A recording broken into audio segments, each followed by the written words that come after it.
is everybody? Just hang on while I get a bit organised. I've got stuff on top of stuff and I hate it.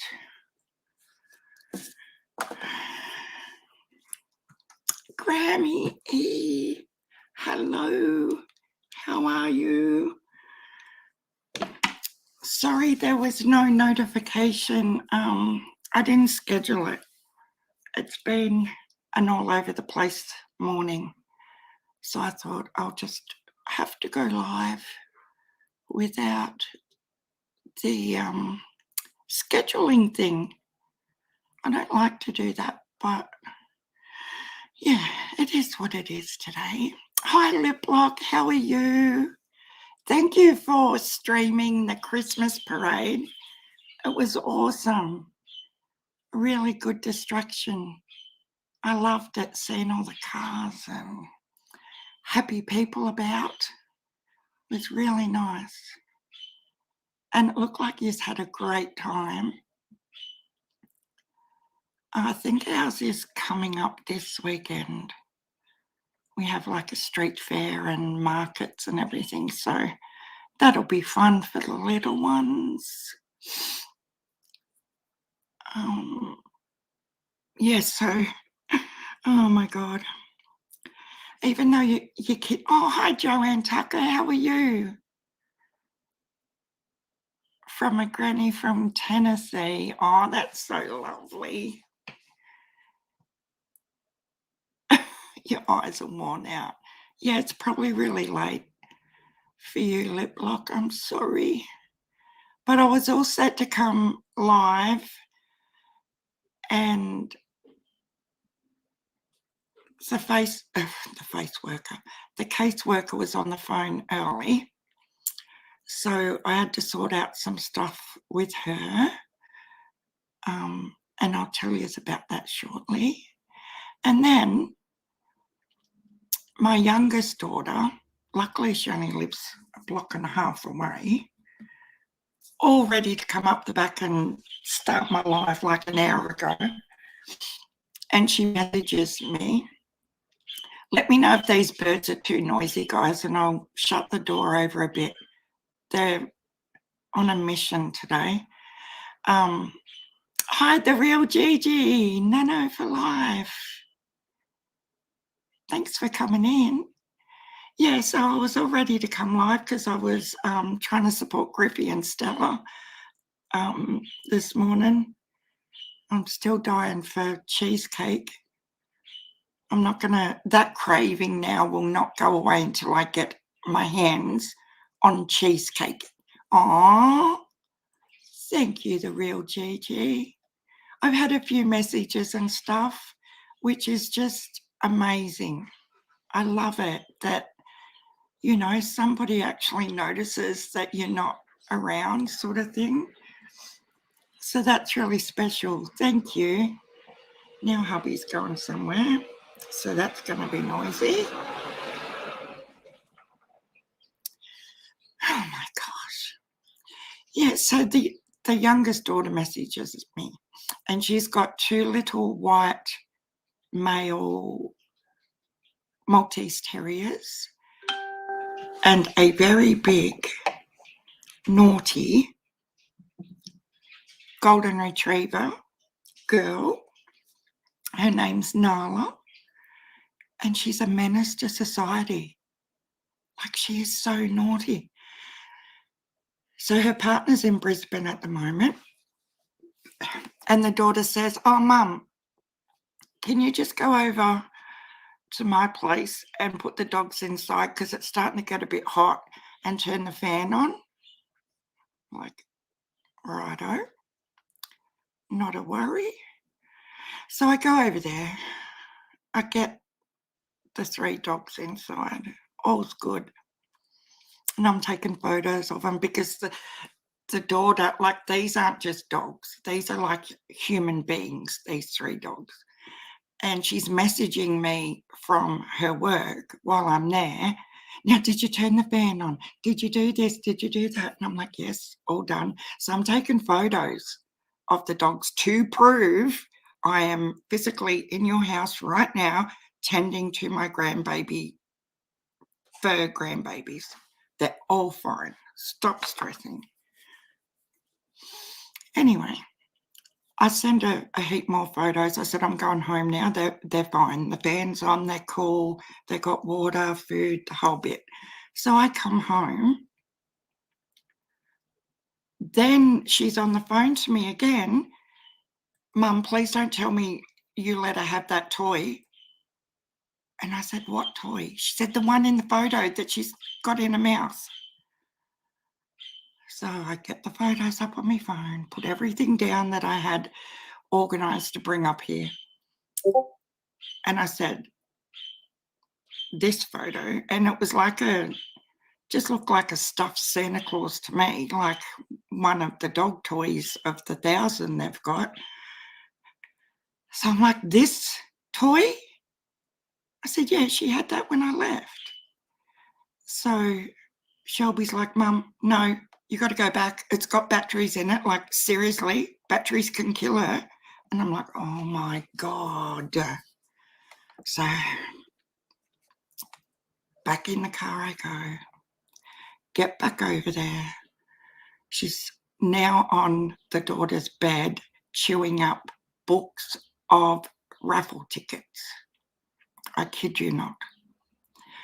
So I took everything out of doggy reach that she could get, including a big bag of Smarties, and moved everything. I was like, this is worse than a real human grandchild. So I've got it sorted. The dogs are inside. Jesus. They are, but they are, they're going through IVF for the 5th time now.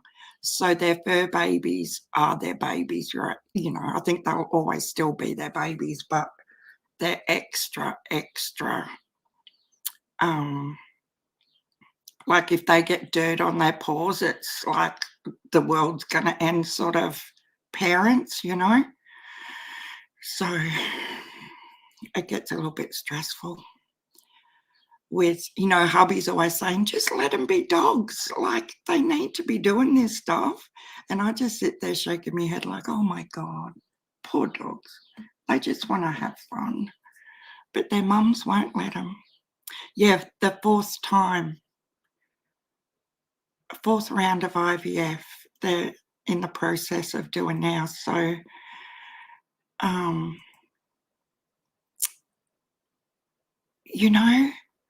when she first, like, I always knew how parents say they don't or never knew their children were homosexuals. I don't even know if I'm allowed to say that on here. I don't see why I can't. It's just a real word. But I always sort of knew from the time she was about 9, 10, I had a fair inkling. As a parent, you just know,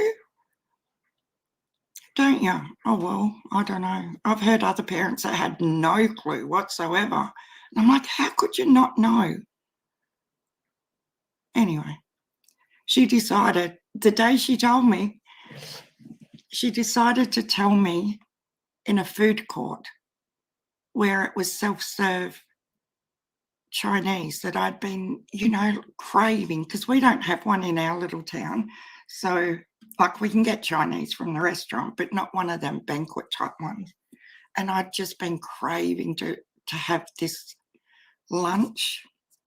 She waits until we're in the queue, in the line-up to get our food, and decides to spark a conversation about it right then and there. And there's an elderly couple behind me. I reckon they would have been in their 80s, just people everywhere. And I said, can we not right now? Like, please? This is not a conversation for here. And she goes, Mum, look, if you can't cope with it, maybe you need to see somebody, because this is the way it is. And I was horrified that she thought I didn't know. And I'm like, please stop. I'd given up smoking for 3 months at that point, and I wasn't pissed with the topic of the conversation. I was pissed that she was carrying on when all I wanted to do was just have my lunch. Anyway, I went and bought a packet of cigarettes and went outside and smoked them. I think I had 3, and then I nearly passed out because I hadn't had one for 3 months. How did we even get here to this conversation? Sorry, guys. Griffey and Stella are doing, yes. Griffey, you can drop your, that's why I wanted to stay over there with Stella and Griffey. We were having such a great time and trying to raise a bit more money for their house situation, because they're at the moment they're staying with you've got a great ex, Griffey, I've got to say. You need to thank them from the bottom of all of our hearts to let you guys be over there. That's just awesome. So they've got a few nights reprieve for the weekend at Griffey's ex's house where there's electricity and water, because at their house that they have to leave, the water and the electricity's been cut, so they don't have that anymore over there. And Val, I can't remember Val's channel name, Griffey, but Val's selling jewelry and stuff like that to go towards like on commission, so people can order the jewelry and these gorgeous little figurines and different things that she's making. And that was all on Griffey's channel earlier, if anyone wants to go over and have a look at what Val makes and stuff. If I could remember her channel name, I would drop the link. Maybe Griffey can drop her link. And I'm happy to, if anyone has an urgent quilt that they need, given the fact that it's going to take, about 10 days to get there.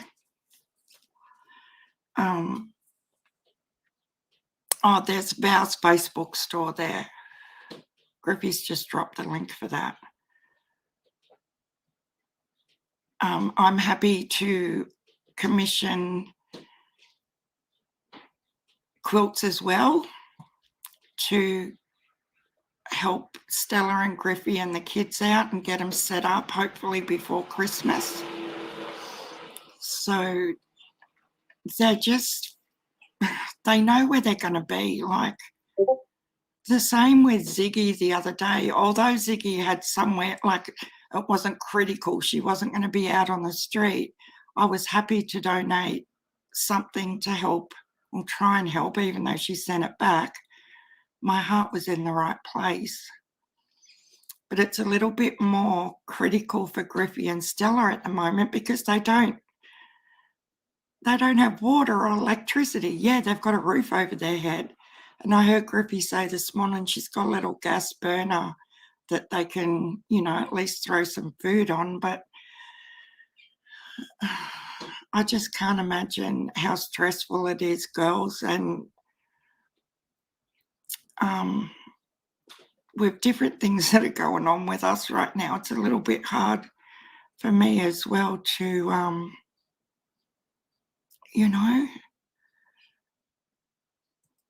and this time of year, what a time of the year to be in this sort of situation. But yeah, feel free to hit me up in that email if anyone, Griffey, you can drop your PayPal link if anyone wants to help. And I will pin it.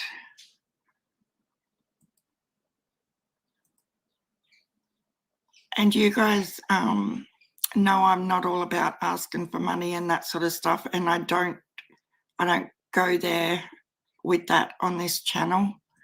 It's not for me. It's on behalf of our channel to help Stella and Griffey, because they do anything under the sun they can to help any of us, you know. It's just our little community. We're all trying to pitch in and do what we can. Oh, Paula, hello. Crime and Justice. Good to see you. Miss Justice is here. Oh, Gulf Coast Girl. How are you? Oh, Gamer Guy here too, is he? I didn't see him come in.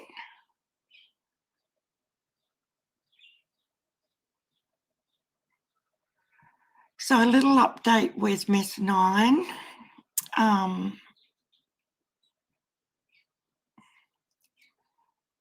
It hasn't been, oh, too much information's here. Hello. Oh, it's so good to see you. Thanks everyone for coming in with no scheduling. I always worry that, if I don't put the premiere thing up and the schedule, that I'll be sitting here talking to myself. So it's awesome. Thanks. You'll know I get a bit anxious just before I go live too. Like, I don't know why I do it. I just do it every single time. I start having a mini freak out. Yeah, isn't she clever, the real Gigi? Really, really clever. I like any sort of handmade things like that. They're so special. Because you know that being a patchworker, I know the time and love that goes into anything handmade. Grammy Lily, hello. Oh my God. See, I don't know why I get anxious and have a little mini anxiety attack. Because I come in here and I have a permanent smile on my face the whole time. So thank you, guys. It was a nice surprise. Yeah, it wasn't. Well, I hope so. Oh, I just needed the weekend completely out. And I hate not being on for 2 or 3 days, but mentally it's really, really difficult that we had to sort of make the decision. Like, it was scheduled to happen. Miss Nine was going on a trial to live with her dad and her stepmom and little brother, but it wasn't supposed to sort of be officially going to happen until mid-January. But with, the circumstances of what went down, she obviously doesn't want to be here. And I think she was just trying to scream that out, like, I don't want to wait, I want to go now. And someone said in the comments of the last video that and it made so much sense to me, that although we're Nan and Pop sort of thing and she loves us, we're the punching bags, because she's actually angry with her dad that she's not there with her dad. And do you know that had never, ever crossed my mind? Like, I knew she wanted to be with her dad because she's been saying it for months on end. Hi, Susan. Put a new swing on Chinese food. Oh, I know. That buffet's still there too, the exact same one. But I didn't realise just how badly. And maybe that's not the reason, but the more I think about it, the more I think that's what it's about. It's the fact that she couldn't go straight away when she wanted to go, and she's just going to make our lives hell here because she's got no one else to take it out on, sort of thing. I don't know, but yeah, so I've been on the phone several times this morning with the caseworker and everything else, and when they brought the older one, when Dad brought the older one home yesterday, I've given like all her tablets, all her prescriptions that she has to have, Medicare cards, all that sort of stuff. And yeah, it's sort of, that's when I sort of hit a brick wall when I was, because I've, even last night when I take, usually when I take my nighttime tablet, that's when I give her hers, and I've reached up to get the bottle to get her tablet down. It's all them little, them little things that you just do without thinking every single day. And then I've just got to stop and think, oh my God, she's not here, Oh, thank you, Grammy Lily. But it's not taking that. Do you know what? You guys know how much of a shit stirrer my hubby is with this whole YouTube stuff. And he does mean it in a muck around type of way. But I must have been like looking pretty pathetic earlier, and I was going to go into her room and start sorting things out and getting things ready to send over to her and stuff. And he said, just don't. He said, you need to go and do a live. And I just stood there and I said, what? He said, no, don't worry about it. Can do that anytime. Go and do a live. You're just going to walk around, beating yourself up about it. And that's why I'm married to him. Even though you're trying to put on a brave face and, act like you're okay, and I am okay. I'm not falling to bits or anything like that. I just can't shake that feeling in my eyes that we've abandoned her, Even though it was going to happen eventually, I just feel like I've failed her. And that's the side of it that pissing me off. But anyway, it's I just hope she just, really flourishes over there. And there's more medical services over there for her as well that are in Wagga, that are just down the road, that hopefully they can get better services. Hi, Doohickey, how are you? Oh my God, Shazza. Sherry, hello. Susan Matthews. He is a great man. He can see straight through me, he can. And look, he's the one that I've never seen him like he was the other day. It was really, really confronting to see him that hurt, He was devastated that. And then I think that's when reality. So he's at work from daylight. He's another Don Wells, guys. He's at work from daylight till dark, 5 days a week. Sometimes they might, if it's a critical job, they might work on a Saturday every now and again, but usually not. But I think, was it last week? The week before? He was home Wednesday, Thursday, Friday. I think I was telling you guys, and we had a meal at the club during the day, and that was another day Miss Nine was, she said she wasn't unwell and her throat was playing up and everything. But I think because he's been home a lot more lately, and not doing as long a days. He's sort of seeing what my life's like, trying to deal with her as well. And the behaviour's just got worse and worse. So, but when they brought Miss 12 home yesterday afternoon, we asked her how the weekend was with Miss 9, and how was she coping with everything. And she said, "Oh, Nan, she's having a ball." We went to the carnival on Friday night as soon as we got there. Then they went to another town and went on the water slides and water park. And she said, "Yeah, she's having a ball." She said, "It's just not right because she should be punished."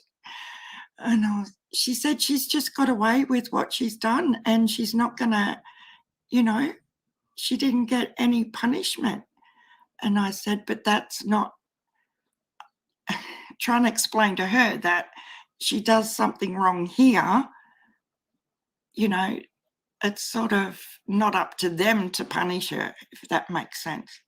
And I think she understood. She was just like, "But she got to go to the carnival and she did this and she did that and she's having a great time."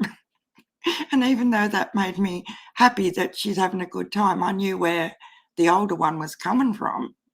"Oh, Hollyberry, you're fine. We've only been on here a little bit." So, yeah. And another thing was something hubby said last night. He said, because here it's like she's continually shitty with a bigger sister. She doesn't like being the little sister. And this is very much like her mother as well. She was the perfect child until she had siblings. As soon as I had more children, the older one just mentally couldn't handle it. To this day, has not got over it. And Miss 9 is very much like that. She doesn't like the fact that Layla's older than her and everything. And hubby said, "Do you think it might have something to do with," because at her dad's, she's got the 3-year-old little brother. Now, you guys tell me what you think. Do you think in her eyes, like with her problems and stuff, over there, she's like her older sister when she's at her dad's? She's the older one and she's got the little brother, and she can sort of take on the role as being the older alpha child type thing. It's crazy. You could see that, Grammy, eh? Grammy? Maybe because she doesn't like, she likes one-on-one, and she likes to control and be the boss of everything. So, if a big sister here says, "Oh, you've got to do that because, I've done this," or whatever, it's just, she doesn't cope with that whatsoever. Jackie, friends are overrated. Jackie Jude. I agree with you with some of them, don't worry.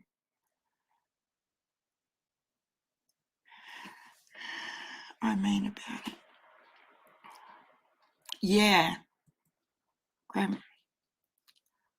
But yeah, my brain hasn't stopped. Like, it's still analysing, like, what if it's this and maybe that, to the point where you just stop talking about it, which I will.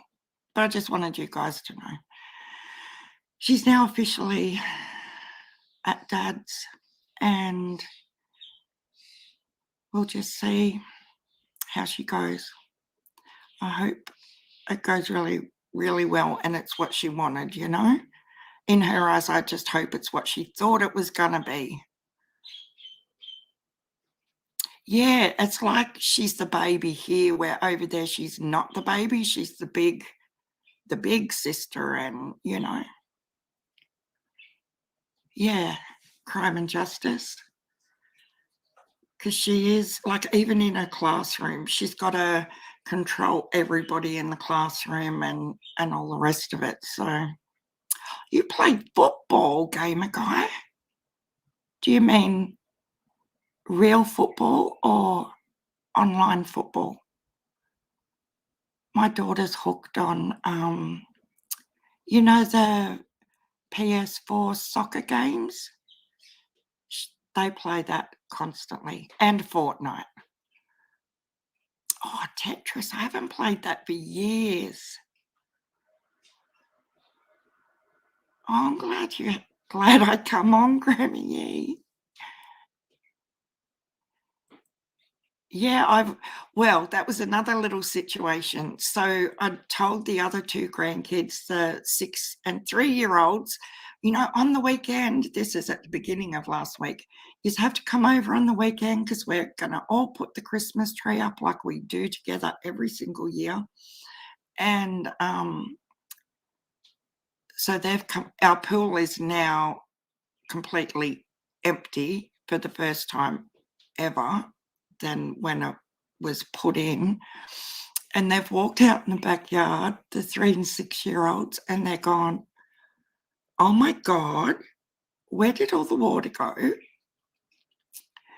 So we just said, "It got a hole in it," didn't sort of elaborate too much on how it became empty, and then they wanted to know where their cousin was, and it was hard trying to tell them the situation without it. "Oh, she's gone to live with her dad now," and, that was a bit hard as well, because 'cause they're like, "Oh, is she gonna come back to visit?" And I'm like, trying not to cry, and I'm like, "Yeah, yeah, yeah, sure, she's absolutely gonna come back to visit," which she will, you know? Yes, yes, that's but that's just me. I blame myself for everything, like, honestly. Like, I still do it to this day with their mum, 'cause and I just always thought that's just a mum thing that us mums do. We blame ourselves for, um, you know, even when they were tiny and they'd get sick, it was something I did wrong that made them get the flu or whatever. Maybe I shouldn't have took them out in the cold that day, or maybe I shouldn't have done this or that. Yeah, I've always been the sort of person that just beats myself up. No one else has to do it. Hi, Cat's Eye, how are you? But yeah, I'm just going to start looking at positives and things like that instead of dwelling on the negatives. I think that's the best way to go. Oh, Roblox. That's what she plays all the time. Crime and Justice. Miss Nine loves it. That Roblox, I wouldn't have a clue, not one thing about it, but she absolutely loves that game. And they do it at school as well, so it must be quite, um, educational, is it? I know that is it coding? Like you have to code? I don't know. Tried to teach me how to play and I was like, "Oh, so you don't do it."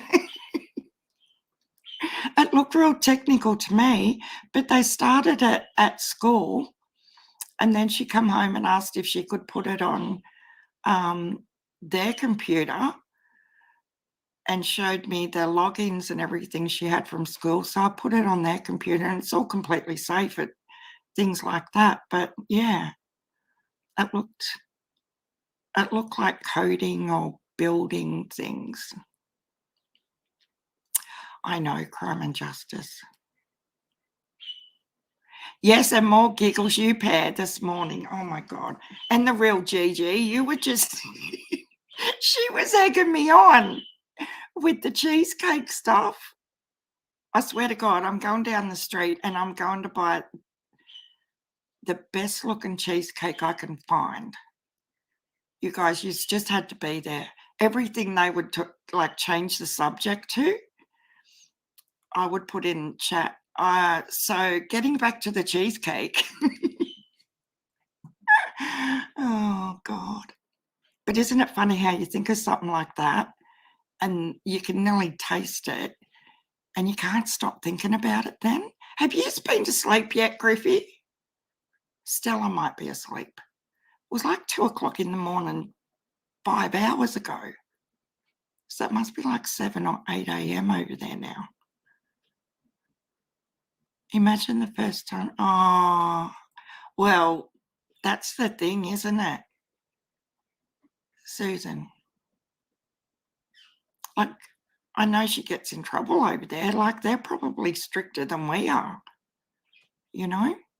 And over there they do, like, absolutely have to do chores and things. So I don't know. But the caseworker's going to come out on Wednesday and oh, hello, NY Tyrant Hunter. That sounds very deep, that name. Could probably use a tyrant hunter at times.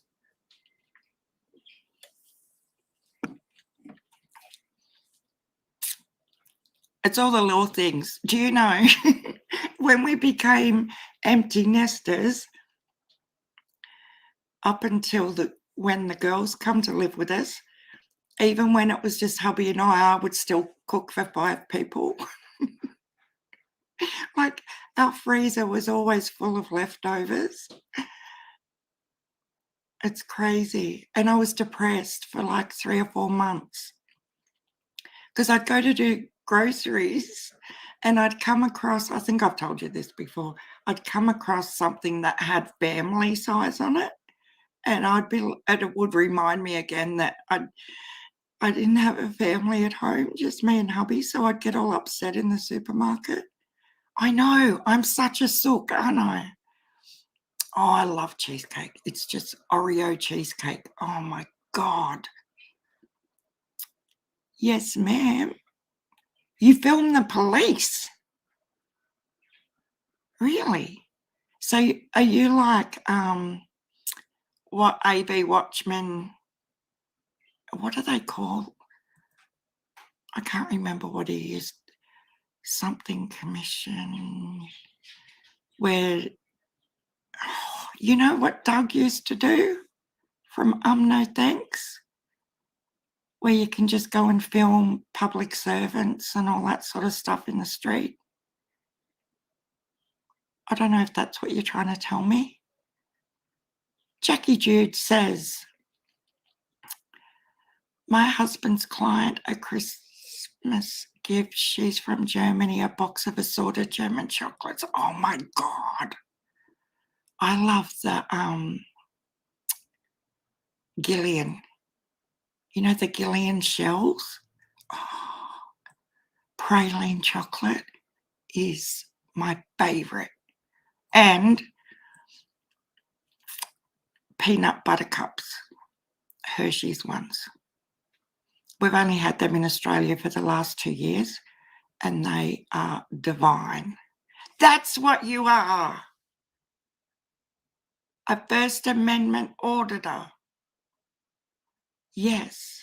Well, welcome. Thank you for coming in, saying hi to us. But you don't be nasty to law enforcement and stuff, do you? Please tell me you don't, because I fully, I'm not going to ridicule what you do. I just don't like it when, police officers or ambos or whatever, we call them ambos in Australia as a nickname, ambulance officers are doing their thing and then people are yelling, screaming at them for no reason. I don't like that. I don't think that's anything positive. But yeah, Because what I was talking about the other day with that septic guy,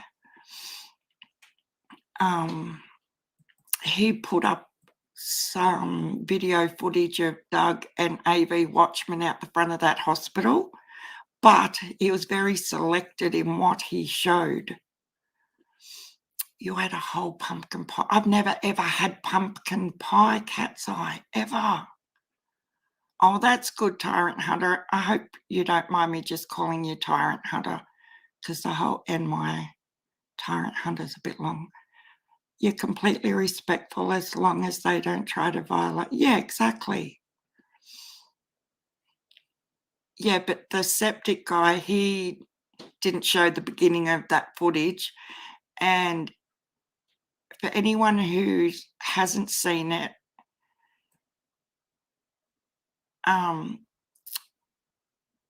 Doug replayed it the beginning of last week, the full video footage, but I don't know if it was on his normal regular channel or his number 2 channel.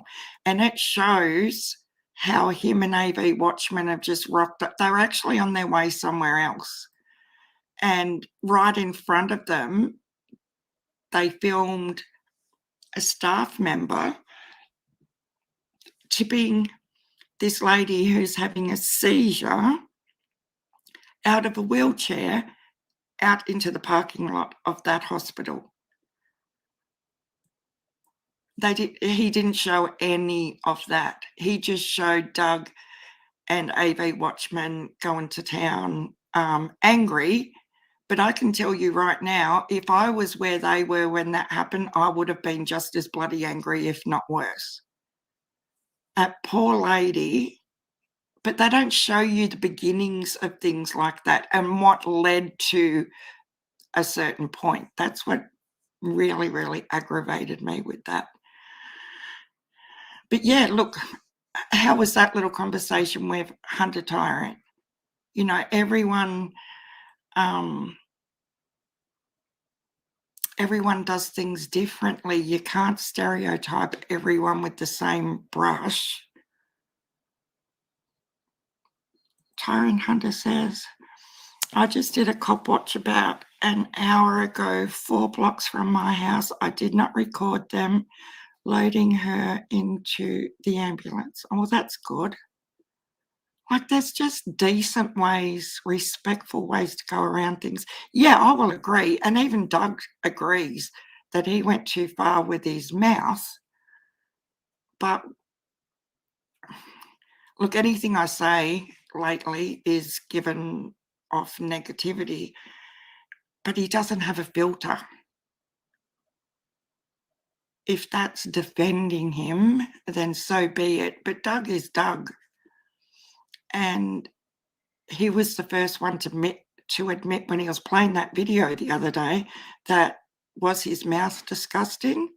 Yes. And he owned it. And, you know, hats off to him for saying that.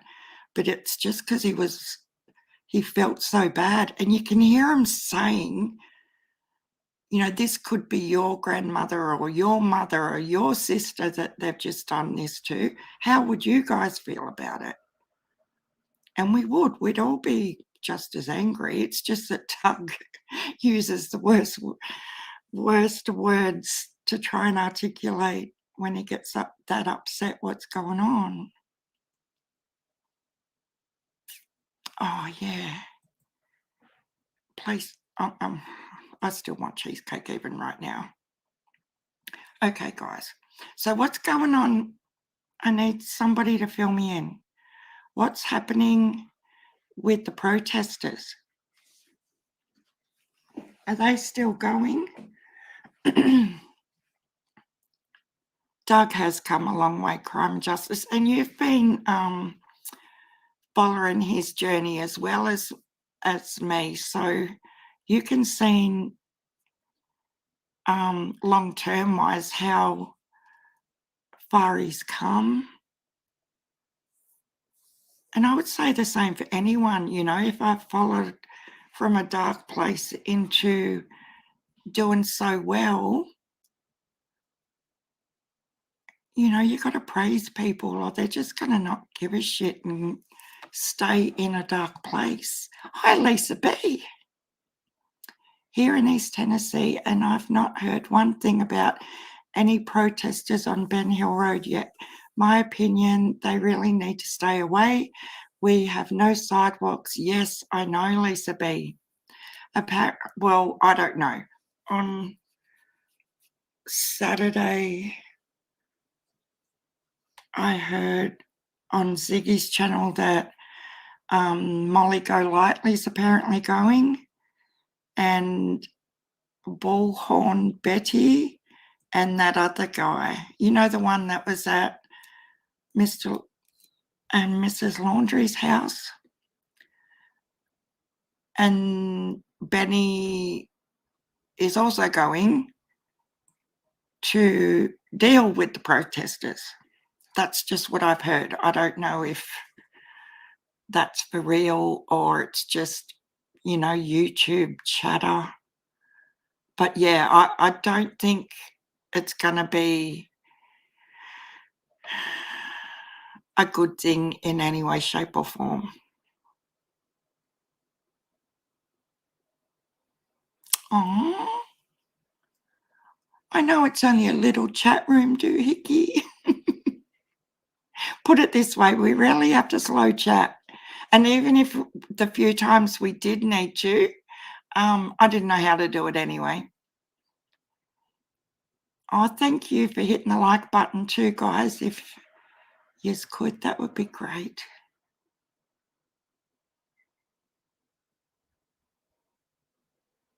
Oh, look, Bloodhounder, please don't worry about it. I know. It's that's what I was saying the other day about postage. It is ridiculous. Crazy. But the thought is what counts. So yeah, remember I was telling you about that yard of fabric I got from New York that time. The fabric was only, I don't know, $18 or something, but the postage was $48. It was crazy. But where are they going to stay, guys? Like, there's nowhere around Ben Hill, is there? Motels or anything like that? They'd sort of have to go back into where Candace was that day when she took her mum to the hospital, is what I'm thinking. Oh, if they're that, and like, where are they going to go to the toilet? They do realise it's out in the middle of,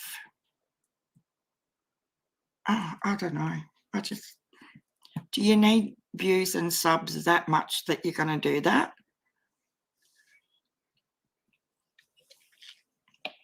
And I don't get the word protesting. Maybe it was for the laundries, sorry. The one who has shenanigans in her name. Oh, you're kidding. Angie? Everyday shenanigans? Oh, you're kidding me. I would have thought what I do not understand, at the laundry's house, it was like a protest because they were demanding that the laundries just tell the truth. There was sort of a definitive question, or I don't know. And I hate saying I don't know all the time, but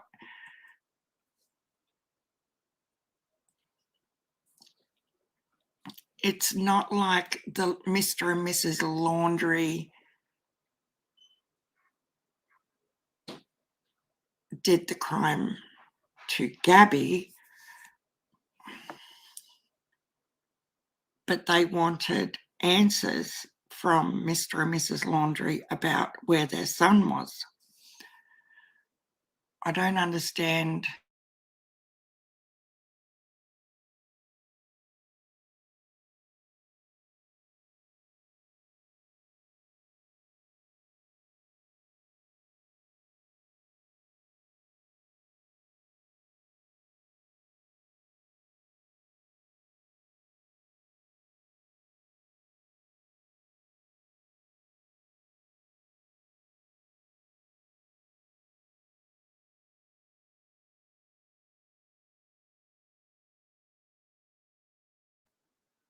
I heard something going down at the Wells this week. Yeah, Gamer Guy, that's what I'm talking about.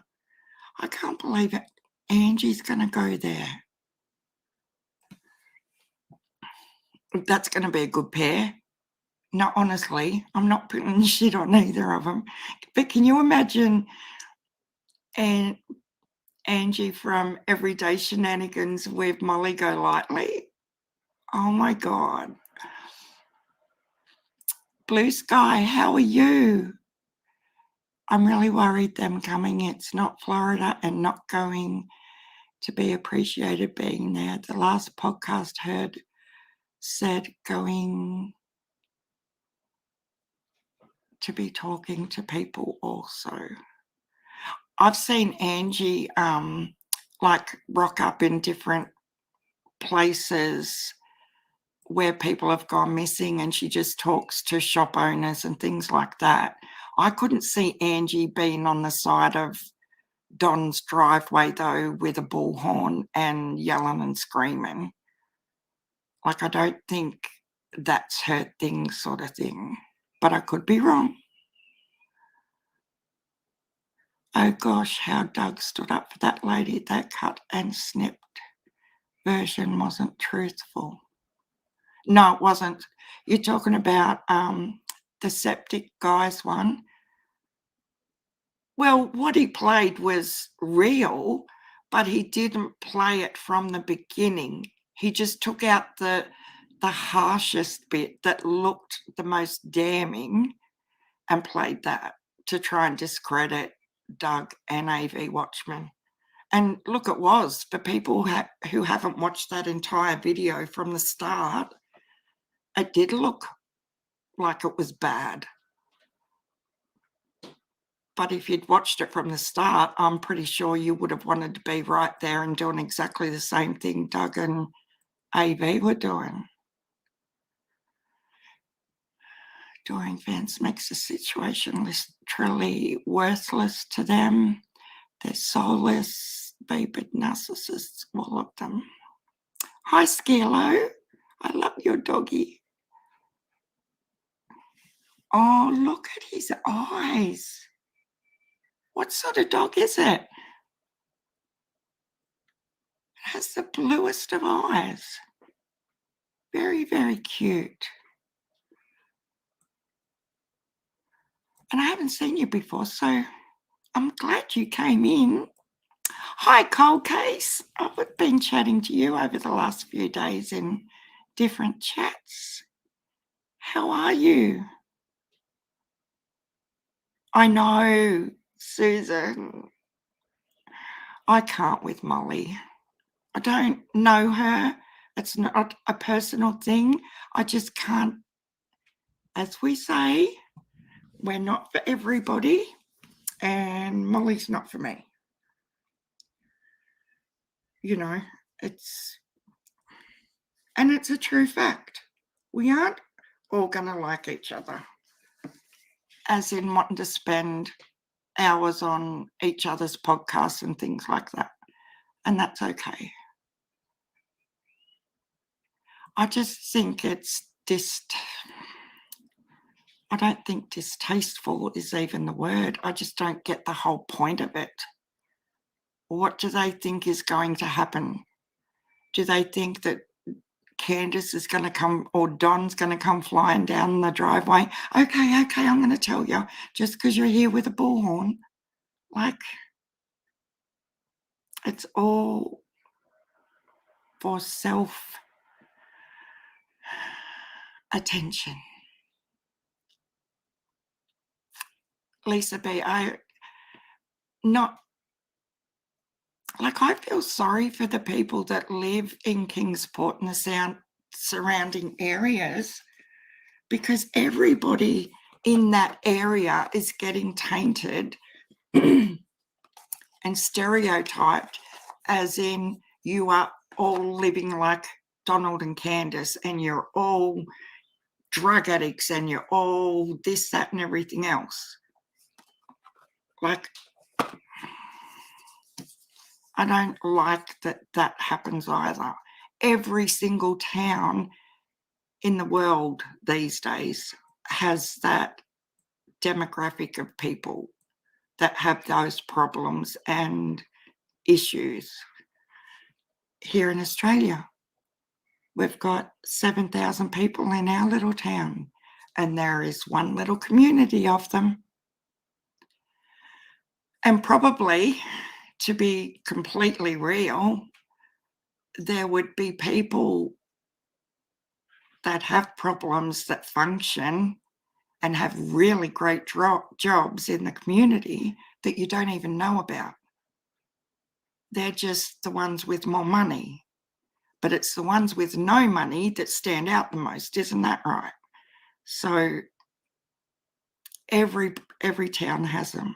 But yeah, for the decent, hardworking people of Kingsport, Rogersville, that everywhere, every community I feel sorry for when things like this happen, that everyone in that town now has to take on that sort of, oh, it's not fair.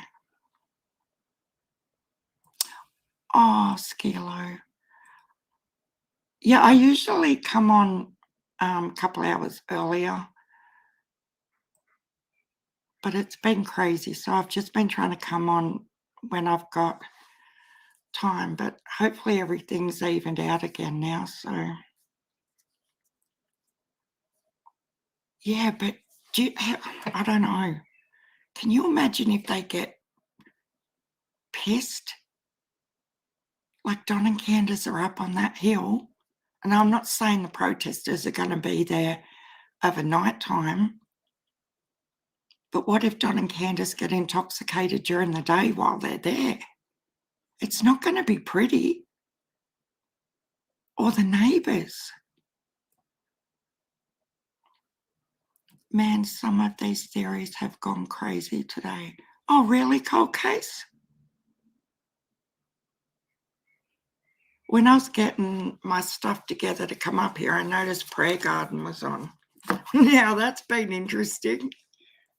That was a bit of a distraction for me on Saturday. Susan, you were there. Who else was over there? In Ziggy's on Saturday.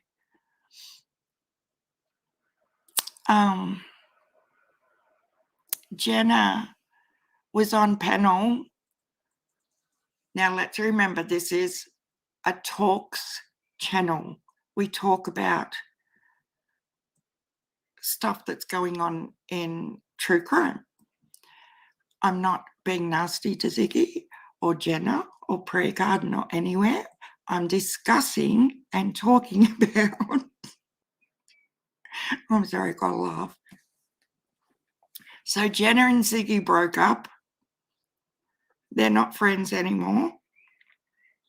So Jenna goes on panel on Prayer Garden's channel to have her say, because Ziggy wouldn't let her up on panel to talk.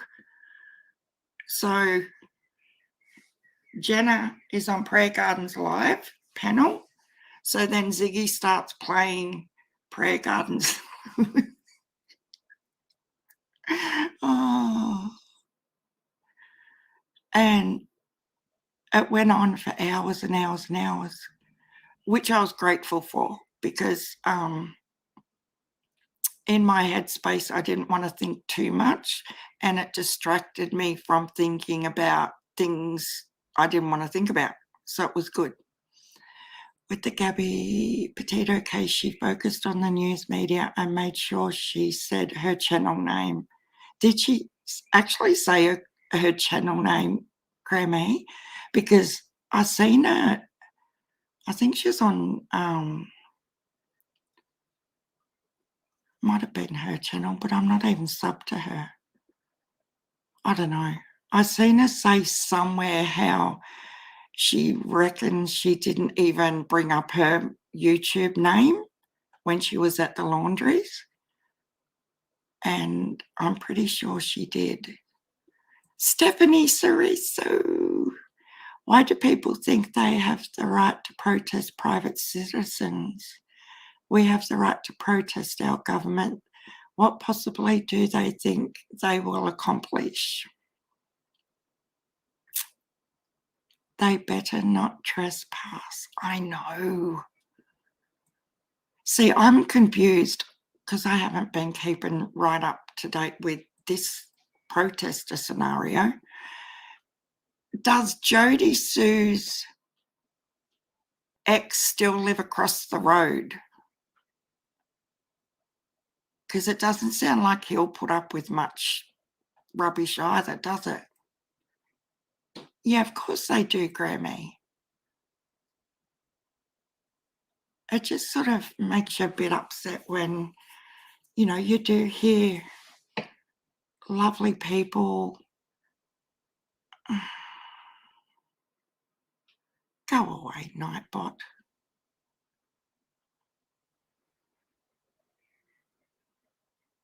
I never asked for a Nightbot. What the hell? That was weird. The drama can be more childish than a school full of bullies. I know, but yeah, Saturday was I got a new subscriber. Hi, Rhonda Horn. Hello and welcome. Thank you. Yeah, you can't taint a whole town because of, drugs and stuff, because every single town, whether they want to admit it or not, would have the same problem. It's just in some towns it's more noticeable than others. But it does sound, just from what I've heard listening to Scott H and even Jody Sue, 423 Chase and everyone else, there's obviously a problem right there on Beach Creek. And that's not just, but in saying that, Ronnie Lawson says there's not. So it's all a bit he said, she said, isn't it? But yeah, every single town. What I don't know, Blue Sky, I think it's just like a trolley type thing. I just deleted them anyway.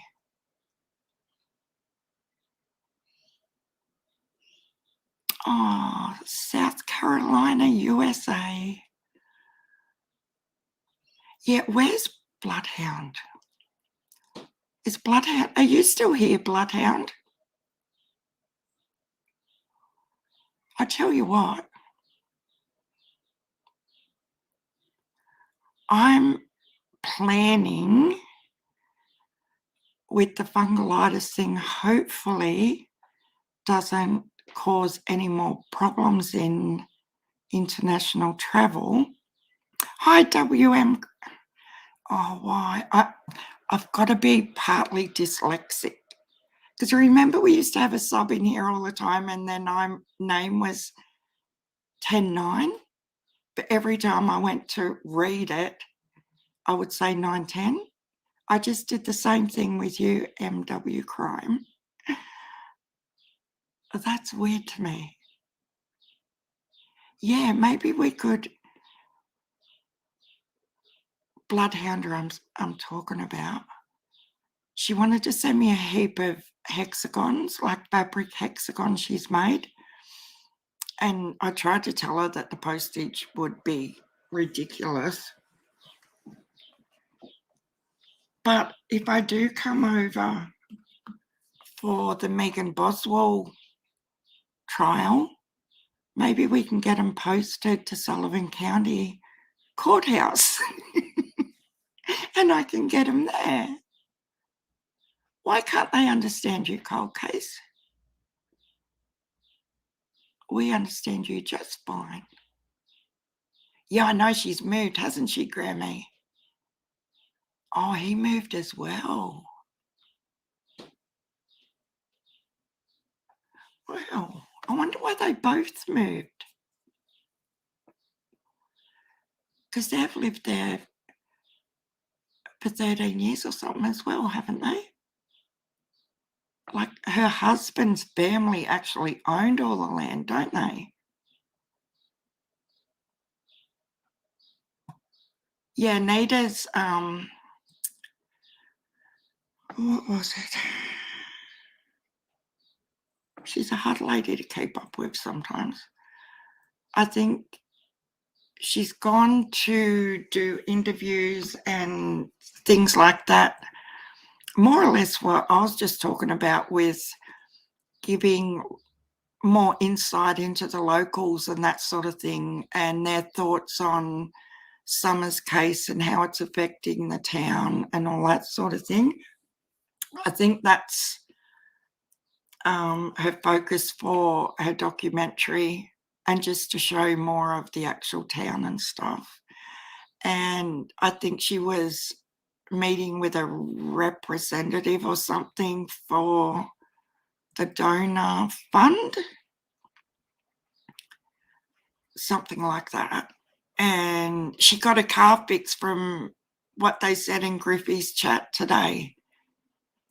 So that'll be a life-changing experience for her.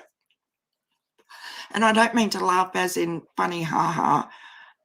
Why I have a little giggle when I say that is because her car's had that starter problem for quite a while. And when she has Griffey on video chat and she has to run into the store to get something or whatever, oh, Beagle Mama, hello. Yeah, it sounds a little bit like Ben Hill Road edition, doesn't it? She'll sit Griffey up on the dashboard and Griffey is like the car alarm. So if anyone jumps in the car, Griffey's got to tell them to get going.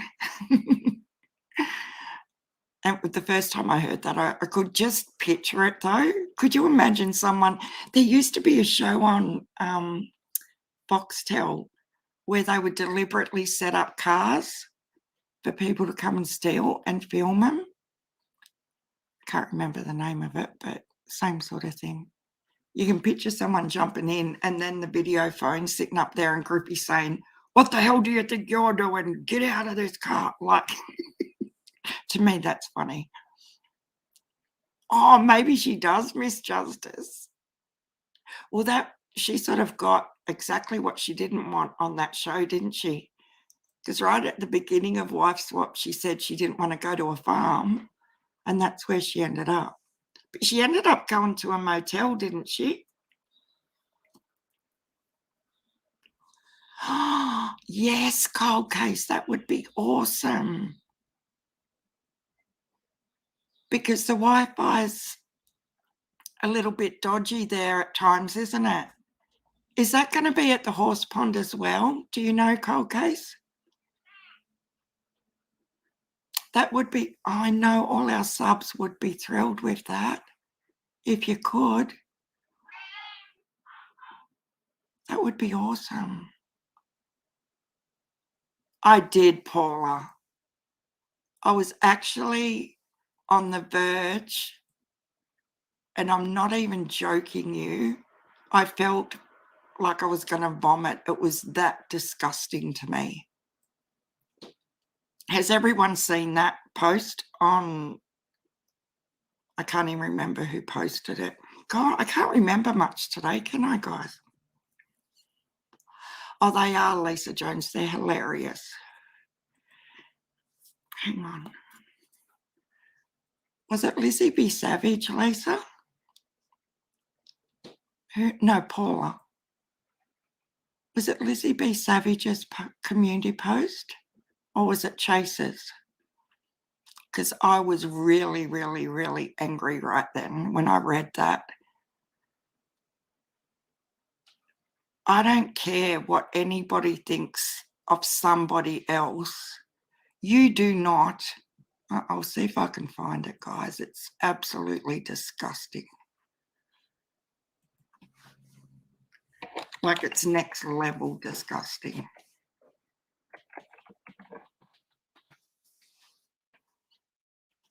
You don't know there's any. Yeah, here we go. And I know Chase won't mind me sharing it.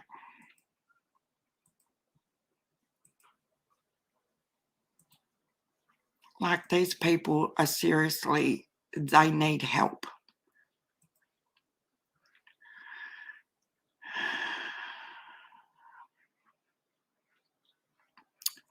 Oh no, not leukemia, man. Does that suck? You know who gets diseases like that? People who lie and make up shit for the world to go on a wild goose chase when you, in fact, know exactly where summer is. Apparently, you don't have leukemia, you effing liar. And then I presume it's Chase saying, "What's the matter? Can't hear? Answer the phone or use your real number." Nothing to talk about here, Brad. You're just a lying piece of trash who happens to have a little bit of money to throw around to make people believe you. And then Chase says, "Can you send one more message, please?" I'm pretty sure there was more than one.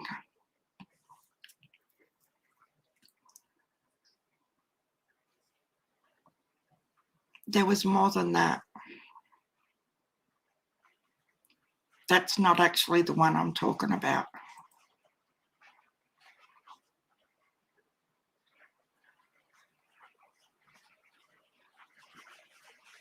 So I'm not doxing anyone with this number because it's a fake number.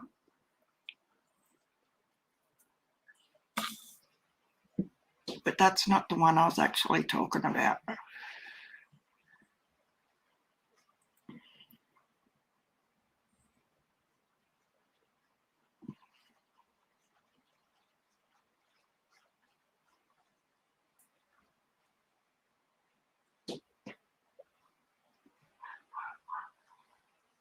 Might have been Lizzie.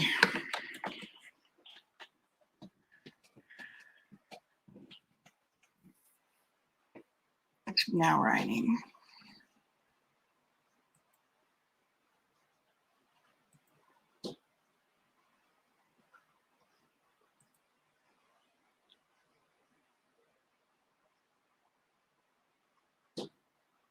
It's not it either. Where did it go?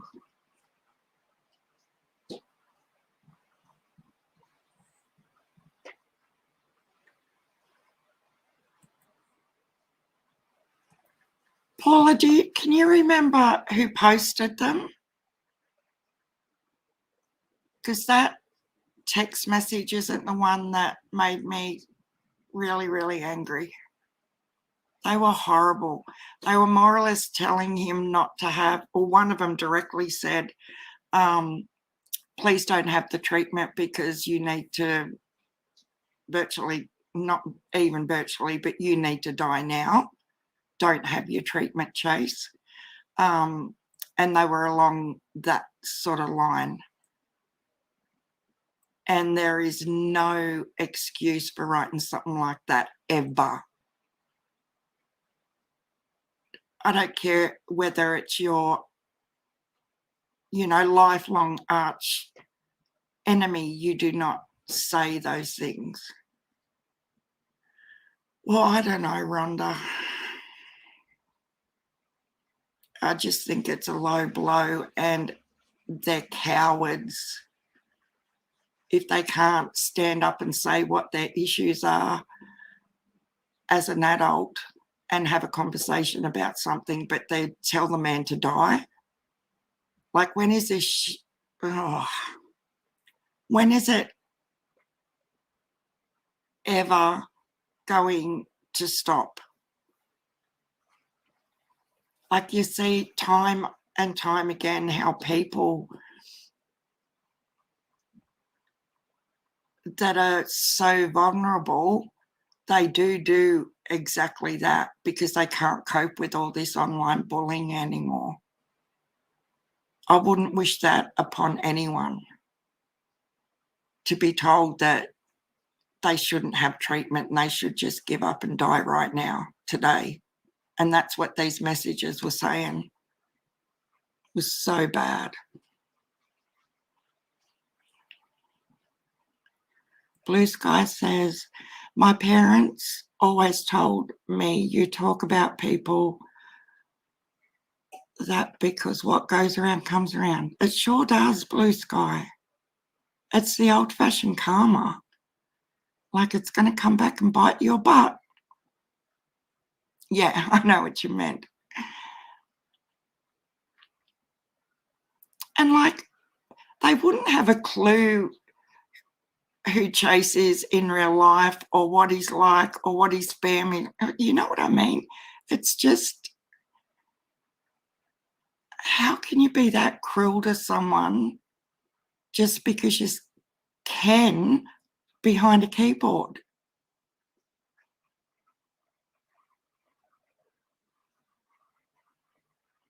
Yeah, they might have had to take it down or something. I don't know, but... And I didn't screenshot it either because I was running to my daughter's house and back again with the dog and all the rest of it. Might have been Benny Keys. Is it called Benny Keys? What's Benny Keys' channel's name? I don't know. Blood Money Benny Keys.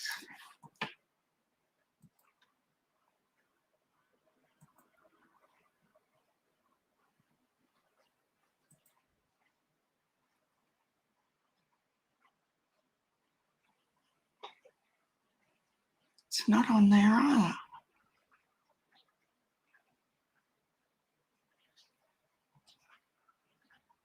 I'd say they've had to take them down.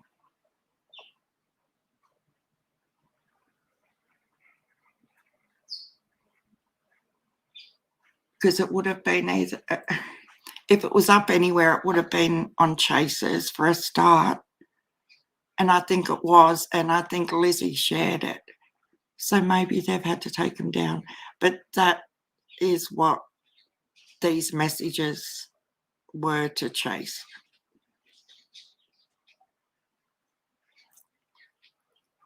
Well, MCOS, they all say that the internet's really dodgy around Beach Creek Road and Ben Hill Road. But the main thing I've never been able to get out of my head is the fact that Don was on Facebook video chat with Candace all the way home. So I don't know.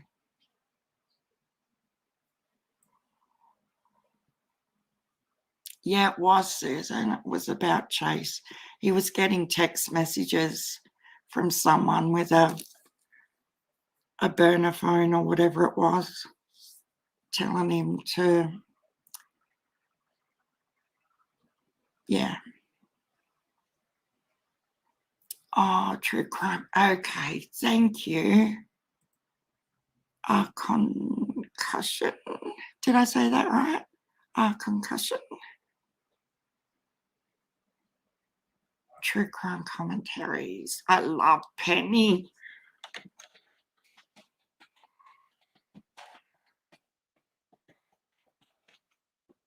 Oh, I spelled it wrong.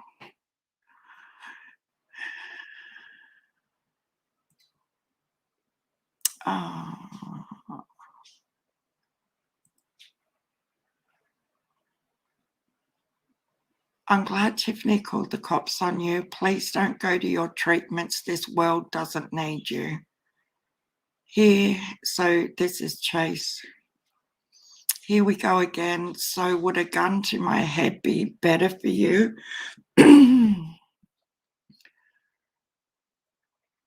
Or what do you suggest?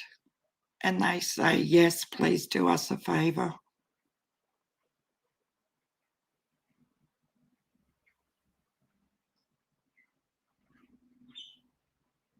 That's just...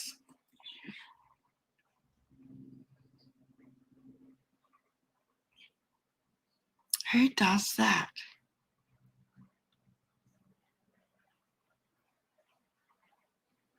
It's just sick.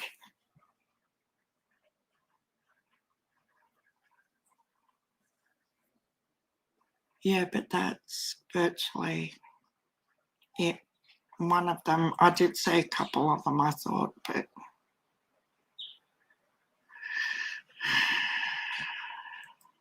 I don't like it. We don't need to be looking at it. They really are Beagle Mama.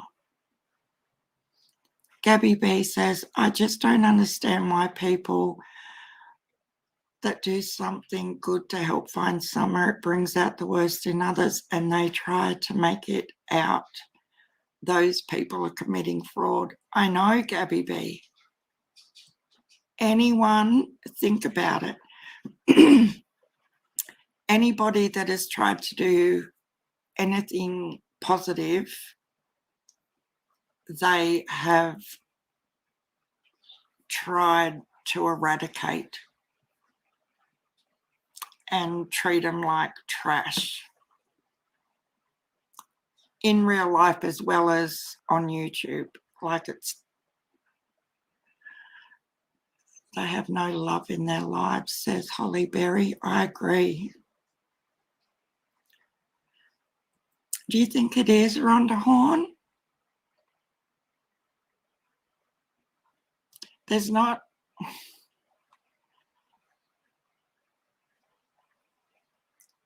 you know, I just don't want to...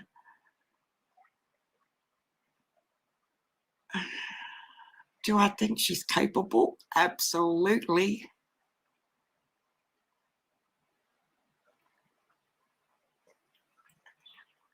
I don't know whether if,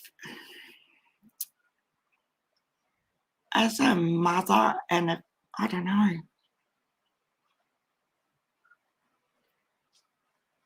I just can't get my head around another female saying stuff like that.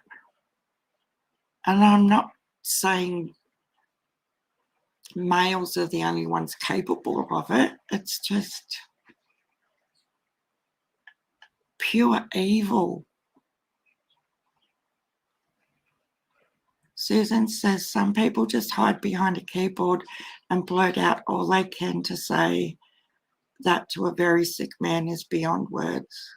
Yeah, it just makes me feel physically ill. Exactly, Beagle Mama.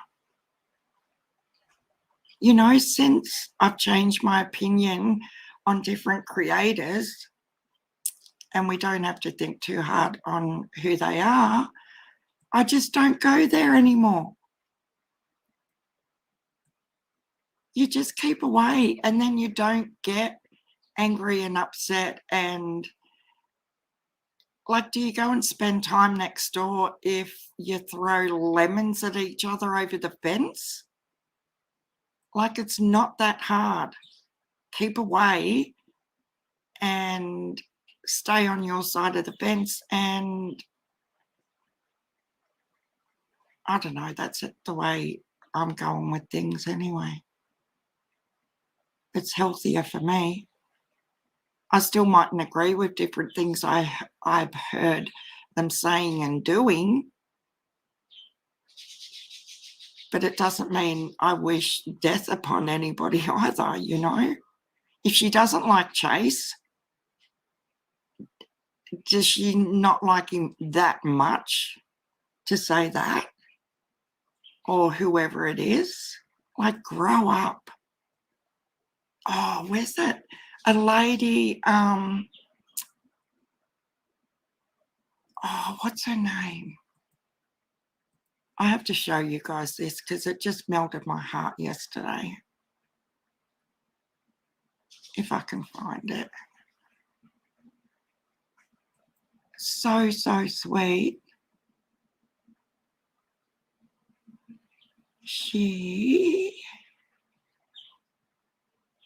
I'll see if I can find it. I'm pretty sure it was this one.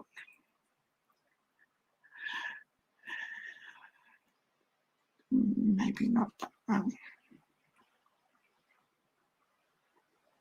You guys, thank you so much for all the comments and everything. Like, honestly, over the last 2 days, reading some of the comments and just beautiful. And they just give you a smile and they really, really do help. Like, I still get negative ones, but honestly, they do not affect me.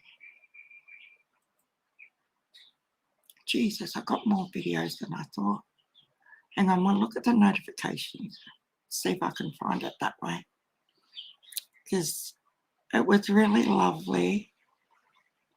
And I thought I could make a little stitchery out of it. You know how I love little quotes and things? And I'd never, ever heard of this one before.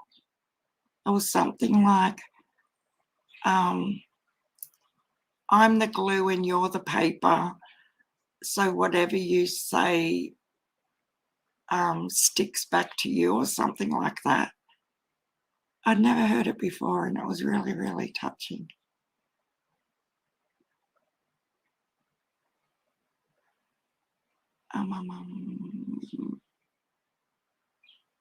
I'm just going through notifications trying to find it. Oh, Steffi, here's your comment about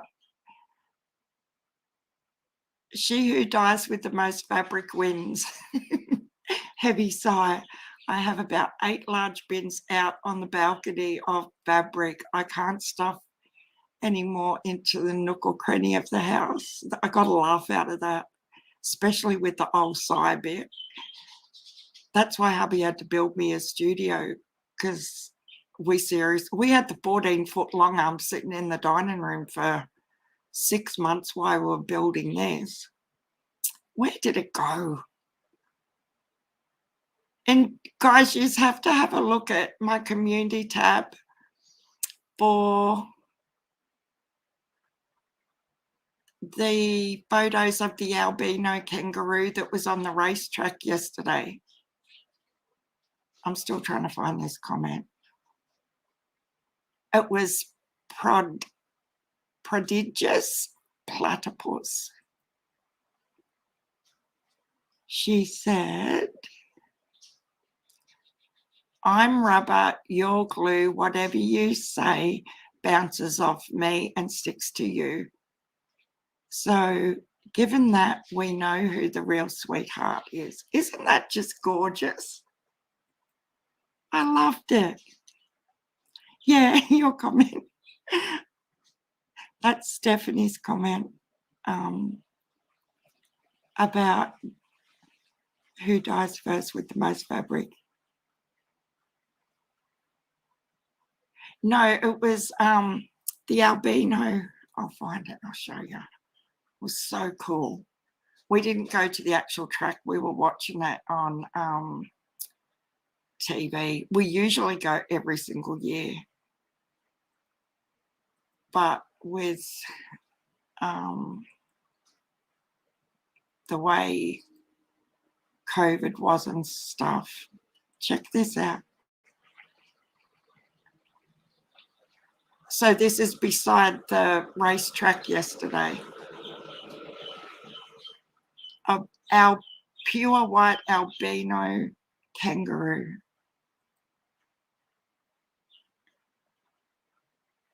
Pretty cool. And the TV cameras happened to get hold of it, got footage of it. But it's a an Australian fact, at this particular racetrack in Bathurst, every year we'll get some form of wildlife, like whether it's a kangaroo hopping across the track or something. And this happened about 1 p.m. And then later in the afternoon, they had to stop the race and have a safety car because an echidna was on the track and all the cars were trying to swerve to miss it. So they had to have a safety car. Like, only in Australia do these things happen. No, Susan, I really don't. And you guys know what I think. I'm just going to shut this door over.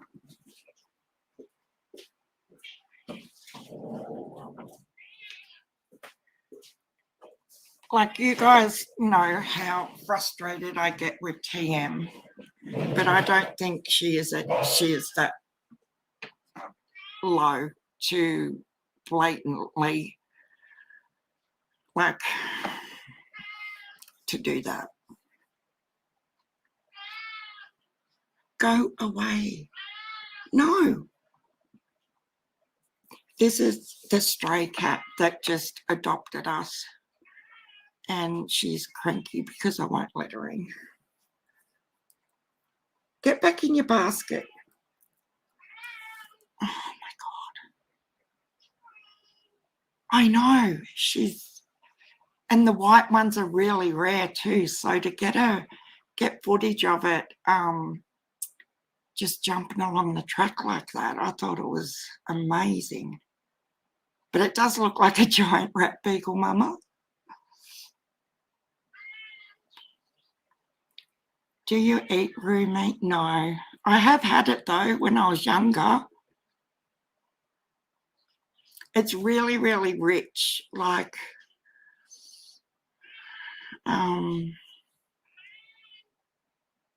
yeah, like it's not something I would like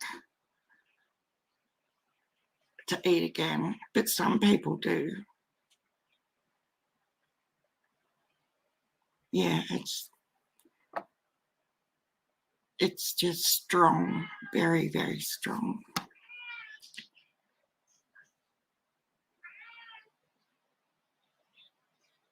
But I wish I'd got a photo of the echidna. That would have been cool.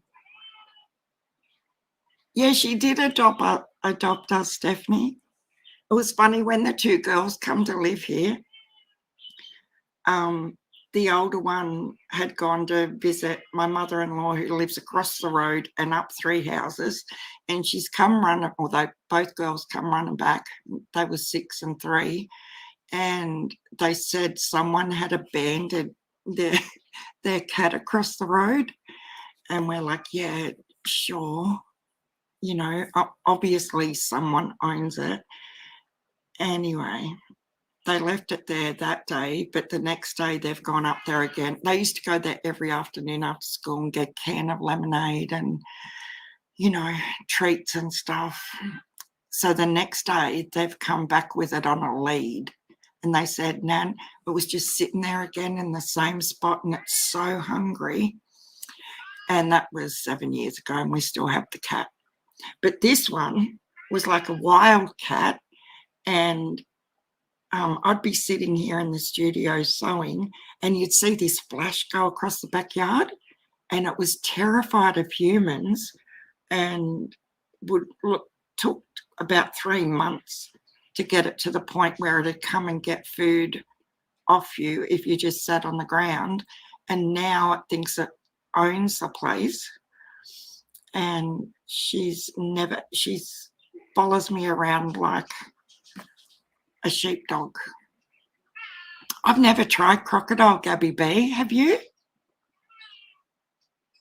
I've heard people say it tastes like chicken.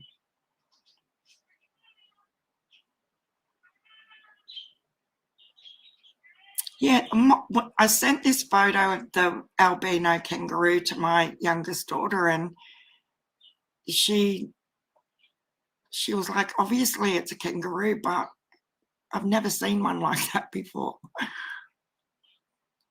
You don't want to see one? But it doesn't look like it's like that old either, does it? Like, doesn't look very big. I won't. Venison, that's deer, isn't it? Emu, ostrich, or any kind of game meat. No, I've never had any of them either. Ever. I didn't even know you could eat emus or ostriches. Yes, blue sky. We're going to do our road trip. I've got to go down the street and get one of them little mobile phone holder things for the car, and then I can prop yours all up there while we're driving along. It's sort of now the crops, because they grow mostly canola around here, and it was really pretty about 2 months ago with all the yellow flowers. I think I put photos up on my community post. But now all the yellows come off and they're getting ready to harvest them. Oh, this is at the car races. This is the race yesterday. Green flag. And that's my team. The Shell Helix. We're slightly addicted. But we've always followed the same team. I'll just see if I can find the canola photos.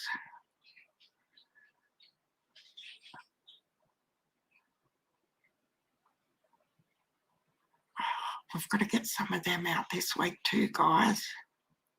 Or I do.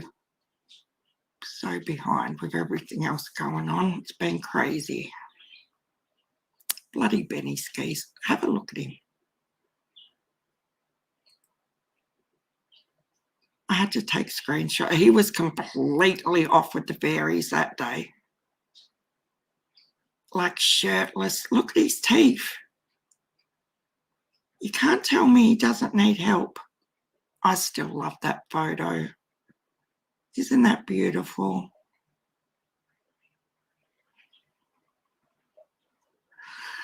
Where is that? Bright laundry. It was one of the first things I ever put on here. On the community tab, I thought.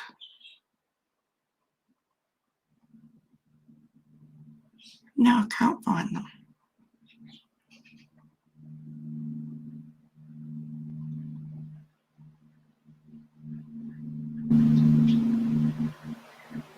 Isn't it funny?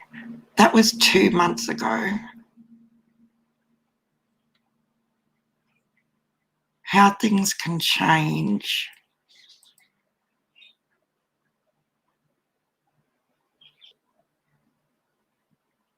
Isn't it? That's before everything went to shit.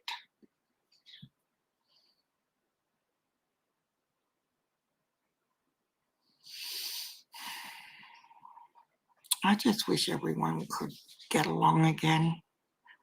And I mean that, you know. There were some American businessmen who thought they'd get rich importing it to the US. They tried, but it didn't catch on. It costs more than beef. Wow. I didn't know that.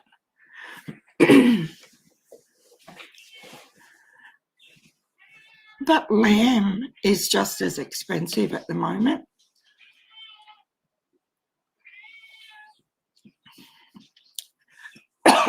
On my throat. It's actually cheaper to go and buy. I'm going to have to let her in. She's not going to stop.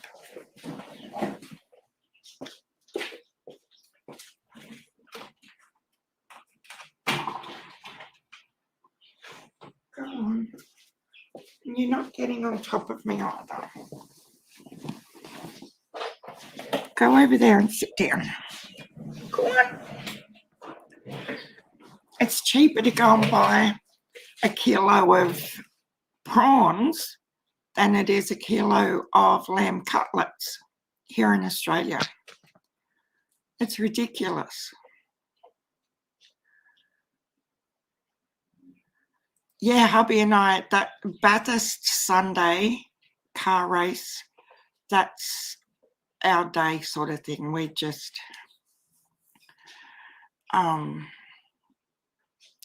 prop up at the TV all day on that Sunday of the year. Yeah. She's around my legs now, giving me lots of love. But isn't that funny? She was obviously not used to humans, and now she just loves us to death. Don't you, Soxy?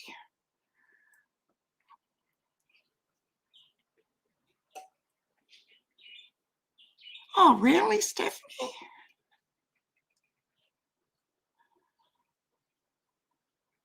That's really interesting.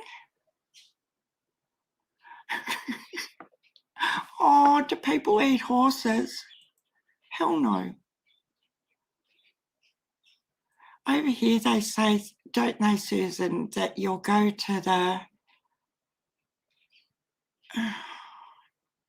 you know, the old horses, they send them to the dog works or whatever, and they make pet food out of them.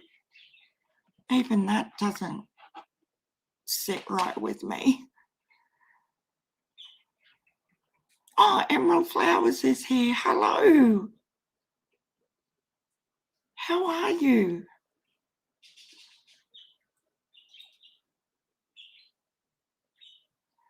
Yeah, so Prayer Garden's been up on her channel. It looks like she's trying to go head to head with Ziggy, I've noticed. I was going to have a look at that actually.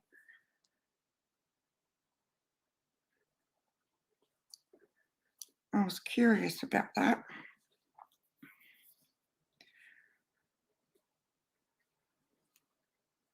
I want to just, because the last 2 days, they've both come on.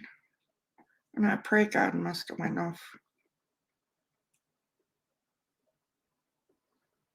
Ziggy's on. I don't know where Prayer Garden's icon's gone. Oh, yeah, they're both on. I noticed yesterday and Saturday, Prayer Garden's going on nearly exactly the same time as Ziggy for the last 3 days.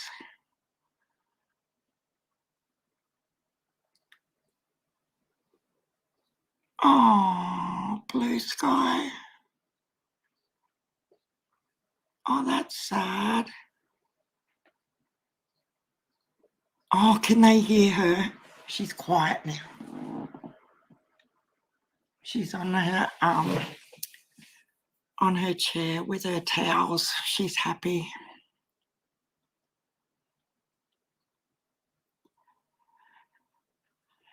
Oh, he does, doesn't he, Beagle Mama? You know, some days you'll scroll across and he sounds half normal, you know, like he's not yelling and screaming and ranting, but, you know, some points I sort of think, yeah, well, that makes sense, you know, something he's saying.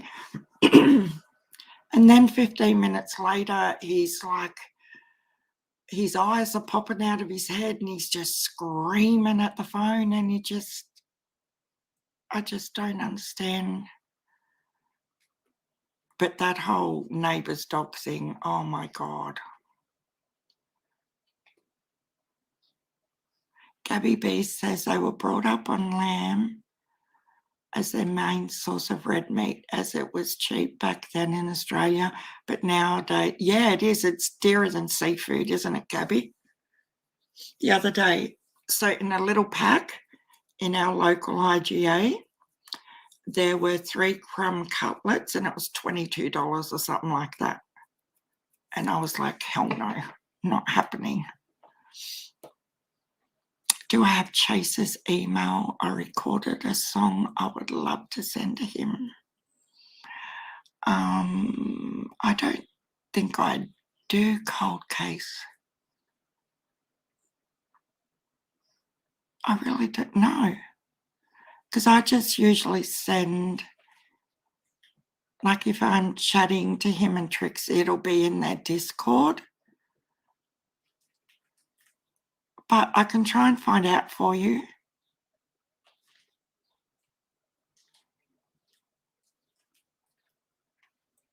Oh, that's so sweet. I know it's crazy expensive.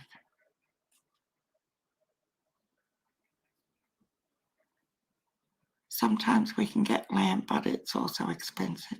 I just don't understand. Like, I know we're 12 months out of like one of the worst droughts ever, but lamb prices at the local sales and stuff, they're still like over $200 a head. And in the supermarkets, it's still ridiculous. And like I got hubby a kilo of prawns last night just to have on buns with a bit of lettuce and seafood sauce and stuff for dinner, just something different. And he's gone, oh, wow, prawns, like it was the biggest treat, which it is, like they're $40 a kilo right now. They're not always that dear.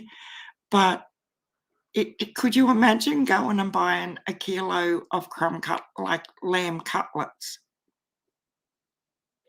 So when I look at it that way, it's not really that much of a treat compared to buying an ordinary crumb cutlet.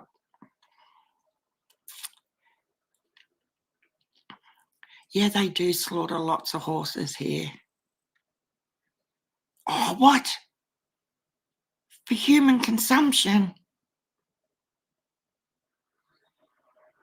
And they're from the racing industry. Oh, I didn't know that.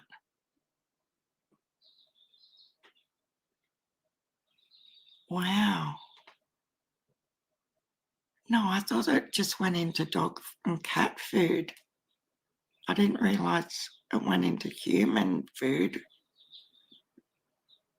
Oh, I might become a vegan now. Did I eat Beagle Mum? Do they? I was once stationed on an Italian military base and they served it regularly at the canteen. Wow.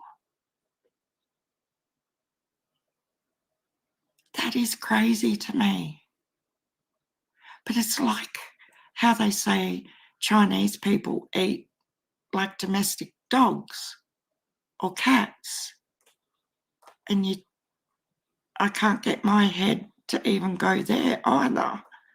What is it about horses? It's too much. Guys, they eat horse in France and in French Canada. Wow. I have never heard of this before right now. Just so you all know, she ate what they put in front of her and oh no. Did she know it was that when she was eating it? Like, did she know it was a rat, Holly? Freaking hell. No way.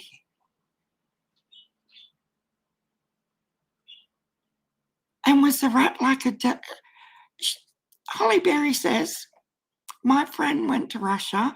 She ate what they put in front of her, including rat, R-A-T. They gave her the best they had. So a rat's like a delicacy in Russia. Oh, shit. People do not go on 90 Day Fiancé because they get lots of people, you have to go to Russia. Don't do that. Oh, a knackery. Susan! Oh my God. The racing industry does overbreed. We have trotters in our town. Not gallopers, they're trotters with the little buggies and stuff. There's like hundreds of them. It's a big trotting town. We used to have Wool Paleface Adios is an Australian trotting horse, really, really famous back in the day. And I don't know if it's a he or a she, but it was born here and bred here. And yeah, we now have all its offspring still around town. Oh my God, I can't believe that. I can't get past the rat thing.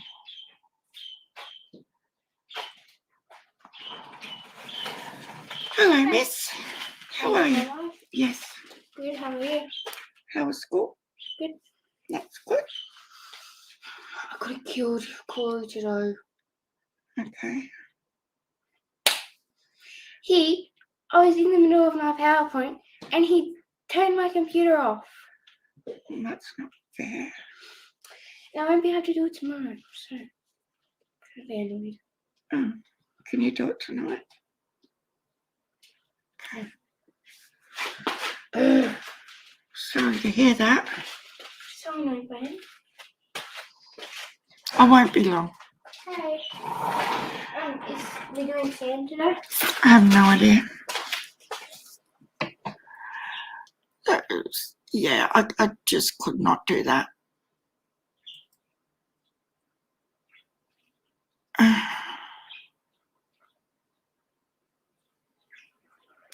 Could not have. No, because we all, yeah, you're right, Stephanie.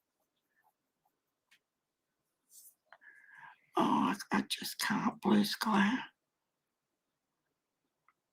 Hubby's got, the kids bought him a rotisserie attachment unit thing that goes on the Weber. So right at this minute, he's got a rolled pork thing on there with the crackle and stuff. So I don't know whether I want to eat it now. No, it's still good. Huh? No, it's still good. What time? At 4. Okay.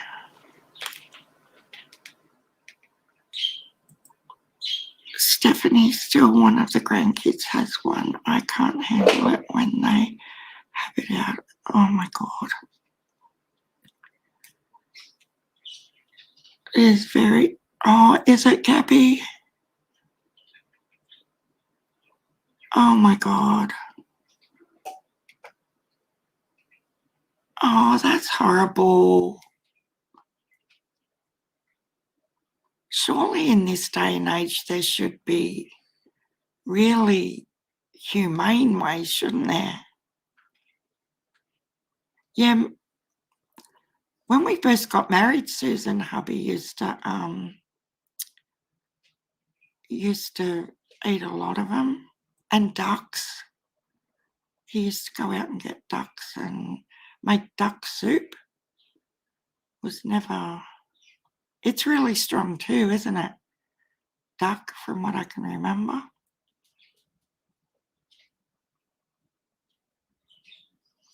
But yeah, that's crazy. Hi, T. Riley. How are you? We were just looking at your picture before when I was going through my community tab. Hi, James. Yeah, hubby likes rabbit. But that's what they did, like, back in the day, didn't they? They'd go out there with their rabbit traps, catch a heap of rabbits, and have a big cookout. Oh, I haven't seen you for ages. Yeah, it can get dry though, can't it? From what I remember.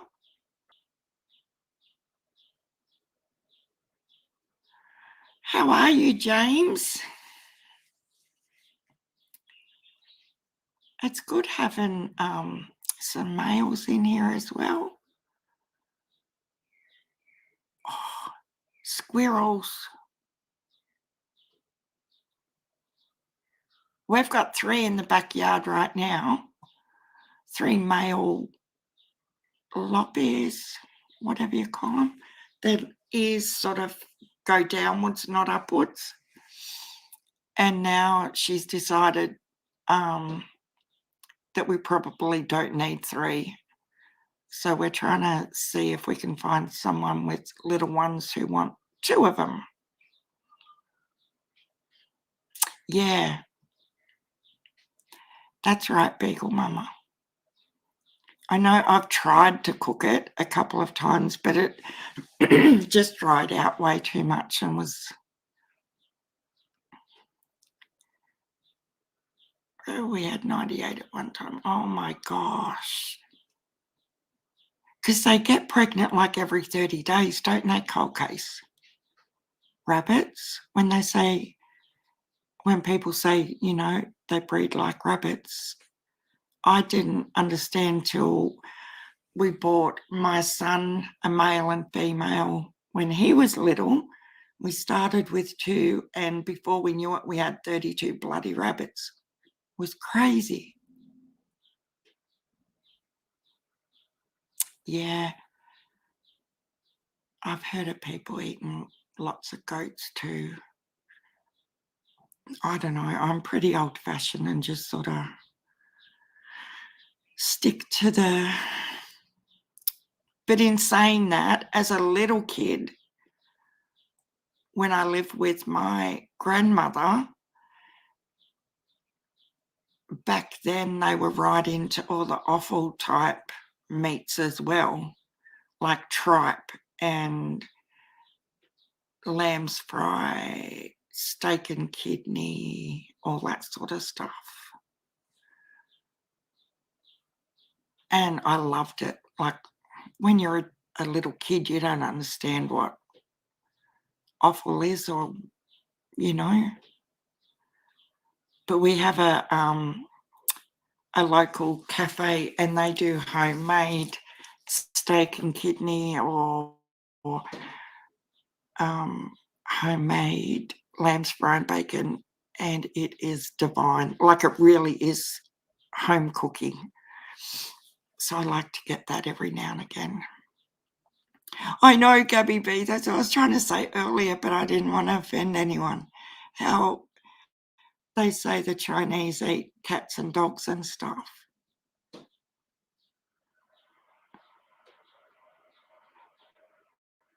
It's yeah, I can't even imagine that. Oh, really, Cold Case?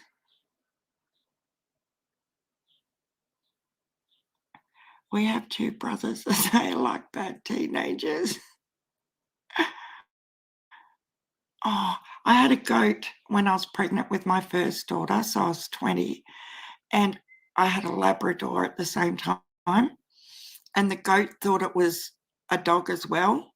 So it followed me everywhere from a baby, but it'd come inside and then jump on the bed and everything, just like the Labrador. It was just crazy.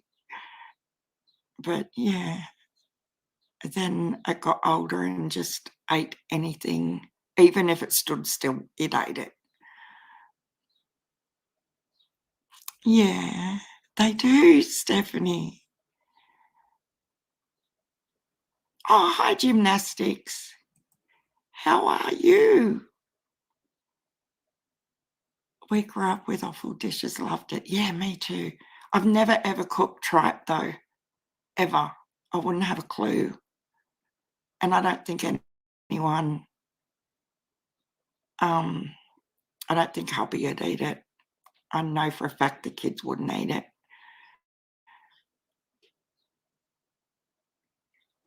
Isn't it crazy how, like, you haven't had something since you were 10-year-old, but you can still sort of remember the taste?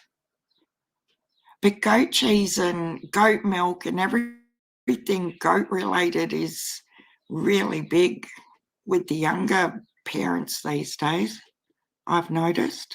Yeah, goat soap, all that sort of stuff.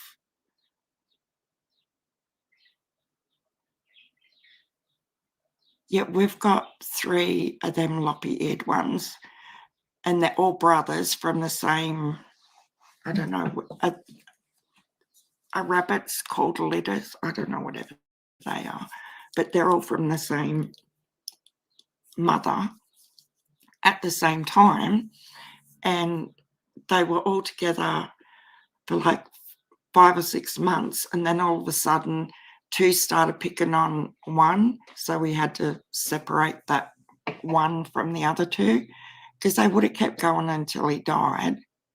Cruel little buggers. Oh my God, gymnastics. They did. He really, really did, didn't he? Gymnastics. I've always liked Chas Mostert. And sorry for you non-racer people, but yeah, he was a Holden car that won yesterday. But he's a really, really nice kid, and he really did deserve to win. And you know who else I really, really like gymnastics is Will Brown. I think he is an awesome young fella. I got a lot of time for him as well. I think he's going to be big, like bigger. He's got the best little personality. But I'm glad to see the arse end of Jamie Whincup. I've had enough of him. See ya, Jamie. I was thinking the way to cut down on wildfires is goats. You could be onto something there, Stephanie. But they're bringing in just as much money here in Australia right now, Stephanie, that just as much money as lambs. Like hubby has mates that breed goats now, and yeah, the money they're getting for these goats is unbelievable. And they must breed quicker than a sheep. I don't know. But yeah, I think they started off with wild goats that were just on that property, and they fenced it all in, and now it's full on breeding goats because, yeah, they just rake in the dollars.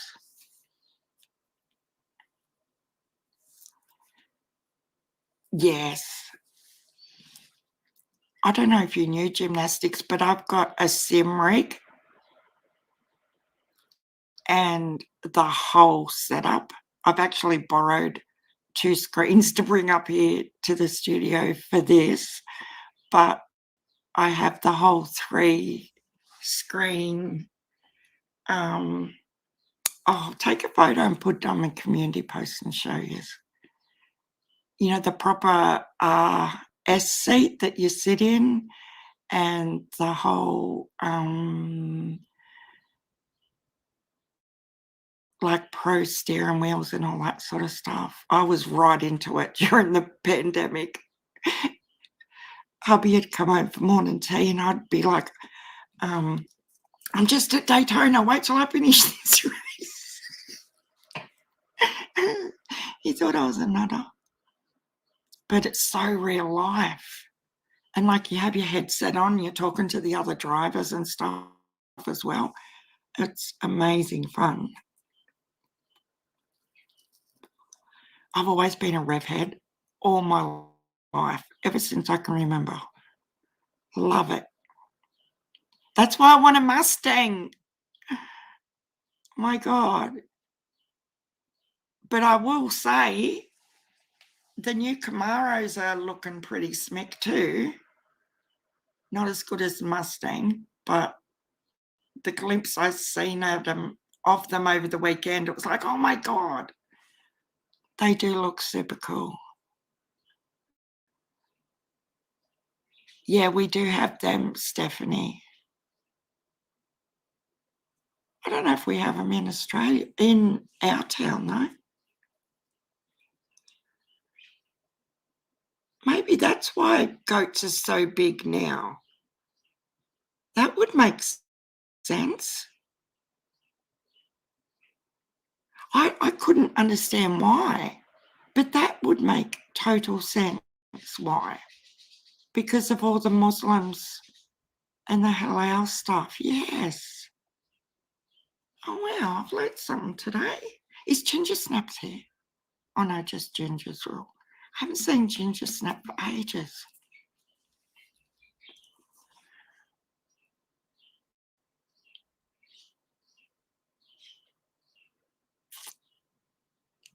Yeah, it's...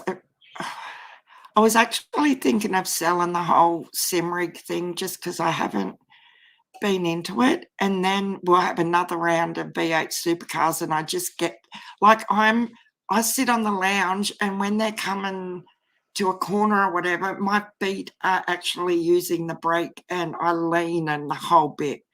Hubby was laughing his head off yesterday because I can't help it. And then I get that itch that I want to have another go.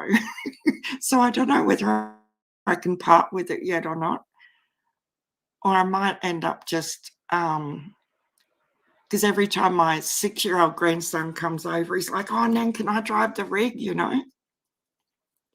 So I might hand it over to him. But yeah, they all thought I needed a psychiatrist when I went through the sim rig stage. They're like, Mum, really? I'm like, yeah, it's so much fun, guys. And I've told you this before, it's like I'm the big kid of the family. And they just all sit back shaking their head at me like I'm a nutter.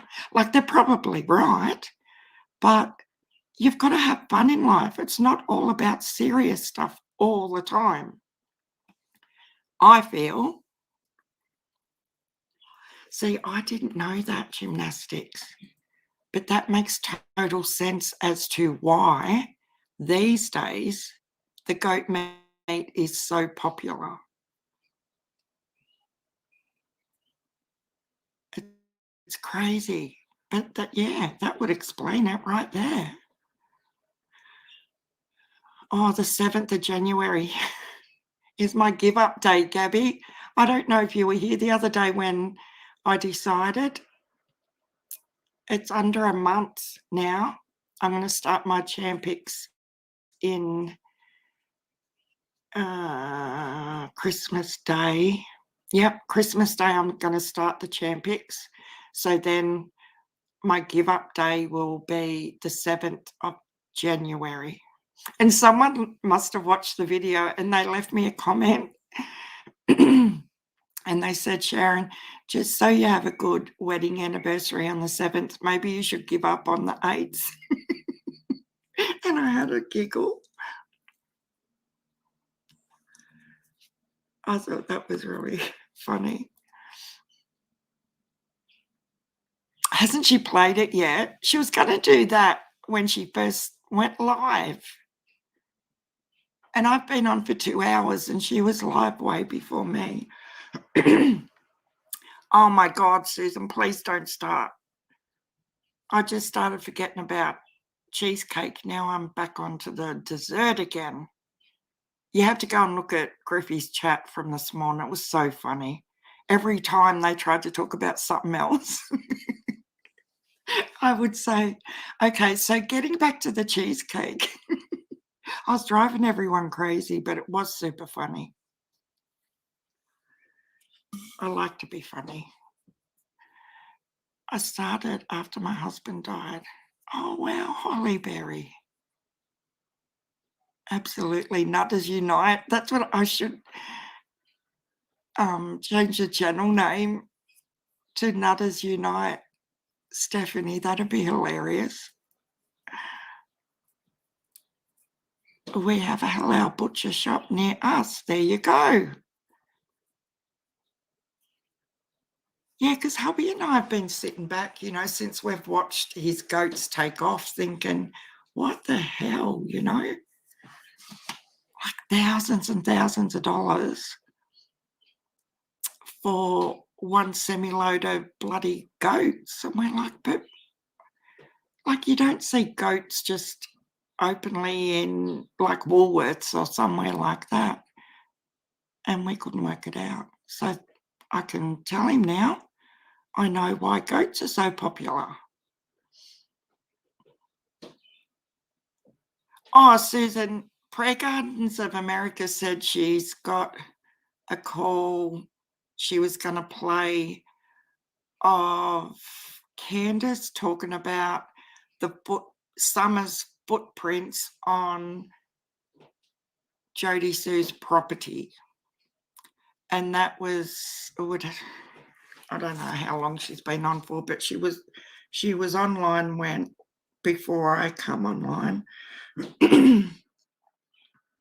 And I think she's still online. And she still hasn't played the call.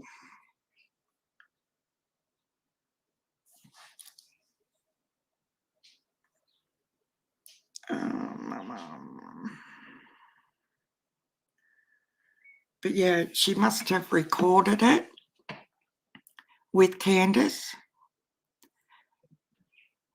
And Candace, she didn't, from when I was listening, she didn't say that Candace, and correct me if I'm wrong, but I'm sure she didn't say whether Candace said they were there or they weren't there. She was more or less saying you have to stick around to hear the call to find out. And I was like, well, I'm going live now, otherwise you all are going to be in bed and I will miss talking to everyone.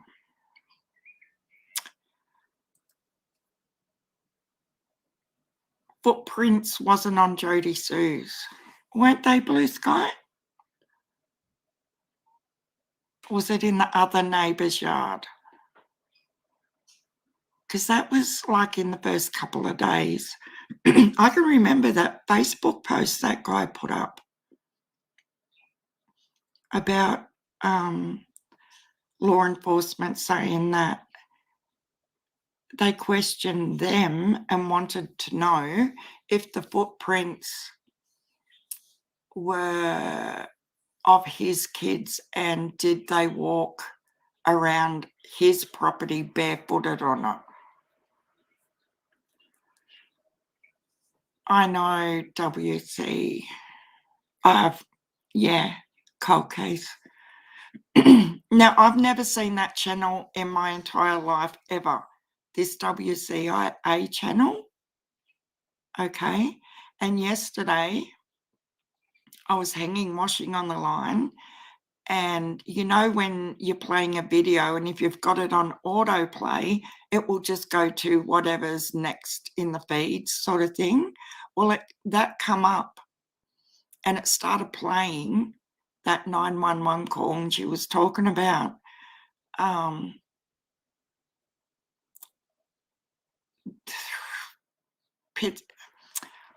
what's her name? The channel that she took it from. PH Pethington. You guys know who I'm talking about, don't you? Had some random tree saying it was Summers and said Summers telling her. She said, oh my God. It was just way out there. I'm trying to think of her name now. The clip she took from that 911 call, PH Pethington. I don't know.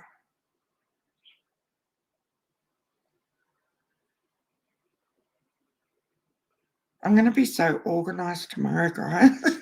It won't be all these, I don't know, I can't remember. But yes, she did. And she tried to throw that channel under the bus for cropping it and all sorts of stuff. And I know she wasn't happy either, because I did see that later on. But yeah, isn't it weird how sometimes you'll just have a channel pop up in your feed that you've never even laid eyes on before? Is Ethel here? Oh, hi, Ethel. I get you all sending plates out express. Oh my God. But yeah, the footprints. Yeah, they were different neighbours. But anyway, Candace is supposed to have called Prayer Garden, and Prayer Garden was AF Pennington. That's it. Thank you, Cold Case.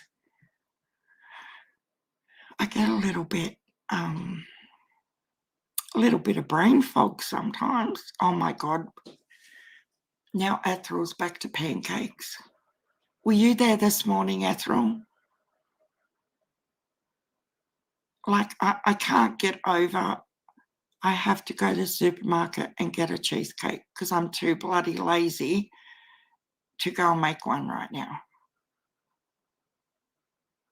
I am, Susan. I'm going to be up here all night tonight.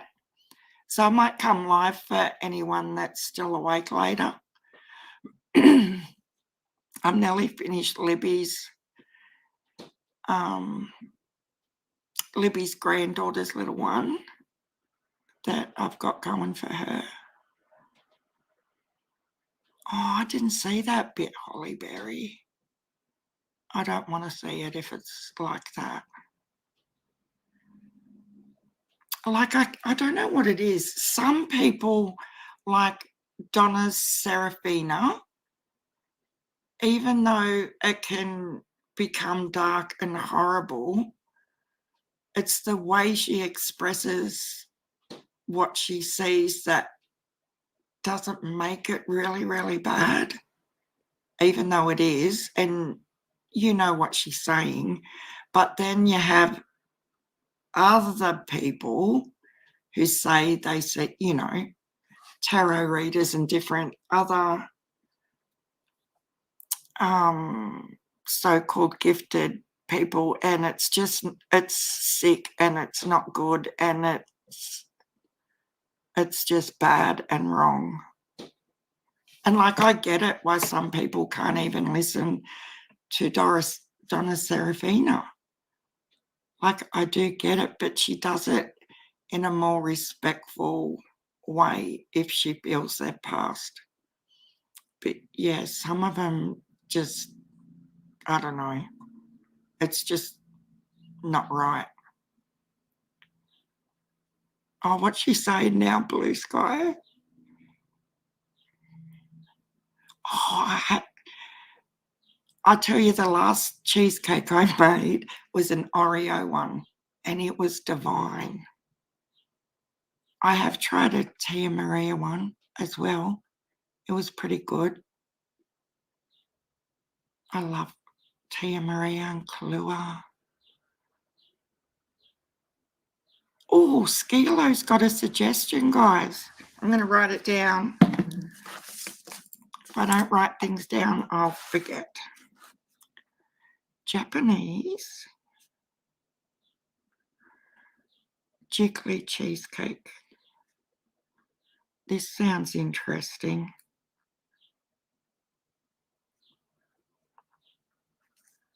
Okay. I wrote it down, Skilo. I'm going to check that out. I was really surprised how Serafina sounded when she was angry at Robin. See, I haven't even seen that yet. Did she do a video on Robin?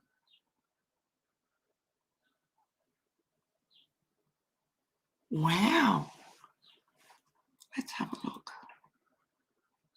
Is it on her channel, Stephanie?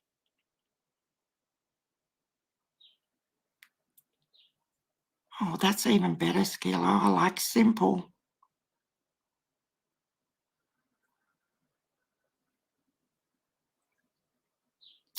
That's just sick, see? I hope someone reported her. That's not okay. Well, I don't know, Susan, because she kept saying that at the beginning.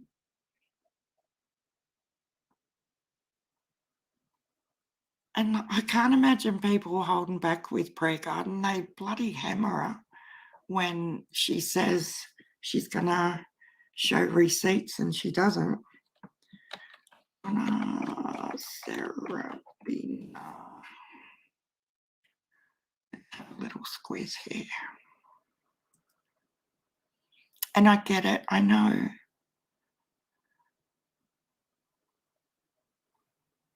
I know a lot of people don't like this sort of stuff. No, there's no video. Unless it was a community tab. No, that was a month ago.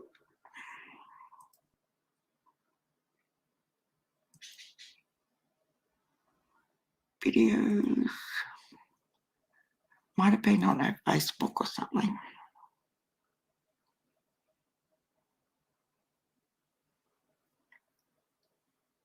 Yeah, that sounds really easy. Oh, okay. No, you're fine, Stephanie.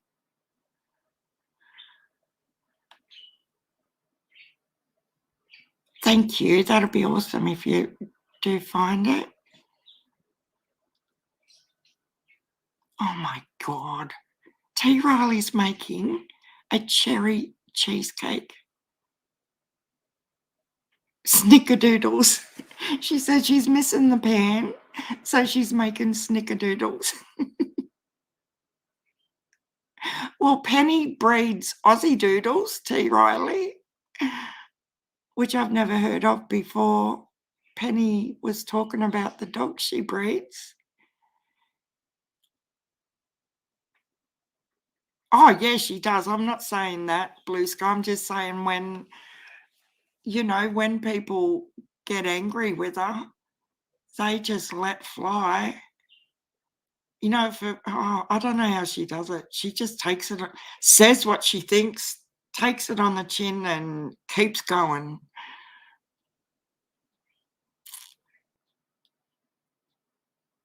I've had a Snickers cheesecake before, and it was delicious.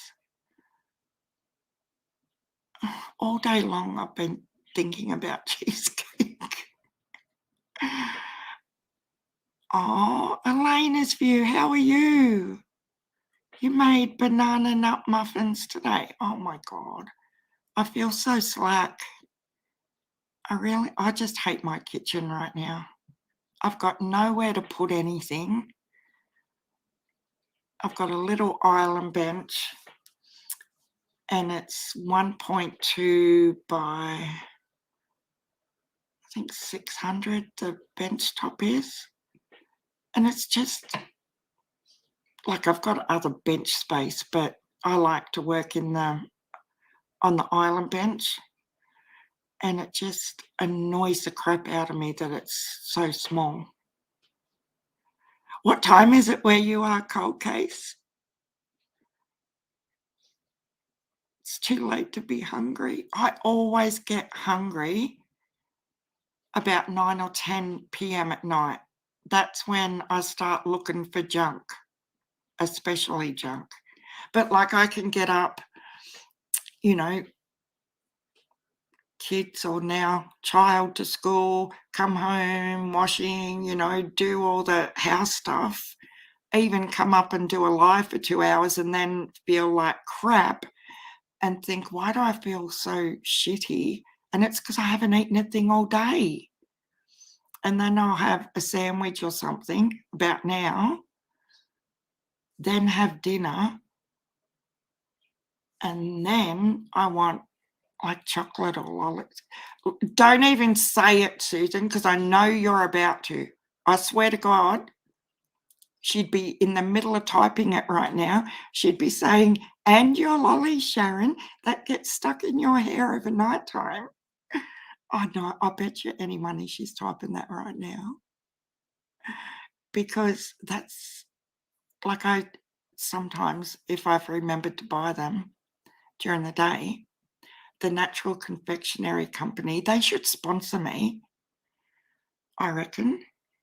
Their party mix ones, oh my God, they're my favourite. And I'll put like a handful in a little bowl and take to bed with me. And I have in the past woke up and I've got, and most of you know what my hair's like, and I've woken up with like little dinosaurs stuck in my hair. Oh God. Sour Patch Kids, I like them too. I like sour lollies. You know, you have that sugary hit and then you just wait for that. You know it's coming. You're waiting for that little sour burst.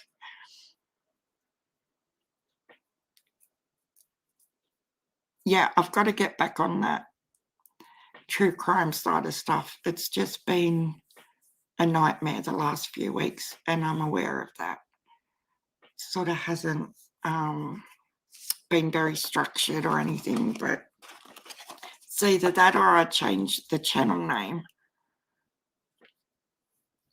I don't know. But I'm worried about these protesters being in danger.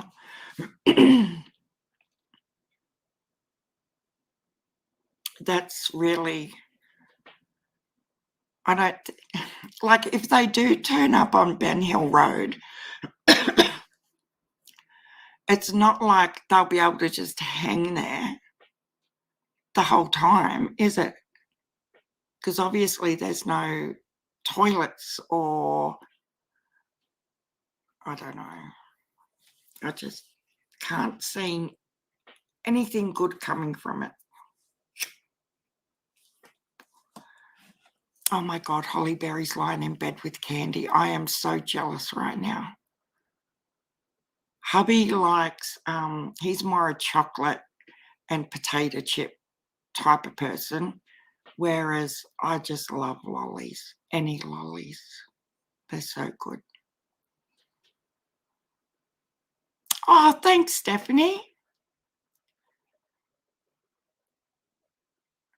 I just didn't get that, creeped me out so bad.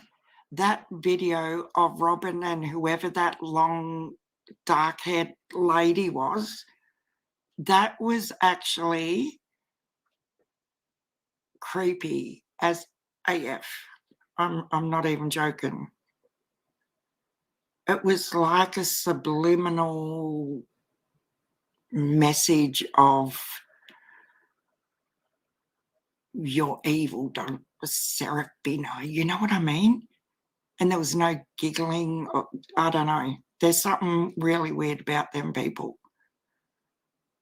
And I do not ever condemn anyone because of their religious beliefs, but they're just on a different level altogether, psychologically. Like, I get how you can be a Christian or whatever in your preferred religious community, but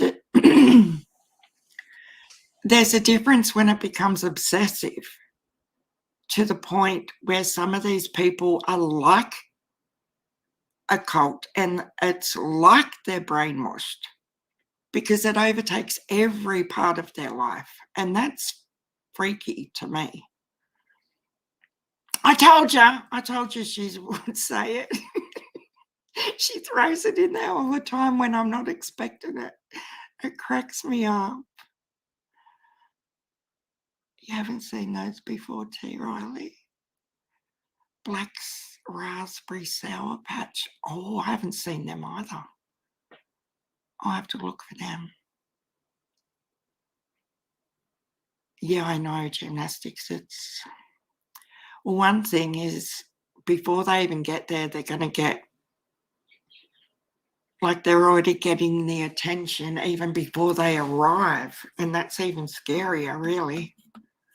because people. And is it true that Benny's really going, or was he just saying that to try and deter them from going? Because I haven't seen any of his stuff today.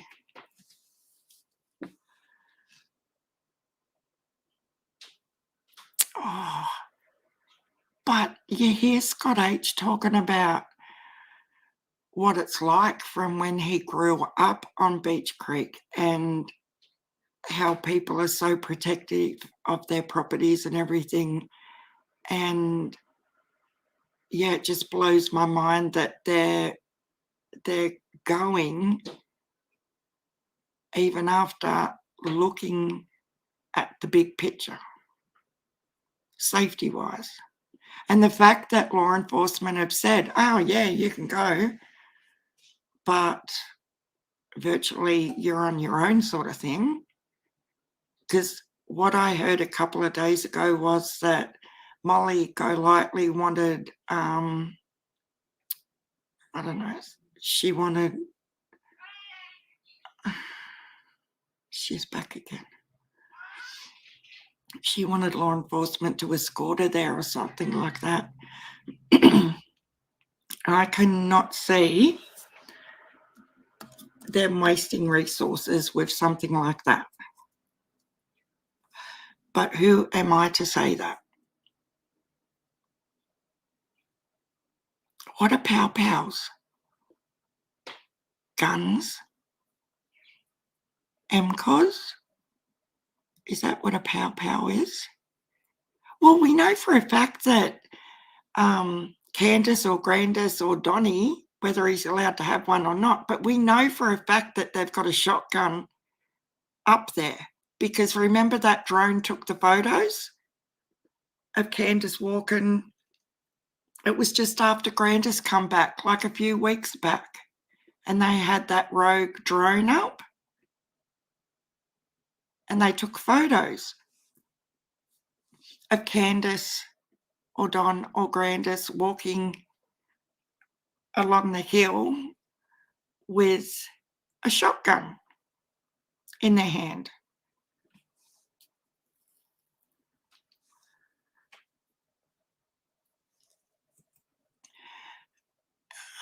Stephanie says, right, but you can't actually be a Christian and believe in telling the future, because that means there is only one possible future, so there's no free will.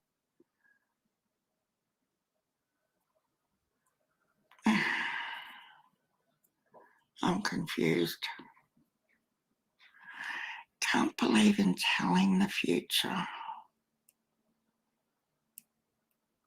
because that means there is only one possible future. Exactly. You have, yeah.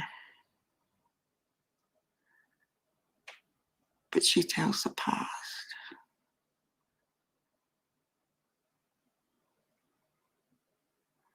It's very deep, isn't it all? It's gunshots. Okay. Yeah, I don't know. You remember that, T. Riley? Yeah, it was just after the real bad phone call with Molly Golightly, I think, and just after Grandis come back, because remember they were going off about how low the drone went and it was like down at their window levels. At their own risk. That is exactly what they said. You can go, but at your own risk, meaning you're on your own.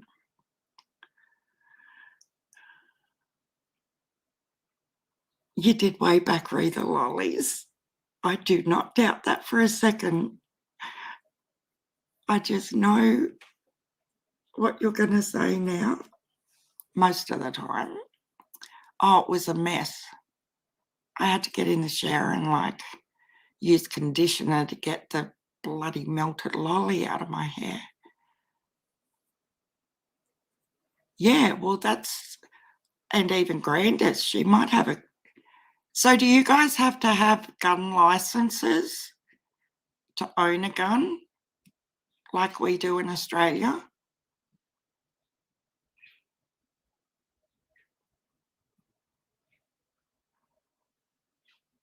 Oh, okay. I get you, Stephanie. In the Bible, it is a warning to change so the prophecy doesn't happen. Okay. Ah, that's crazy. He's not allowed in the house with a gun in the... Okay. Well, I would like to know who else is going, because if Benny is definitely going, God help them. I think he's only saying he's going just to try and put him off going. Like 100% he will try and sabotage, because he does it even with YouTube lives. He'll start ringing the creator and throwing all sorts of curveballs into their live to change the topic and that sort of stuff. So you need a license to carry. Okay.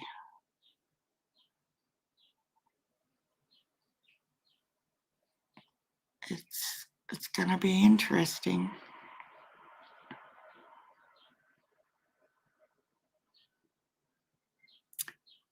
I would hope not, Stephanie.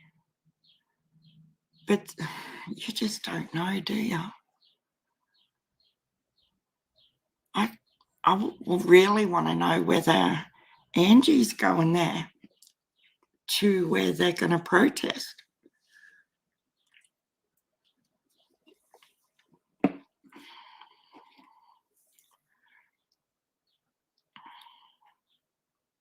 I just can't picture her and Molly.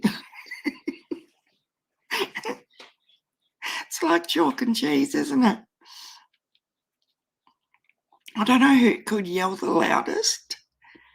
Because when I very first started watching Everyday Shenanigans, she was covering the Oren and Awesome West case. And oh my God, if you said anything good about the bio mum, she would lose her shit. Like she would come at you through your screen and she would call you every name under the sun and really, really lose it. Like I've never, ever seen anything like it. So I used to go in there and just stir her up a bit just for shits and giggles because it was funny. Especially when the naughty voice comes out of a night and I'm just in a shit stirring sort of mood. But I think she's calmed down a bit from them days. But yeah, even if you see she's got a video about Oren and Awesome West case, say something positive in the chat about the bio mum and you'll get what I mean real quick. But yeah, she can get very, very loud and animated. She's the one who used to sit and eat the packets of what I thought she was calling tamales. Hot, I swear it was hot tamales. They were in like a bag, like chips. But then I learnt that tamales are a cooked food, so it couldn't have been called that. My cousin is married to a felon and she was told by his parole officer she could have one as long as it was under lock. Oh, wow. Come at you through your screen. That's a vivid description. Yeah, she was. You go back,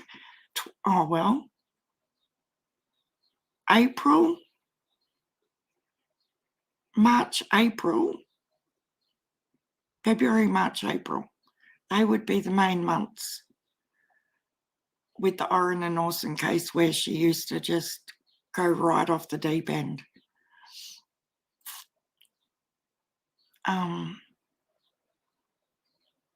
Is one. Yeah, Molly Golightly is definitely one.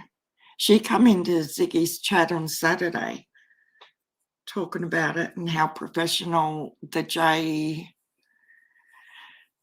the man with the bullhorn, JL or whatever his name is, she was talking about, and this is her wording in the chat. She said he was professional when she worked with him. And I'm like, you worked with him? Seriously? How was that work? I thought you were there out of passion and for the cause and everything else. She made it sound like it was a job. And I was just sat there thinking, wow, that's telling. Just exactly what you've written there. Sharon, Gymnastics 101 says, Sharon, can you imagine Molly protesting on Ben Hill Road? The mind boggles. They won't know what to make or do with Molly. Hope it doesn't go, I think you meant to say pear-shaped down in the hollers. I know. Especially when Don works out exactly who she is. Because let's face it, he probably can't remember after all these drinking sessions whose actual YouTube live he has said what on. But when he works out that the woman who said to him on the phone, what was that main statement she said, and he lost his shit? Oh, the birthday. Remember that? When Molly said, what's Summer's birthday? And Donald didn't know, and Molly got angry. Wait till he works out that it's her, that one that said that is down the bottom of his driveway. I don't think it'll be pretty, and I don't think Candace will hold back, because I think Don's got more restraint, as in he can hold his composure better. Even when he's drunk, I know he goes off and he swears and he loses his shit, but Candace does, she loses control a lot worse, I reckon, than Donald does. Yeah, that's what it was then. So I could have been right. There are hot tamales candy, and your mouth will get sore eating them. Well, she copped a lot of flack for it because it used to drive people insane. Angie, Everyday Shenanigans, would sit there at her microphone eating these hot tamale candy things and munching and chomping in the microphone. And it used to be so annoying. And used to give trick-or-treaters quizzes. If you answered right, you got Smarties. If you answered wrong, you got dum-dum lollies. That's a good way of doing it. Making that educational. I know it does look beautiful. You don't know me. The scenery is just awesome.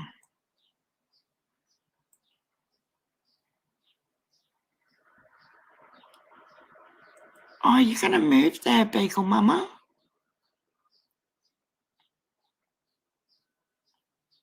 Yeah, it must be killing them right now. Oh, Libby's here. You can't wait, Libby. For the protesters. Libby can't wait for the protesters. I think that's what she's talking about. Oh, that cracks me up. It's definitely, I don't know. Can we say it's going to be entertaining when there's an aspect of fear brought into the equation. Like, I would hate to be sitting here making jokes about it and then one of them gets blown off the bloody hill. Oh my God. That farm MGL was on is city living compared to Tennessee and Kentucky. Oh my God, guys. Sharon, don't get to chat much. Oh, GMA13. Hello. As I watch on TV, Sharon, I love you. Oh, I love you too. Your fam and your channel. Prayers to you all. I know what you are going through. Oh, thank you. This is probably the most chilled I've been right now in 3 days. So thanks, guys. And thank you, GMA13. I know there's a lot of people that come in, but they don't comment or they just watch on replay because of time zones and stuff. And I do appreciate that too. Yeah, I know, GMA13. It has gone way too far, especially with them texts that Chase has received. It's whether you like someone or not, that is no-go zone for me. Like, you're out.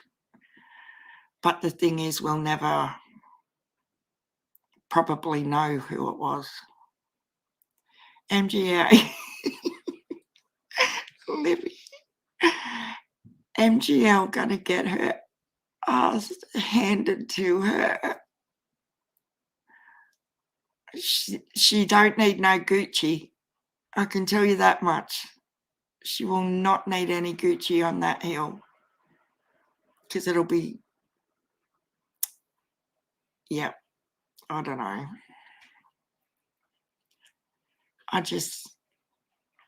But then I didn't think much of the protesting from MGL at the laundries either. I thought it was distasteful, and when Tiffany advised her to do the laundry basket thing, which Molly has stated on one of her lives that she was in the, and this pissed me off as well. Molly was like, oh, you know, there's a shop there called the Dollar Store. Isn't that the weirdest name, the Dollar Store? Like, she'd never heard of it before in her life. I'm in another country and I don't know what the stores are called, but I just got the feel that the way she was speaking, it was a store that she doesn't frequent because she's too good for it. But she was in this dollar store on the phone to Tiffany Marie, and Tiffany suggested that they get a laundry basket and go and put it in the front yard and all of that. And they were laughing and joking about it. And to me, I just didn't see anything humorous about it at all. I thought it was disrespectful to Gabby, but that's just the way I feel about it, you know? I don't know. And I really and I did say it at the time too, with Brian's sister. I felt for her when they then transferred over to her house when there were little kids in that house. And Molly is screaming out the front, what did you do, Brian? Did you dismember her? Did you do this? Can you imagine your kids or grandkids being inside of a house hearing that sort of shit? No. That's just, you can't tell me that she thought anything productive was going to come out of that either. It is 100% for views and freaking clicks. I don't care how she tries to gloss it up. Gymnastics says Tennessee looks so beautiful, but I'm not sure I could handle a holler like those in Ben Hill Road. A nice visit and stay over eating that. I know the food sounds amazing. All that southern cooking. We've been meaning to tell you, Miss Sutherland, put something relaxing in your lollies. I wouldn't doubt that. She probably has. So, Libby, do you know when they're supposedly going to arrive there?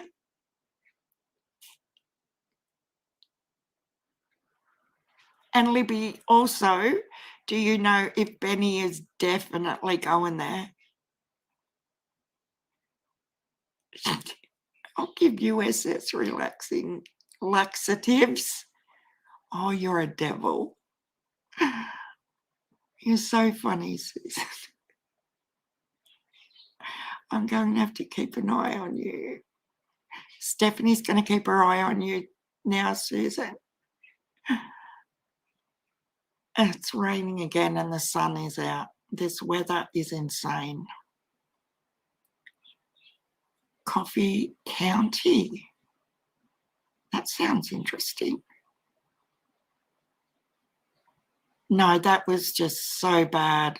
I felt so sorry for that, for Brian's sister having to deal with that with her kids inside that house.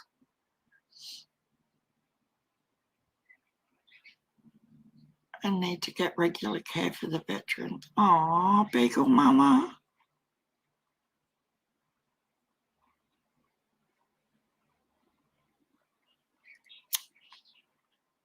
Do you guys get good support being a vet, Beagle Mama, if you don't mind me asking? Because I see so much in the media about virtually being neglected after your service and stuff. And I've always thought how horrible that is.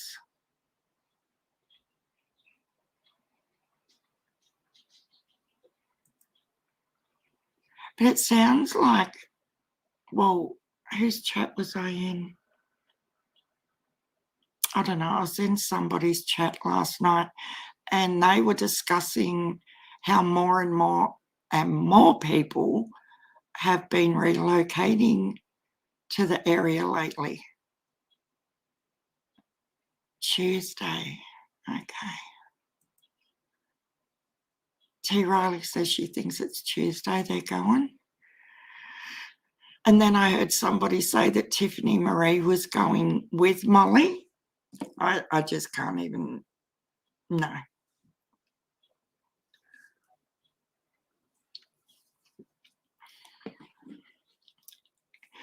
Oh, me too, Libby. I would absolutely love to see it. It's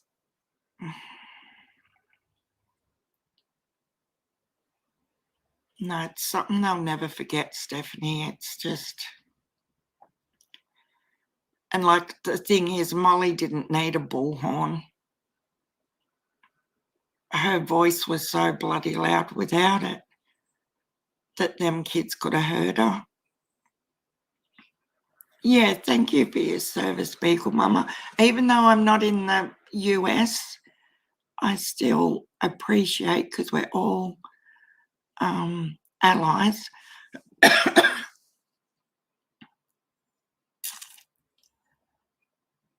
Oh, really? Skilo? Yeah, I know even in Australia, they have to, it's like pulling teeth trying to get support at times. And I don't understand why it has to be like that. Beagle Mama says, depends on how disabled you are and if you know how to work the system. I'm 90% disabled, so I get what I need. Oh, wow. I really, really hope you do get what you need when you need it, because that's huge as well. You know, from what I hear over here, like they've got to fight the system for months and months to get something that, you know, is pretty accessible.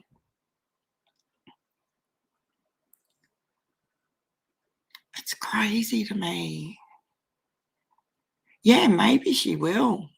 I know she's spent the night again, but she's in a motel room. So the first night she slept in a car, apparently. Nita, that is.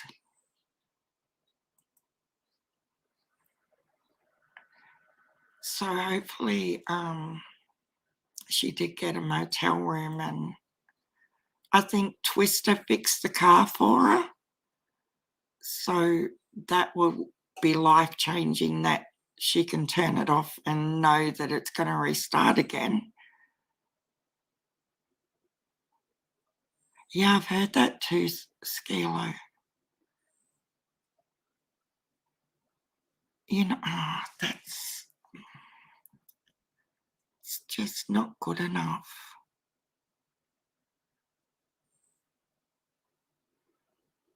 Oh, really? See, that's how things should be. No, we can't complain with our medical. Like, we have Medicare. If you're not in a private health fund, it just means you cannot. So if you go, if you have to have surgery and it's emergency, you can't state who your doctor will be. You have to have, you know, whoever's working at the time. And most people are fine with that as well.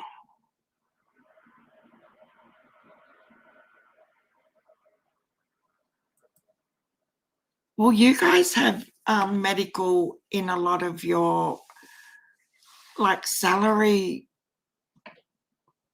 working contracts and things, don't you? Like, it's part of your salary, the medical.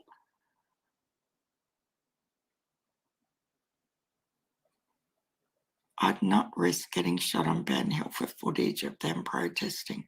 No, but this is how desperate they get, some of these YouTubers, for subs, and the whole big scheme of growing quicker than Joe Blow and having more views than anybody else. Like, it is an obsession. They've got to see them subs rising every single day, and if they're not, they go into a downer, and they've got to think of a way to get back into the spotlight and be relevant. And it's insane to me. Like, it really is. It's the way they just don't care what they've got to do to watch the sub count rise or have more views than their bestie or whatever. It's, I don't know, it's just not genuine to me at all.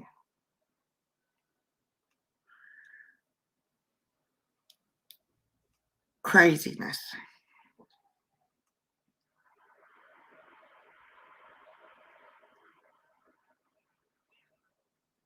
Really, really is. I was just checking my phone. Yeah, you don't know me. It's, I just don't understand.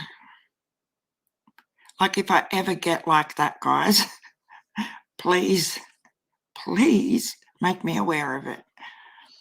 I just enjoy coming on and chatting about what's happening, but I will get back to being more structured and stuff and more organised. Did anybody watch Chris's live today with his interview with Wesley Dodd?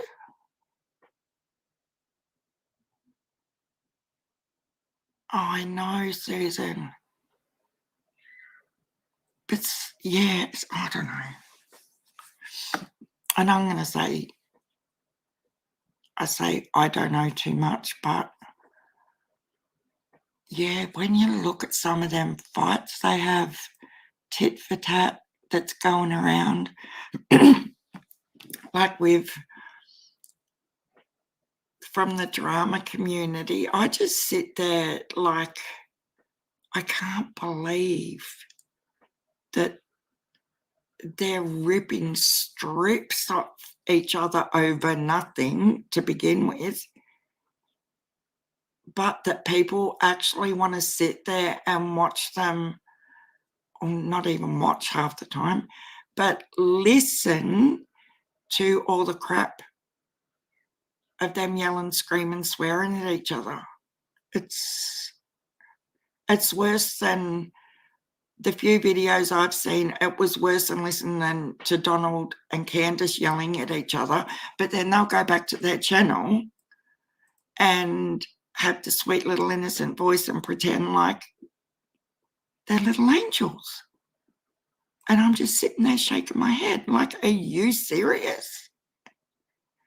Oh, I'm just so concerned for this baby after the shit that's just come out of your mouth. I'm just saying. Come on now.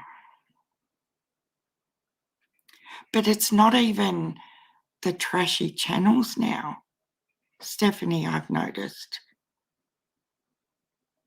There's big channels that are actually getting into it now, and it's just like, oh my God. It's like everyone's sort of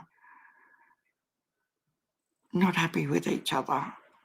Not just us little channels having a rant or a beef.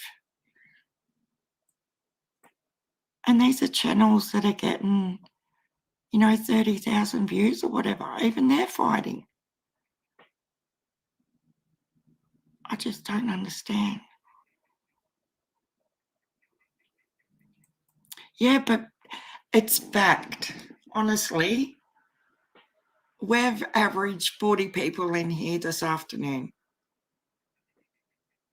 And it's because there's no big dramatic thumbnail or any premiered controversy.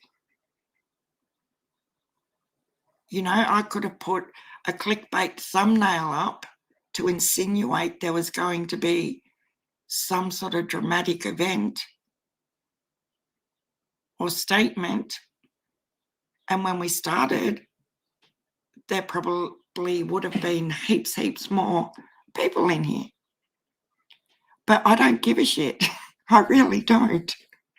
When I say I don't give a shit, I don't mean it like I don't want people in here and I don't appreciate you, but I don't care to get the people who just want to be here for the drama, because it's not worth it.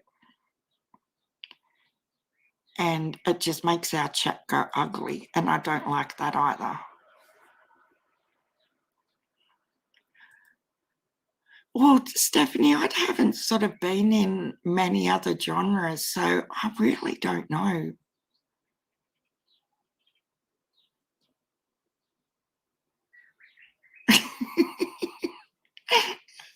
It doesn't happen in most genres. True crime, celebrity gossip, and makeup channels could bring on World War IV. I'm telling you. So it's celebrity gossip, true crime, and makeup channels. That's crazy. I didn't realise makeup channels got into it as well. That's amusing. Oh, are you kidding?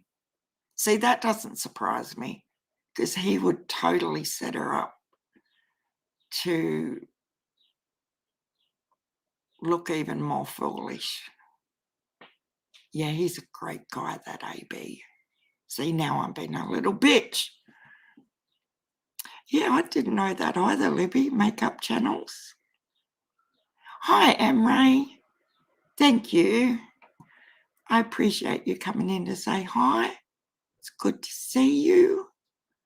We're just chatting about everything, really. They should take a leaf out of Michelle After Dark's nice, factual, thought-provoking videos. But alas, they wouldn't know how to research.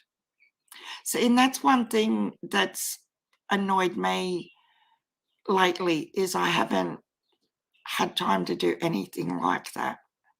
And that's what I mean about I want to be more informative and more structured, because I know I've sort of gone off the path sort of thing.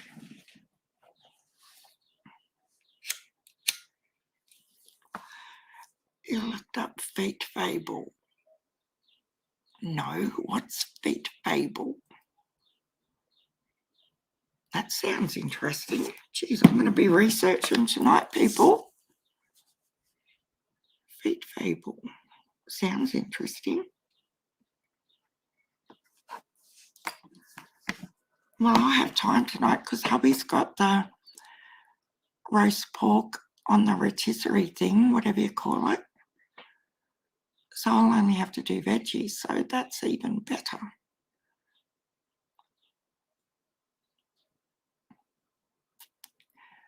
Josh. Oh, look, I've copped shit over that too. You know how I played Josh's video the other day and I didn't play all of it? Yeah, I got really shitty comments about it, and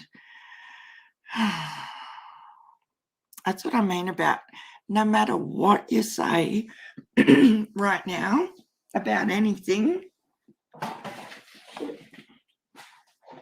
expect negative comments.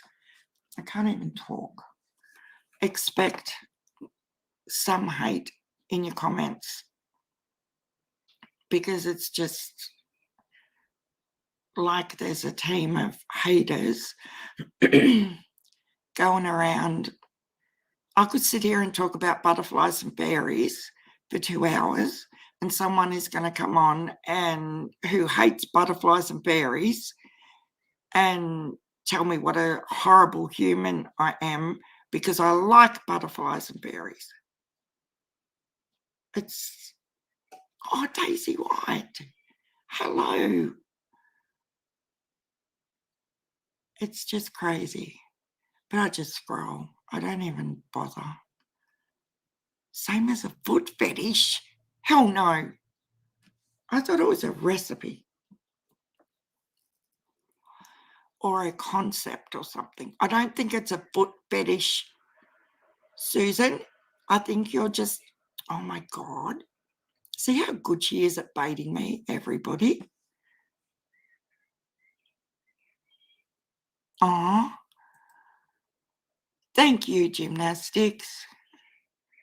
No, I'm not. Like, I know I've reacted to things, but I don't purposely come on here to instigate any creator to come for me. There's a difference between and I've said it before and I still believe it, that some creators actually 100% orchestrate more drama, as in they have a pre-arranged script with people to start some sort of confrontation or whatever to get the drama to their channel, as in deliberate fake arguments. I'll just say that. And it's getting more and more obvious by the day. But yeah, people need to just open your eyes and sit back and listen and watch, and you'll get what I'm talking about. It's too obvious. And like, yeah. Emre's going to make a channel where she paints her toenails.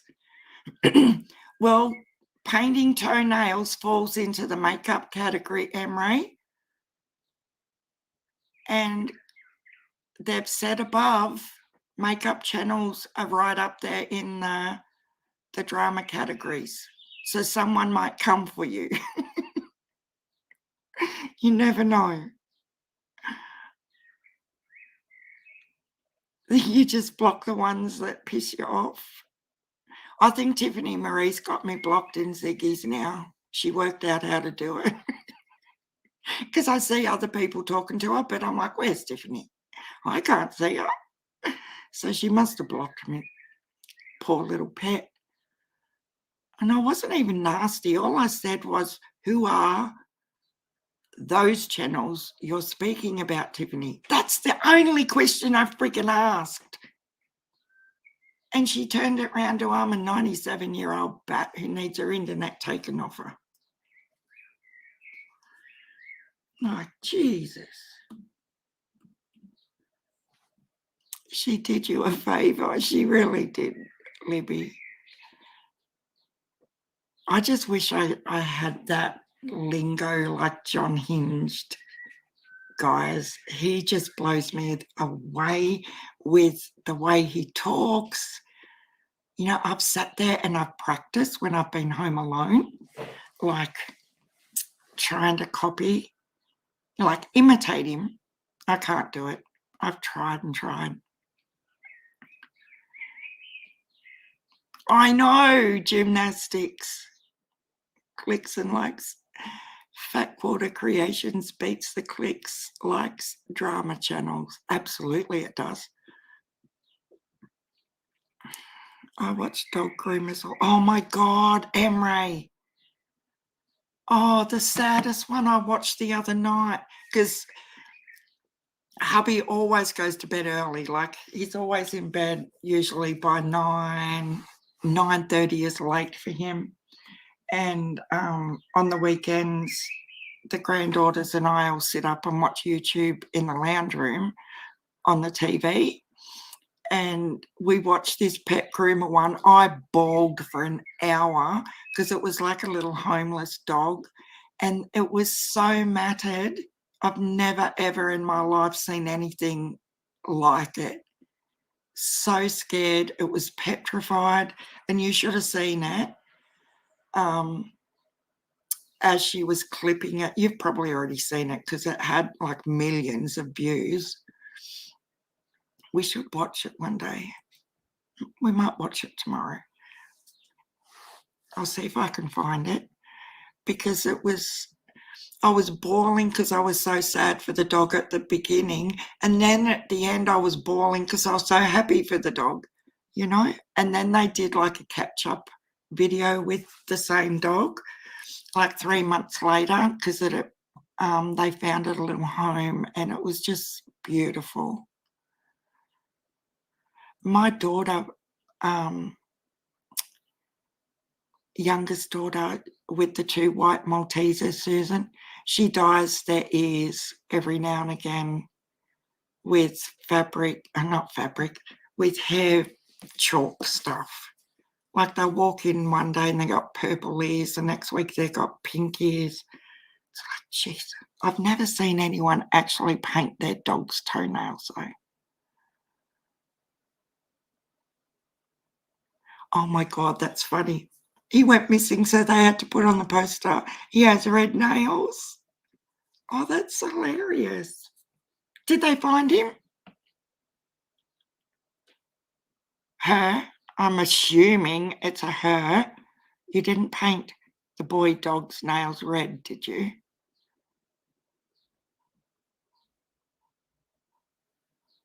Yeah, Emre, I think she did.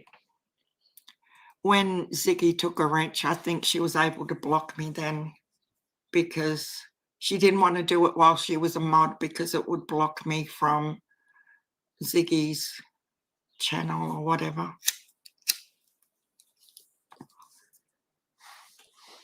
Yeah, I still chat in there now.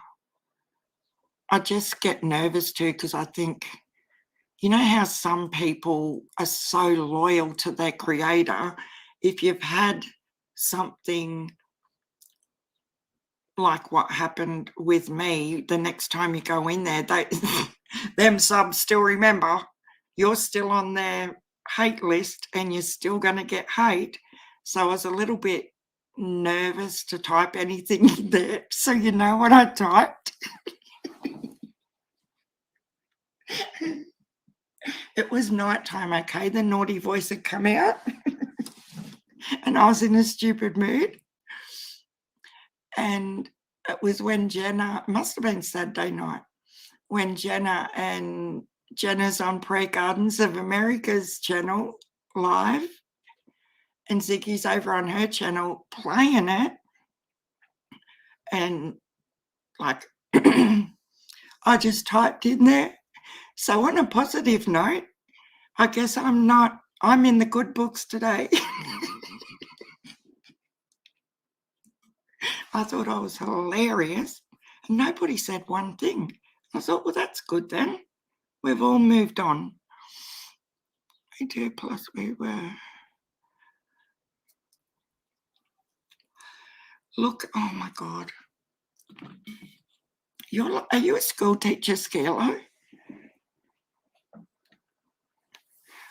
I've got to write this one down too, guys. Look up Anus Hayden. Is this a joke? Anais Hayden. Okay. That sounds like something you'd see on The Simpsons. She's a friend of my mum's and she's a dog groomer. Oh, that's good. Absolutely incredible. She paints dogs. Oh, wow. That's crazy. The little meanie. I know I am. I was just trying to lighten the mood and be funny, you know.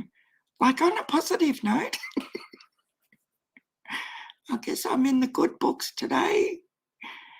Not one person said anything. So that's probably a good thing.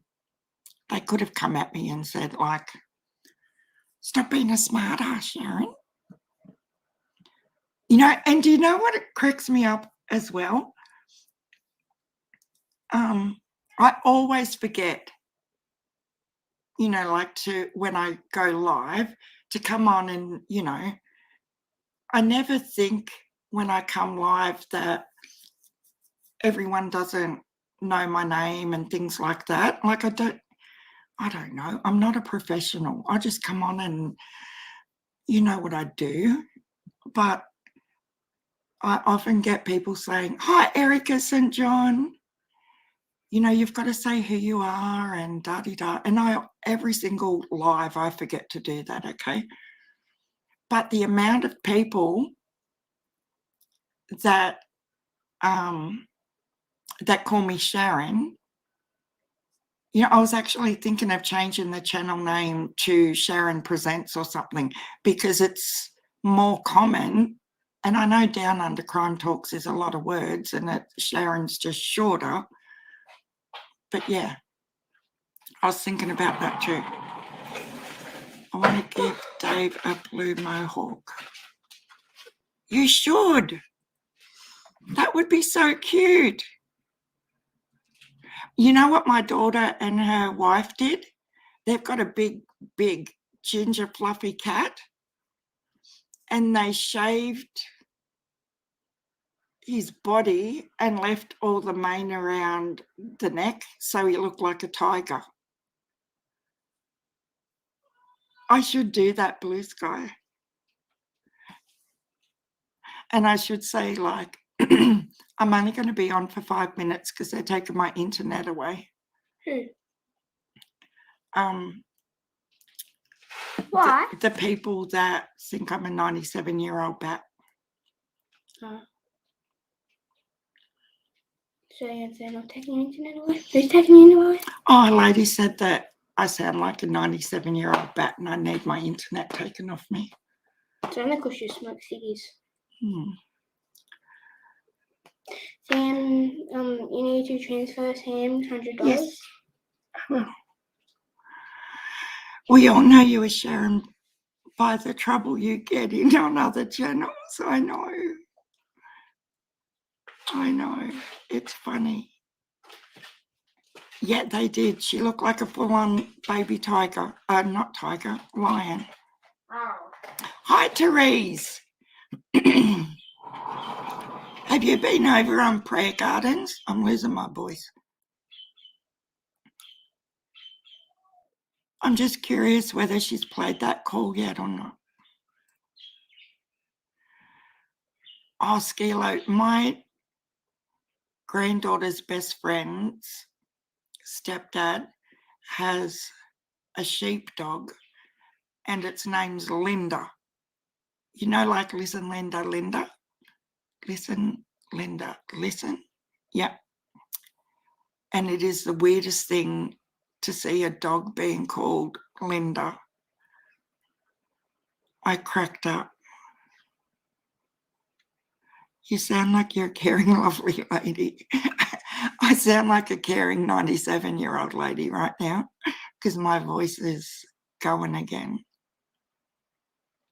Yeah, it is. I love seeing Therese. I love seeing all of you in here. Now it's pouring rain. Susan and I must be geographically close because the other night I was chatting to her after dinner and she said she was about to get a storm and then she said it was raining and you wouldn't believe it, but like an hour later we had exactly the same storm come through here and it was like a mini hurricane. The wind was like, you know how you get lashes where it's just, it was so scary. It was just weird to me. So I got on the radar and had a look and it definitely did, like what we got definitely come from Victoria way. Prayer Gardens of America. Your cat's called Trevor. Oh, I love that. Oh, you're in Ballarat. I knew you were in Victoria. I just didn't know. Wow. But that was crazy the other night, wasn't it? Wouldn't it? It was only like an hour later or so. I honestly thought we were going to lose a roof or something. It was that heavy. How have you been, Daisy? We've got a heap of Aussies in here now.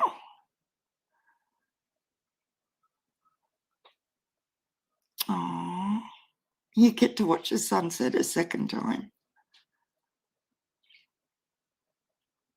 And it was the same storm. Yeah, that's what I thought. But hubby had a few beers that night, so he was in bed at like 8:30 and I'm sitting up in the lounge room thinking, oh my God. You know, I was waiting for a tree to fall or something to happen, but it was fine. But up the road, half a block away, the people lost their back veranda. It ended up 2 streets away. Oh, Stephanie. All T names, I accept the Screech. I'm good, Daisy. I'm doing a lot better this afternoon. I was a bit down this morning, but they say everything happens for a reason, guys. And I do believe in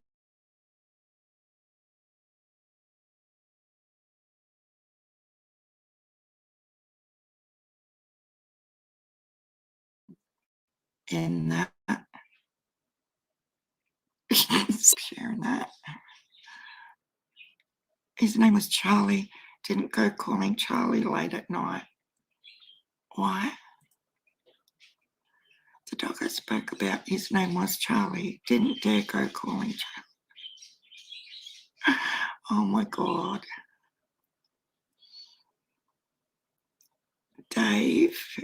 We've got Dave, Trevor, Tom 10, Timid. We've got a Jed. He's the little Jack Russell, and he's hubby's dog. And I have the little white Maltese Terrier, much like in your picture, Emery, only he's bigger. He's 5 now, and his name's Hexy, after patchwork hexagons. And then we've got Naughty Maisie, the ragdoll cat. So with the Christmas tree going up, I was really stressing that she would like sabotage it and it wouldn't stay up very long. So I'd ordered a couple of weeks ago one of them tower cat scratching things off eBay. And you know, I set it all up the other day by myself and I was so proud, because normally I just leave it in the box and wait for hubby to get home and that's his job. But I thought, no, I'm going to have a go, see how I go. So I did it. And she didn't go near the bloody thing until yesterday. And we put the Christmas tree up yesterday and my plan worked, because now she's playing with the tower and not trying to pull the baubles and tinsel and everything off the tree. So I'm glad that panned out so far. This is only day 2 of the Christmas tree being up, so hopefully she doesn't go over and pull it all down. Because she's not 1. In 2 weeks she'll be 1, so she's still a kitten really. But I thought, oh my God, it's going to be a nightmare with the tree up there. A Scandinavian elf that lives in your barn and gets up to all kinds of trouble. Scandinavian elves are what the original Santa Claus was, so they could get down chimneys. Oh my God. I've never heard that before either. See how much we learn on here, guys, all networking together and hearing each other's cultures and stuff. I just love it. Oh, we used to have a buddy too, Blue Sky.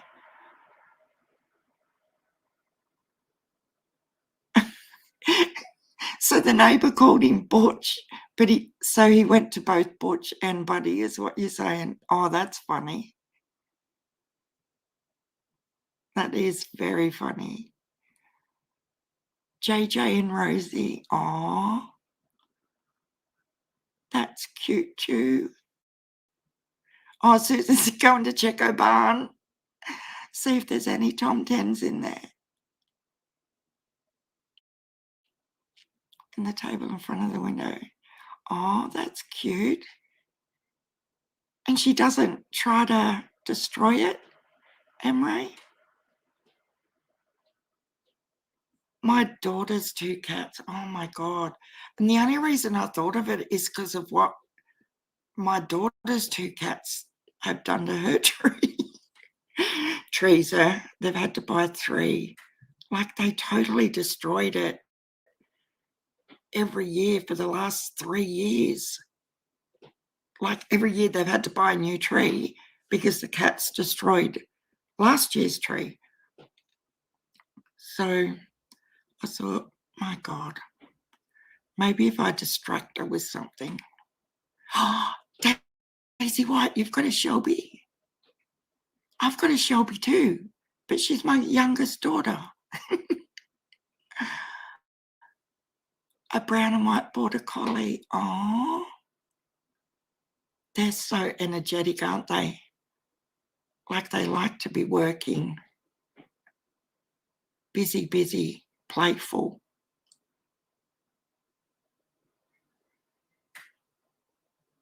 Little bit of info. It's so nice to learn about. It is. I love it. Gymnastics. I'm going to Google that as well later. It's like her tree. Oh, that's special. We haven't even got our outside Christmas lights up yet.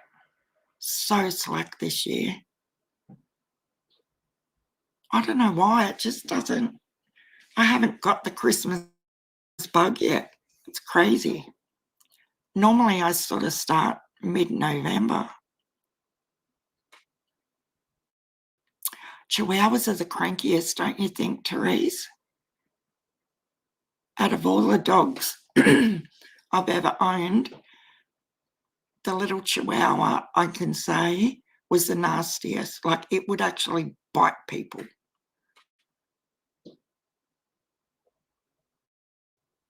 Oh, that's lovely, Nano for life.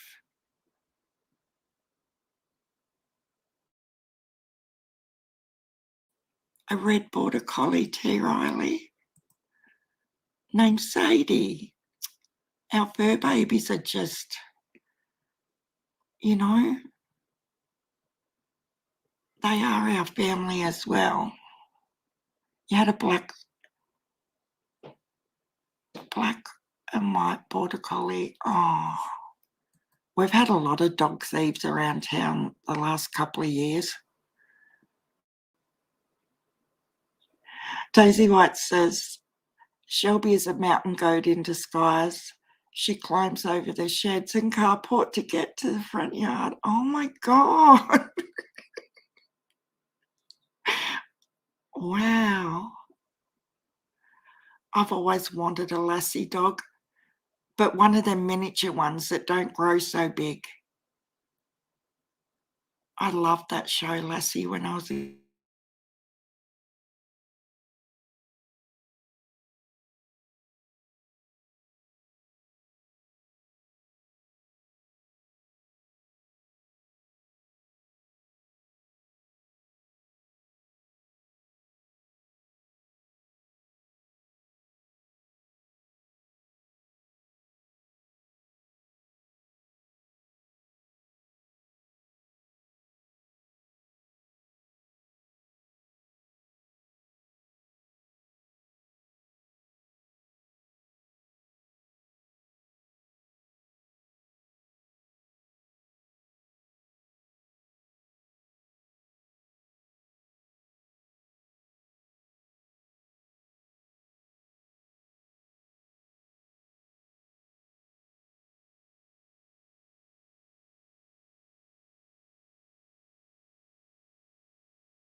Sorry, guys, I got booted off mine.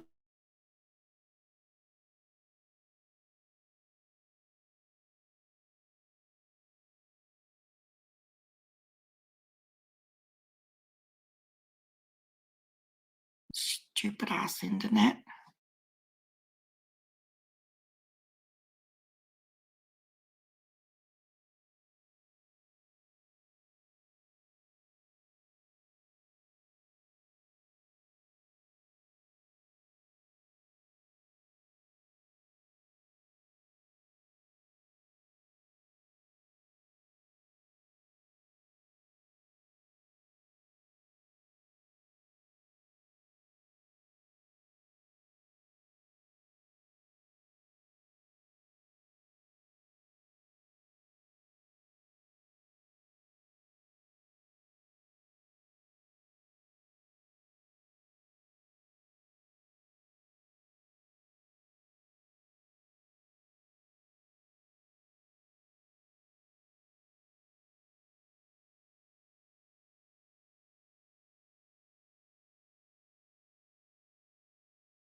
It keeps booting me out.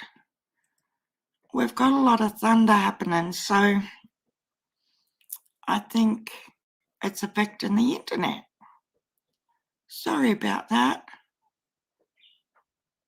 Dave's the dog. Oh my God. No. I actually haven't needed to go since I've been on live this time, so that's good. I know, I love all dogs too. She's back. You're such a cheeky one. Yeah, we had one of our Jack Russells for it was just on 13 years, and he went into heart failure and stuff. That was the saddest. Horrible. But we got him cremated, and now he's in the wall unit. And my daughter got an artist to do a hand painting, a hand sketched portrait of him, and he's up on the cupboard. So how about that, Sharon? I think she should do a makeup with Candy show. She can use Skittles for lip gloss and eyeshadow and lollies instead of colours. Well, there you go. That's hilarious. Makeup with Candy. That would be so funny. It is. It's right up there with the worst things you can go through. And like, I don't know, dog, well, the experience I've had over the years with cats is, they love you unconditionally, but when they want to, where dogs mostly doesn't matter what's going on in their world or your world, they love you all the time. And that's the only thing I struggle with cats is they can be quite ignorant towards you sometimes. And Maisie, she's just not like, she won't just come and lie next to you or come and sit on your lap like the other one does. Like she'll sit there 24/7, the older cat. But this, no. Like you can call her and do everything to Maisie. She will not come to you. She's just really arrogant at times, to the point where you think she just hates me. But I'm hoping that's because she's just a kitten and she might grow out of it. Because they reckon ragdolls are like the closest feline you will get to a dog, as in they want to follow you everywhere. And she will do that. Like she comes to the toilet and everywhere with me. But as far as a petting cat where she will hop up on the lounge with you or snuggle or anything like that, nope, she won't have a bar of that. But my daughter's got a rag doll and he's the exact opposite. He just wants to be on top of her all the time. Oh, yeah, it's that bit of having to take him to the vet for that last bit, isn't it? That's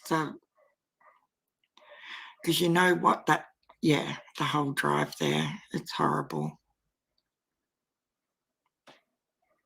Poor Susan. Yeah, and the soft food. Yeah, Ralphie went through that too because he'd lost so many teeth. And just wish they could stay young forever. Ragdolls, yeah, she is beautiful. Like, she's a really, really beautiful ragdoll with lovely tones and stuff. She just isn't a lap one. I hope so. That's given me a bit of hope. Shout cat. Teresa says cats can. When I was in hospital, my husband kept telling me how much our cat was pining for me, yet when I got home, she deliberately ignored me for a week. See, that's what I'm talking about, Therese. Apparently the other night, not this Saturday night because I wasn't up to it, but the Saturday night before, Brenda and I have come up here to the studio to do our Saturday night sewing get together. And apparently she was in the house like meowing and rolling around on the floor. And hubby said it was just like she was mourning and crying for me because I'd left her in the house. But as soon as I went down to the house, it was like, yeah, no, I didn't care that you went here. He said it was weird. So that's really funny. Oh, T-Riley. Yeah, a ragdoll. I'll show you. Oh, no, it's on that phone. I'll show you. I'll see if I can find one up here if the internet's going to behave itself.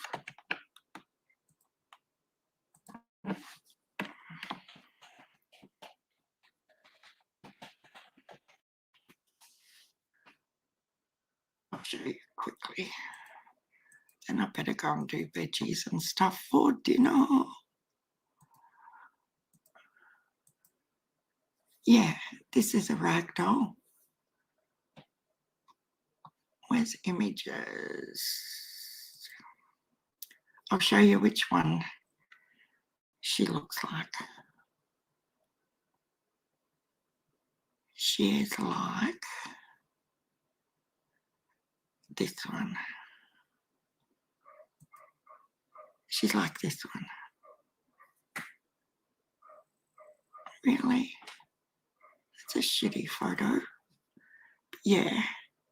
She's got the really dark little ears and around her face and her paws.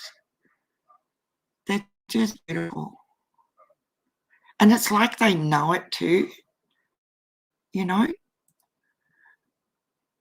Like, I'm beautiful, so no.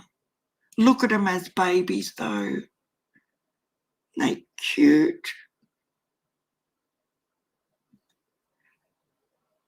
But my daughter's is a male, and she was saying to me weeks ago that the males can change colour during summer and they turn more a grey colour. And I'd never heard of that happening before, but I was quite shocked when I went over there today because he really has. He's lightened right up all over. So he's looking more like this cat here. See this one? Instead of the dark around the face and stuff. But there, she was lucky. She got her mail for free because a friend was living in a house and they had to relocate into a unit and they weren't allowed to have pets. So I've always wanted a rag doll, and I thought she'd give him to me. I don't know why, but I thought, oh, she'll give me her ragdoll cat because she already had 2 cats, but she didn't, even though I kept relentlessly hinting that I want your cat. So I thought, okay, I'll go buy my own cat, which I did. But she was $1,000 and I got the lady down to $850. So now they're not cheap. And apparently that was like cheap to get her for $850. after I got her and had a home and stuff, I then started Googling how much people are paying for them, and it was anything from, you know, $1,200 up to $2,000. I was like, wow. Yeah, they are fussy though. They talk about fussy cats, and she is fussy. But they are really, really pretty. And she's really long too. When she stretches out on the tiles, I'd say she'd be close to 1 metre long, like when she really does stretch right out.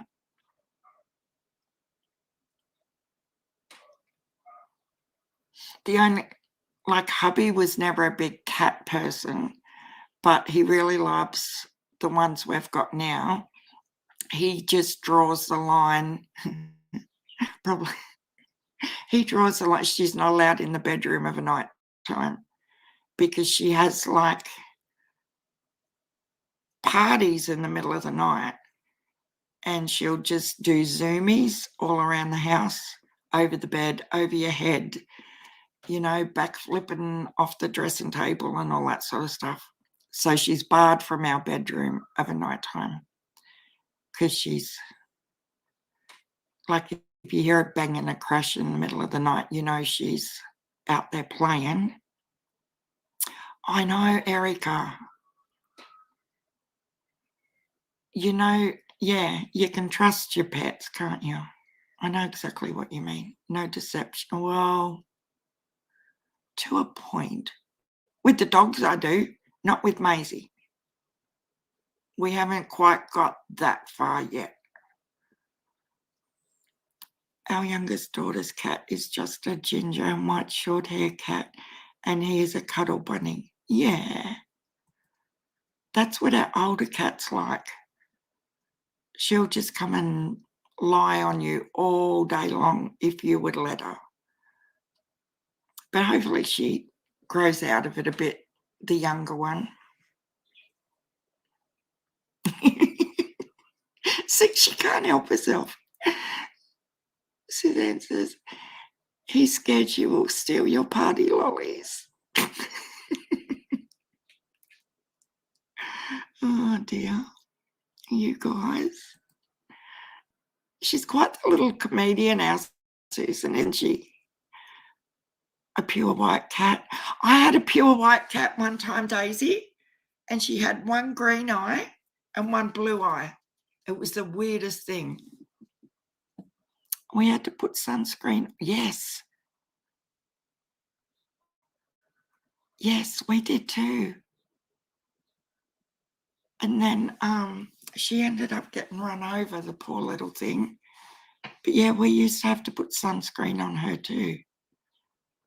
But her eyes, and they say that a lot of pure white cats that have different eye colours can be blind. So maybe we didn't know at the time, but maybe like she didn't hear the car coming and that's why she got run over. It's just not until you're in certain situations you can work out. Lolly's in her fur. Oh, hell no, Susan. She is long haired too. Like some in these photos, like this one here, it doesn't look very long, does it? Some of them have, oh, look at this one.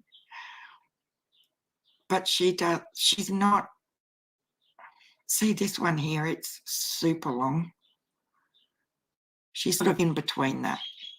Her mane looks like this one now.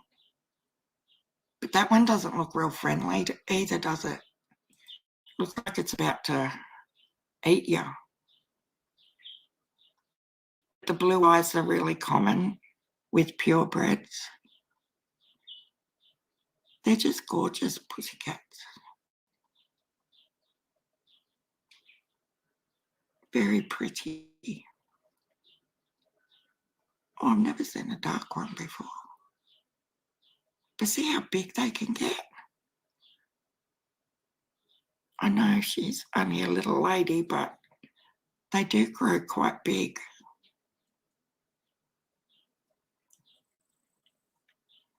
I don't know. I can't take, and I'm not being horrible, but I can't take to them cats that don't have fur.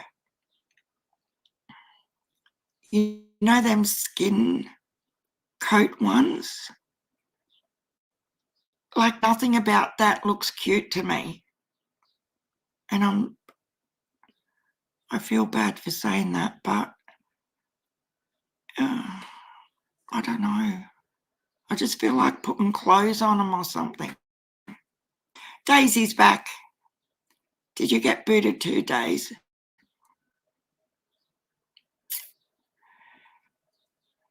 Welcome back. Someone in a chat one day said to me, WB Sharon, and I had no clue what it meant, so I had to ask, what does WB mean? Because heaps of different people were saying it. Welcome back. Polydactyl cats. Are they the skinless ones I'm talking about? T. Riley? Yeah, like the cat on Austin Powers, Daisy. They just freak me out. Like, really freak me out. Like they sort of look terrestrial or something, like, yeah, it's a hairless cat.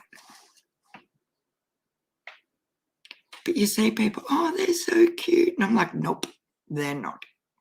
There is nothing cute about it. And it needs. Oh, and he's 19. Oh, jeez. Is he, like, do you only have one at home, Daisy? This is the weirdest feeling to me, not having the little one here. I think I'm deliberately. Hello, New Zealand Mysteries. How are you? Hello. Hello. Without, don't they say that in the UK? Hello, how are you going? You have to excuse my voice. It's all croaky today. Cornish Rex have no fur. Would you, Emre? I guess you'd warm to them once you were used to it. Hairless.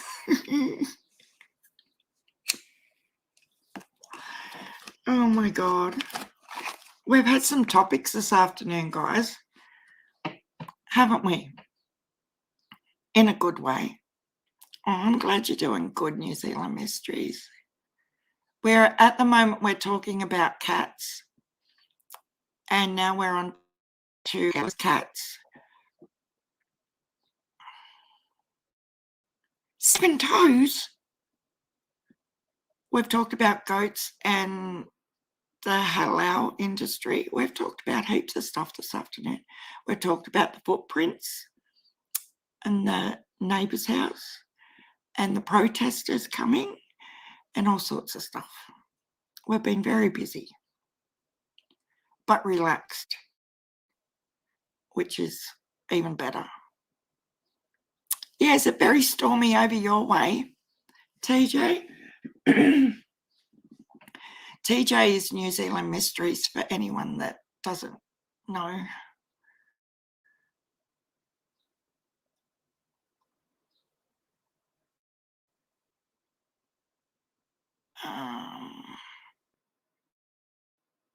Yeah, it's not pretty. Like, I don't find them pretty, but lots of other people probably do. I see them on YouTube all the time, and I just because it's so different. Who picked cotton in the field across the street from us? Huh? Oh, you just had ice cream? I'm still going to the shops. I'm actually going to put it on my community tab, guys. It's not going to be the same. It's going to be a shop bought one, but I have to go and get a cheesecake. I might get the stuff to make an Oreo one from scratch tomorrow. That's how I get the cat and Dave to like each other. Oh my God. That's a good idea. Because our older cat does not like the young one at all. From day one, didn't like her. And we just thought, it's because it's a new cat into the family, she'd get used to her, but she still hasn't. She still hates her. The older one, does not like the younger one, the ragdoll. And every time the ragdoll goes near her, she'll swipe her and get cross.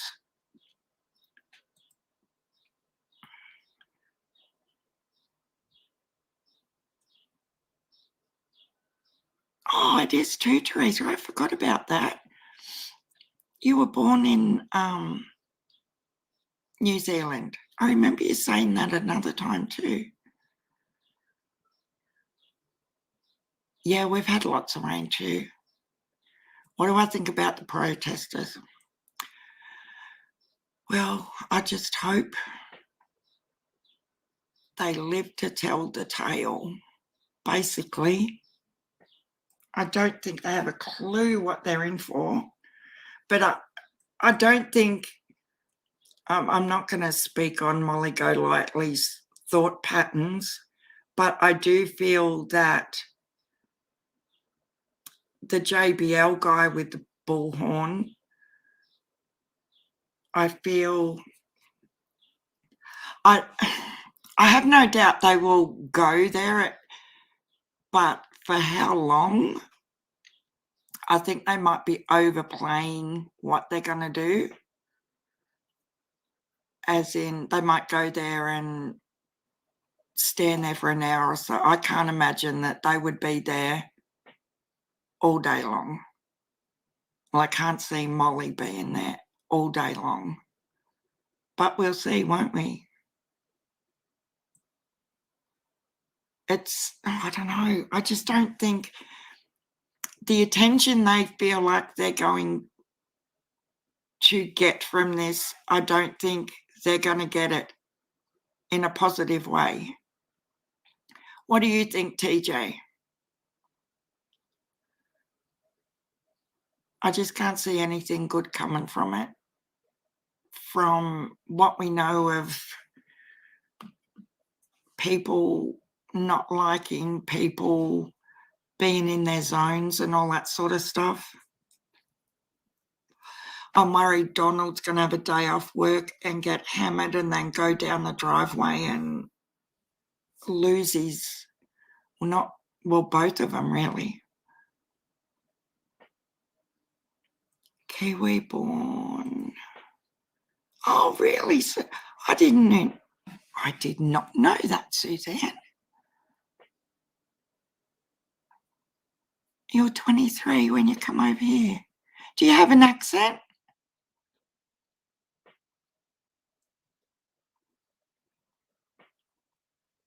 Wow. See, I didn't know that. And I talk to Suzanne nearly every single day. You can't get into it either, Gabby B. Do you know what I think a lot of it is with me is I haven't really been to many shops or anything yet other than like the supermarkets. So normally you sort of get the vibe when you go to the malls and, where I really haven't been anywhere. No, you don't think anything good will come from it either. Daisy White, the protesters that are going to Ben Hill Road.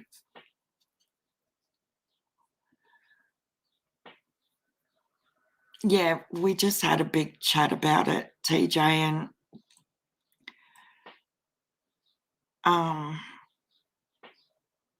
before Like when Brian Laundrie very first took off and they didn't know where he was, like in them initial days,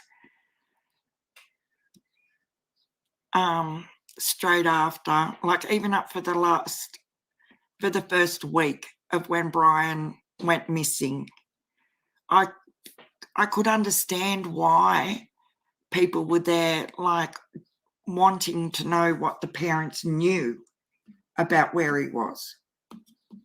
I totally understood that. And that sort of, with the emotional, especially when they found Gabby, people's emotions were crazy and you could understand it.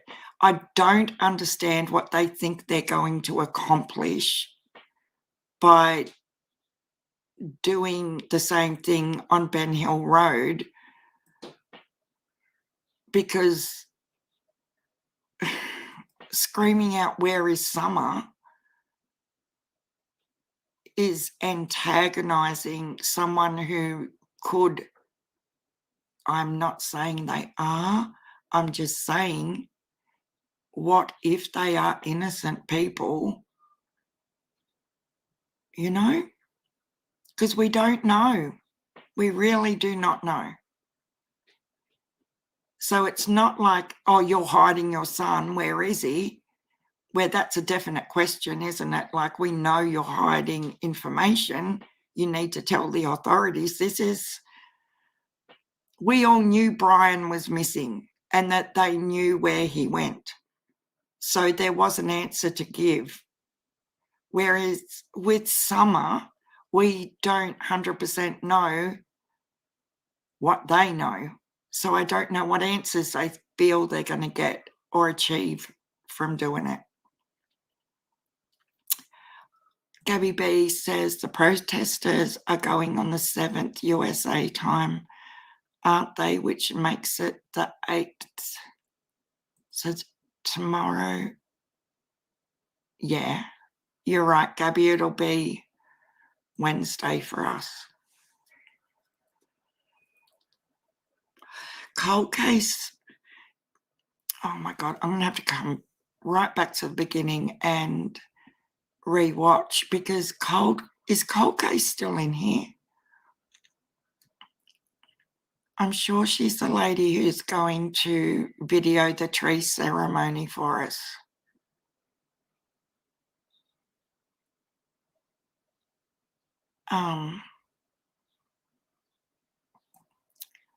I don't think Nita's still going to be down there on the 7th to get footage or whatever of these nutters. And, you know, my other biggest question is whether Benny is for real about going there, because that puts another dimension on the situation. Is Benny going to go down there and be aggro and confronting and horrible? Or is he going to go down there at all? Or is he going to go down there and think he can passively talk them out of it? But see, what they want is what we're doing right now. We're sitting here and we're talking about them and the situation that they're going to do. And that's what it's about. It's not about Summer. You can't tell me it is. Like, you can tell me, but in my mind, I don't think the cause and their necessity to go there is that they really think they're going to get answers. Surely they're not that stupid. Pay-per-view show after all. Yeah, maybe Donald will film him. Who knows, guys, but I don't know. I just think it's ridiculous. But no doubt they'll get shitloads of subs and views, and in their eyes, it'll all be worth it. Oh, I don't know. I said it again. I don't know. No, we don't, Gabby B. That's why. How often do you see me come on and say with conviction that, and I'm not defending them, I've never ever come on and said they're 100% murderers and they've done this and they've done that, because I've always had in my brain, my voice is really playing up, thought it was an accident. And I do believe 100% that they've hidden her somewhere up there. But was it intentional? Just in my feelings, I don't think it was a premeditated thing. I just think something happened and she was hurt and passed away. But I cannot sit here and outright, like so many creators say, oh, they killed her, they've done this, I can't do it because I just don't know. And I can't help but put myself in that position that if I was innocent, I don't know. It's just, I've said it again. But yeah, it's going to create views and drama because everybody's talking about it right now. And of course we're going to, because it's a situation and it's a controversial situation. And that's their goal. They want the limelight on themselves, but not for, get your sand shoes on and some ankle protectors and get out there outside of that 5-mile radius and that's already been covered and get out in the scrub and go look for her. That I can say is something productive. But when it's bullhorns and protesting, that's just not something. Like if you're going down there, go down there and look through the woods and stuff.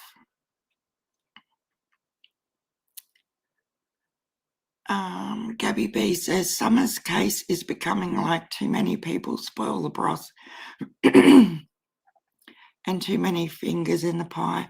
I also think Summer has passed away due to accident and buried her somewhere. Yeah, that's just how I feel. I have said I've never, and I've done a video on it, I never ever thought the planting flowers thing was a thing, because if you look at them pots like we did months ago, they were not freshly planted plants. And then you add the dimension of, oh no, they were succulents. They're more hardy than a flower. Like they will go months without water, but the plants, whatever they were in them pots with the little figurines of Chase on the case and everything else, they had been in there for a very, very long time with weeds growing everywhere. Like, no, I don't believe that. And I have said that.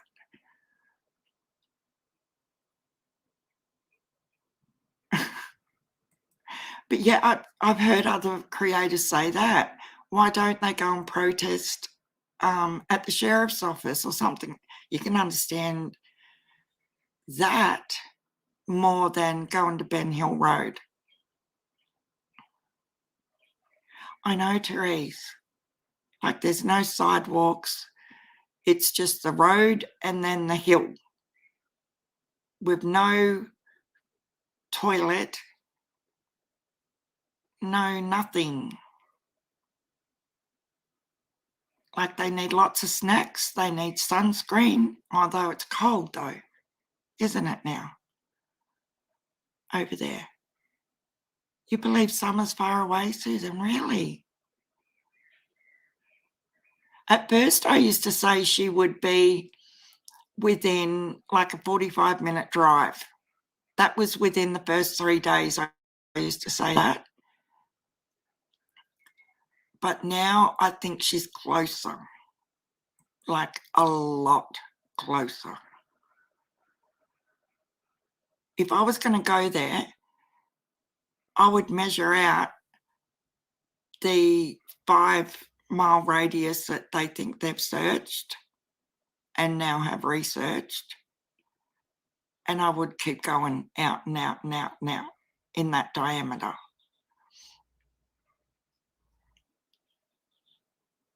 Yeah, there's just doesn't, it's not logical. They're virtually asking, did you kill her and where is she? Like they're asking direct questions that Dr. Phil, the behavioural panel, how many YouTubers have not got them to really slip up with. They're pretty consistent with keeping the story the same, probably because it's so rehearsed. I don't know. But yeah, a protest, it needs a different name. It really does. Because the word protest doesn't fit their goal. Yes, now the parents can't speak up. They dug a hole and stuck to their stories. We will never know. I don't know, Susan. I do believe we will know. I really do. But then, like, look at little Michael Vaughan. It's the same situation with him, just vanished. But you don't see people, you know, fighting and carrying on, and there's no dramatics within the Michael Vaughan YouTube community, the people that have covered him. Why is it so bad for Summer's case? Is it because Donald and Candace have played up so much on YouTube? You know, like the first thing people do when any child goes missing, and I know I do it over and over and over, you go straight to the Facebook pages of the parents, and it starts instantaneously as soon as a report goes up, doesn't it? People are already on it.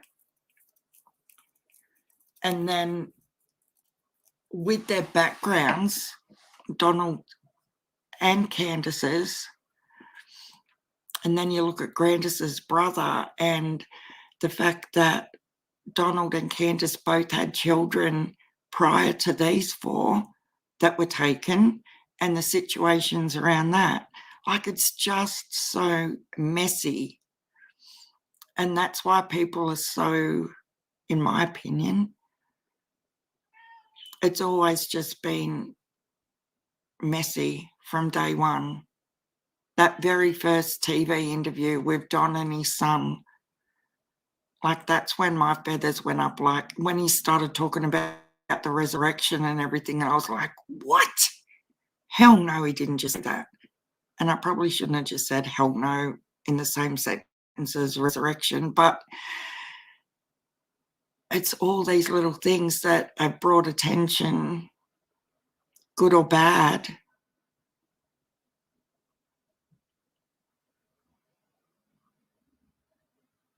Yeah, it's sad for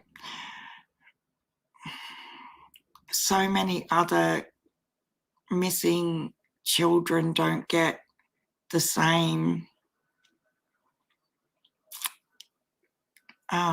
awareness. Yeah, and especially, like, guys, you got to admit, I think for me, after the Chris McDonough videos, when he got into that house, that's when my senses were like, this was always going to happen to one of those kids. I really do sound like I'm 97 today. Like it was a death trap, that house, with the wiring hanging out of the walls and the ceiling and that bloody basement. Like, I've never even seen a movie about a missing child with the amount of curveballs that has happened with Don and Candace. And then he goes on YouTube and he goes DUI live, all this sort of stuff. Like, it's just crazy.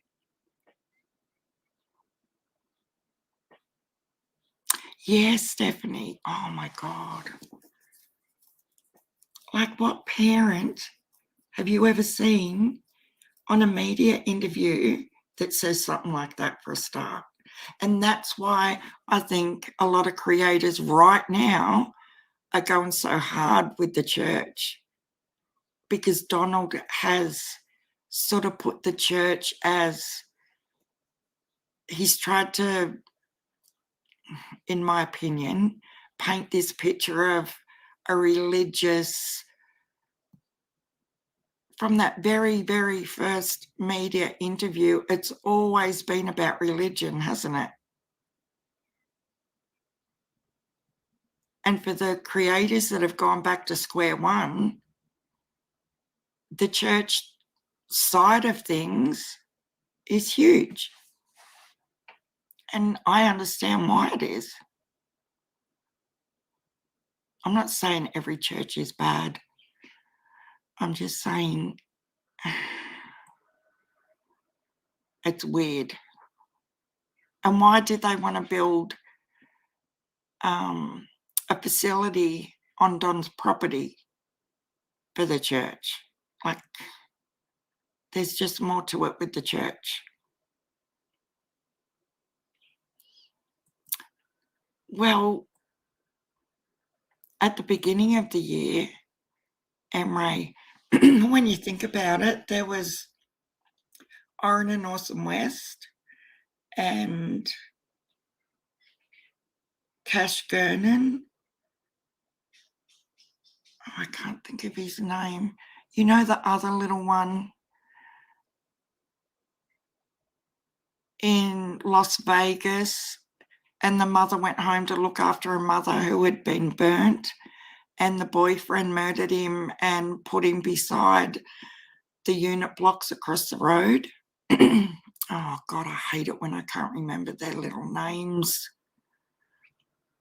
There was that little fella, and I feel like I'm being so disrespectful because I can't remember their names off the top of my head.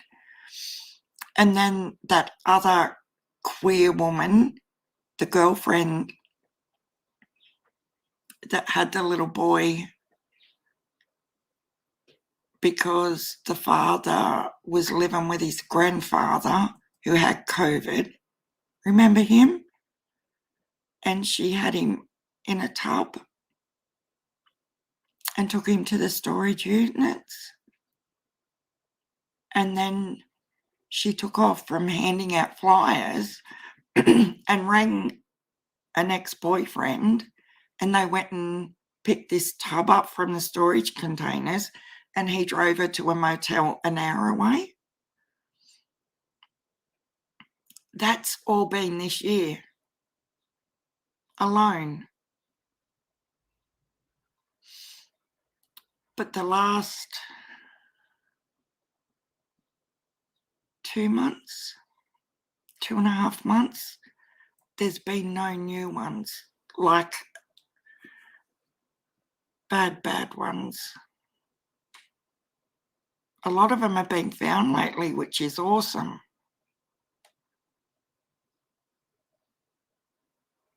But, sometimes I think, does one case trigger with somebody who's already mentally not okay, and they sit there and read? Because I've always wondered, because I followed the Evelyn Boswell case from when the very first TV interview went up with Megan Boswell. Every minute of every day I was with people, and we would sit on lives out the front of the sheriff's office and things like that. And a few things that Candace and Don have said, I have heard the exact same words that Megan Boswell has said. So it makes you wonder whether one case is triggered by another case at times, because things are so similar and they say similar things. At 2 a.m, she's eating smart food popcorn. Oh, I'm sorry, Emre. I agree, the Wells do not help themselves, and they don't want the help either. I think they feel stuck and don't know any better how to move forward with the situation. No. I would love to see, because he was let out from the DUI and everything on his own recognizance. I don't, we'll have to get Liz back. I might email her after dinner, because we never got clarification on that. We were going to have a big live about that. I will actually do that as soon as dinner's over, because surely either when he goes back to court for the DUI, there has to be some sort of conditions that he has to do, while for self-help. I find it really strange also that Dr. Phil didn't offer anything like he normally does, and he didn't bring up a polygraph like he normally does. Like, was that part of the show that prior to her even getting on stage, that she said, I'm not going to do a polygraph, so don't even talk about it? Like, I've thought about that, and that's why he didn't bring it up. And maybe they had already, I don't know, it's just weird to me that he didn't suggest any sort of rehab or I've got so many questions. Do you feel there's a degree of copycat happening in some cases? Absolutely. You have a look at, even with Oren and Awesome Western Summer, it's exactly the same thing. Although it was Candace and Grandis at home with the kids, here's Trezelle and Jacqueline that are at home with the kids in plain view, that he's walking past to bring in his firewood, and they just disappeared. And the same thing with Summer. She was just there, and now she's not. Like, no. They have to know. They were the last people with them. And I get it, because I'll sit here and have the same argument with myself. But look at little Cleo in Western Australia. Here she is in a tent, at the most 2 metres away from her mum and her stepdad. Parents are asleep right there. And somebody picks her up and takes her away. So these things can happen. Whether they have or not, we don't know. Because I swore black and blue that, hell no, no one would go into a tent and steal a child that close to sleeping parents. Like, that would never, ever happen. But it did, you know. Nenophilia says he will have to go to jail when he goes for his DUI and breaking probation and stuff, even if he has to do 90 days or so. Really, Nenophilia? See, it's all that clarification I don't know about yet. So he definitely did break probation.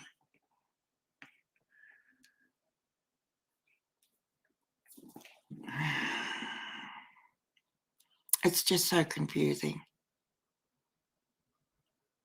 So does that mean when he goes back to court, will he get another further probation as well?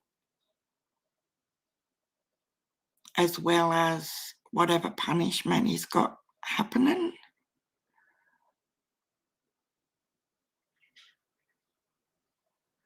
Oh, me too, Therese.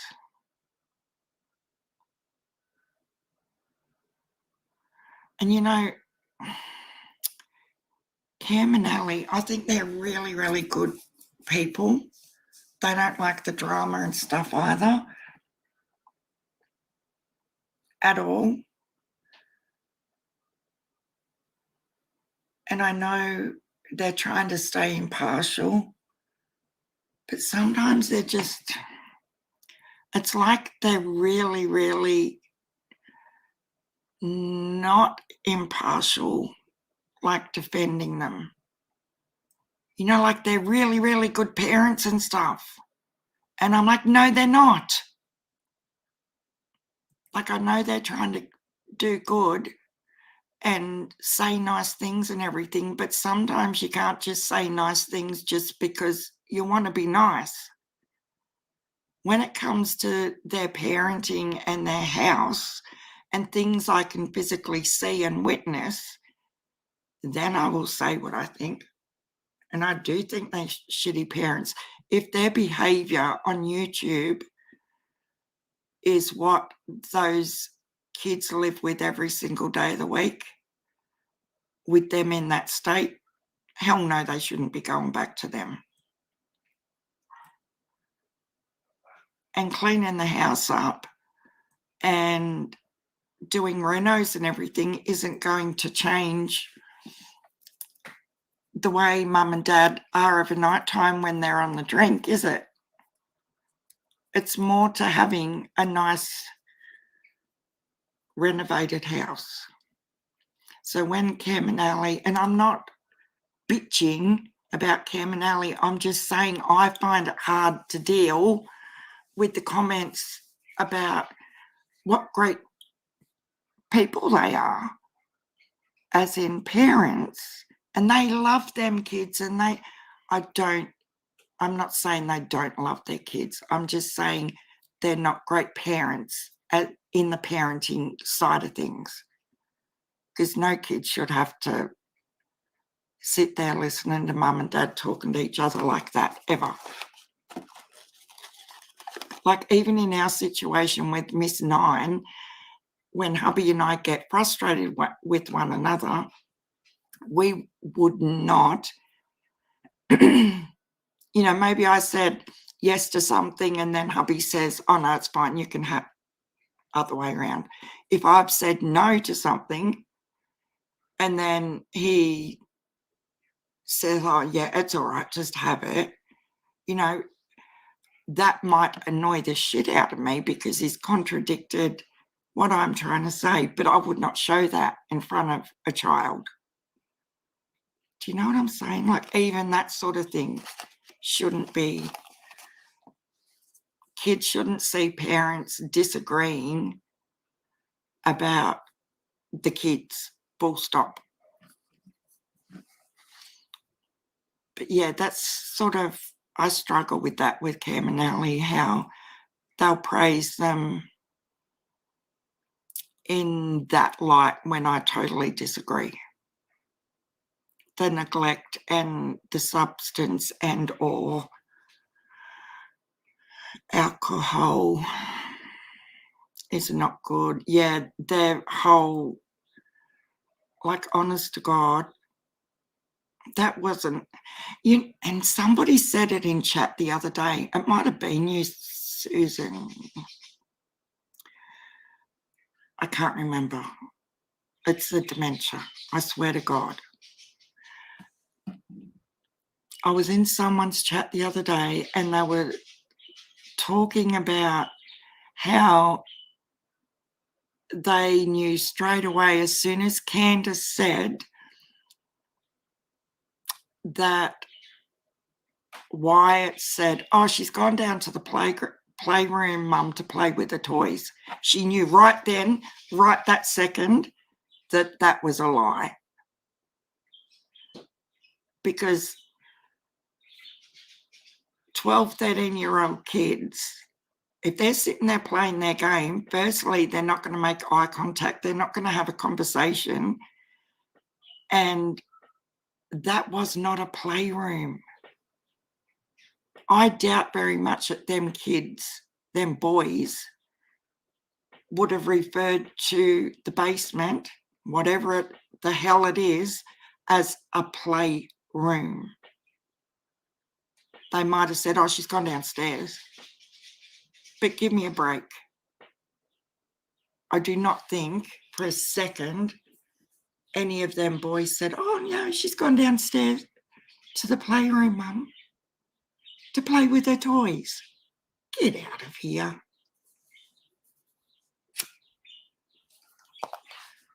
No. There is no playroom. No. But when Chris was down there with her, did you hear, like, she said something along the lines of, oh, yeah, we've put all these here, you know, it was like it had recently, you know, that stand she had against the wall and it looked like an old TV and I don't know, whatever other stuff was on that stand. The way she said it was like they'd only just sort of put that there. It didn't seem to me like it was always there, if that makes sense. And the baskets of whatever it was, tubs that she had Summer's toys in that were at the end of that room, like further in the corner. Is that what is the toy room? Then I don't know. It just doesn't. For the boys to call it a toy room, I just don't hear them saying that. If she had said, oh, yeah, she went downstairs, maybe. Just too much information about a playroom. It's just that word playroom out of that whole statement that just red flagged for me. Because I know my 13-year-old son, and there's 6 years between him and his little sister. I just can't picture him saying it like that either when he was that age. They just, it wasn't a playroom, and I don't think they referred to it as a playroom. I know how dark and, oh my God. And like, it made me stop and think, because Chris said there was no floor coverings. Like, wouldn't the mold itself grow down there? What if she'd been breathing mold in and been younger? Because breathing in mold in damp areas can put you into respiratory distress as well if you do it over and over and over. I don't know. I'm just clasping at straws here, but you see mold in lots and lots of lower to the ground dwellings. And I know it was hot when she went missing, and it's only just starting to come into winter now, but I don't know. This is what my head does all the time. Emery, indeed, the dog, I found that odd. Why would you walk her over if you... I know. I don't believe that either. Never have. Hi, Stella. How are you? Long time no see. I spent all morning with Stella and Griffey. I'm going to the shops to buy the cheesecake, Stella. I swear, as soon as I get off here. Yeah, did you see the photos, Gabby B, on Dr. Phil? That little snapshot of what the room supposedly looks like now?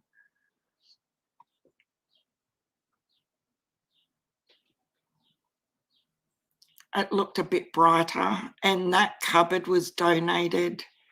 They said on one of Ziggy's lives who donated that little cupboard and stuff. It was one of the women that was on the lives, and she also donated some flooring boards that they put in their pantry. It was the same lady. I can't remember which one. I need $1 for every time I've said I don't know and I can't remember in this live, because I'm now annoying myself.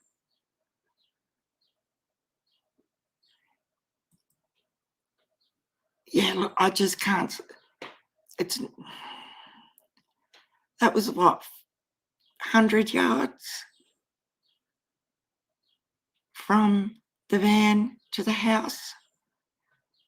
Oh, Doohicky's back.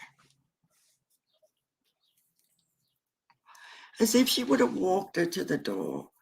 Let's be real. It did not happen. She would have said, get inside to your brothers then, Summer. Go in there to the boys. As if she would have walked her to the door. Oh, make sure you watch Summer. Get out of here. No. My very, very first live I ever did, guys. It's bad. But hang on a second. I was going through, oh, Jesus. This is when you know you spend too much time on YouTube. Look how many videos I've done.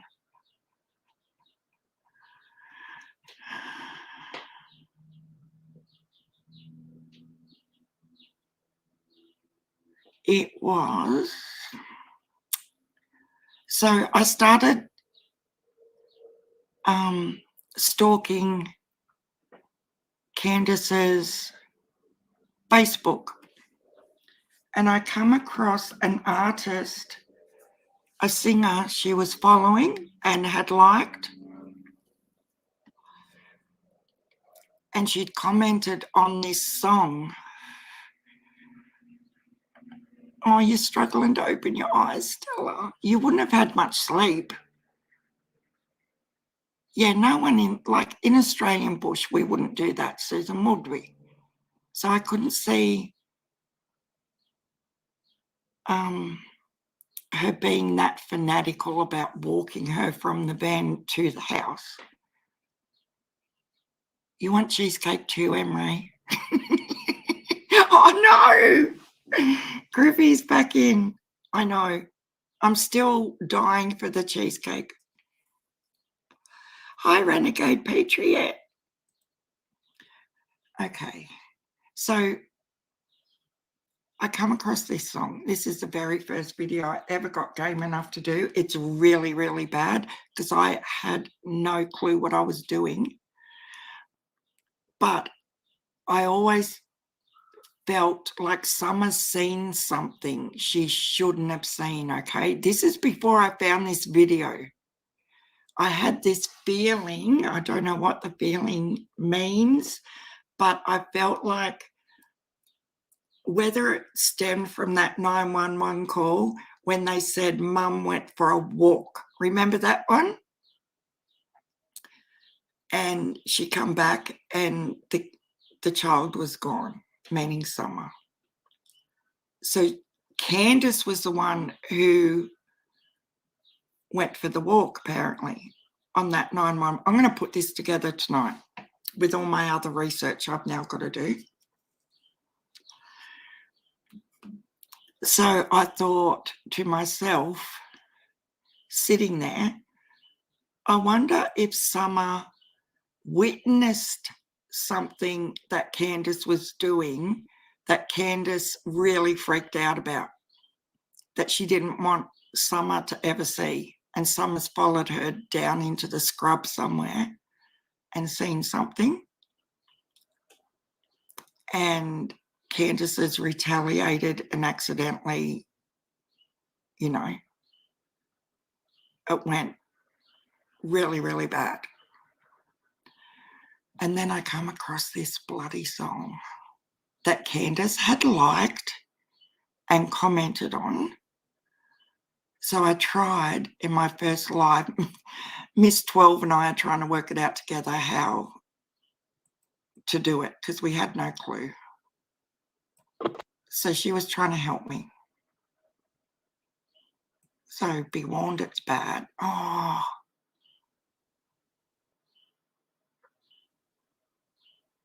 if I play it, I'm going to get struck. Freaking hell. I'm going to put the link in.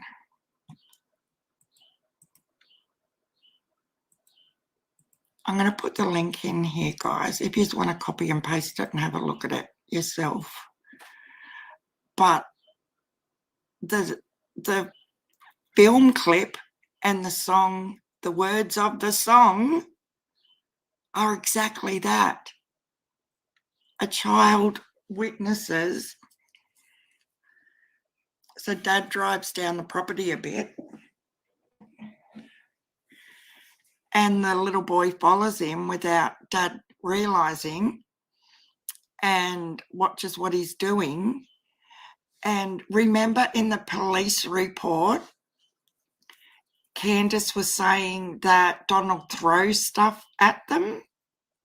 In that music clip, it shows the dad coming into the house and he starts throwing stuff at his family and being abusive and losing his shit and causing havoc.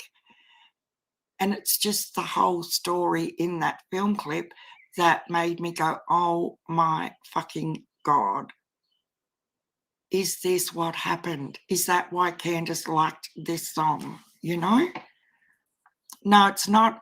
It's a country and western guy. Apparently, someone said he was on Australian Idol or some sort of show like that.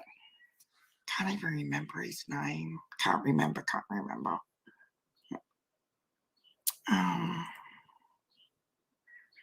Guy, I had it in the description too.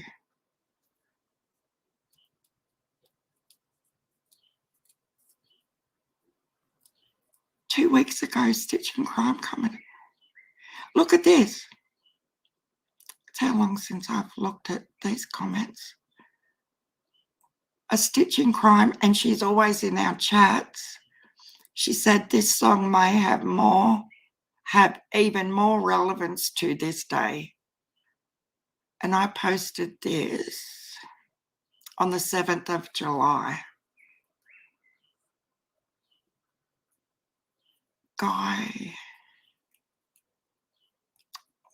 Stephanie's name in there?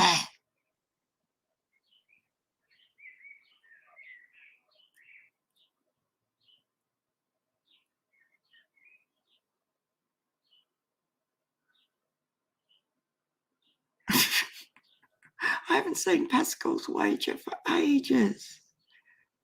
She was in my very first live. I can't even see. When you click on it, it's going to come up with his name and the name of the song and all of that. I just don't want to get struck for playing it. No, it's not Shannon Knowles. He was on American Idol or, one of those type shows, Gabby B. Yeah, exactly. I've actually heard that a couple of times.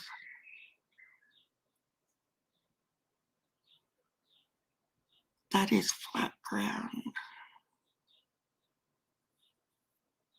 Yeah. See, that was in that 911 call too. That she was last seen walking away from the house. So what was it? She was last seen walking away from the house, or she was last seen going to the playroom? Like, it can't be both. Where did walking away from the house come from?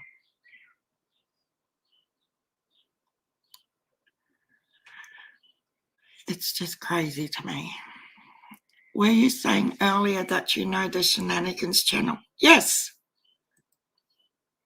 If it's everyday shenanigans, her name's Angie. I'll show you her.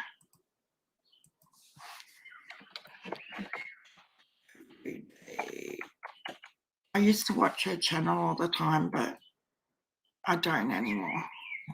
This is her channel. She's crazy as, but she gets really, really angry. Just so you know. Not every live, but if you disagree with her in her chat, look out. She will come for you big time. So I really want to know if she's going to this protesting, because her and Molly will kill each other. I'm telling you right now, you won't have to worry about Benny or the Bears or any of that shit. This will be an event just between Molly and Angie, if they both lob there at the same time. You still think they sold her, Erica? Yeah, I've got to go and do dinner as well, TJ. But yeah, have a look at that video clip, guys, and let me know what you think, because it's very telling. Stephanie says, maybe Mum and Gran just left Summer with the boys and Candace snuck out, and then the boys called and said the mum went on a walk. I mean, why haven't they released the actual 911? Yeah, they haven't. I want to hear what Donald and Candace said to 911, not just 911 talking to law enforcement. But it doesn't matter what we want, because with an ongoing investigation, they won't release it. And I've got a guy I talked to, his name's Brandon, and he has a podcast called Music City 911, and he's an actual 911 operator full-time. That's his job. And every few weeks I email him to see if that part of the phone call has been released yet. And the last time I emailed him was about 2 weeks ago, and he said, no, it's still not out.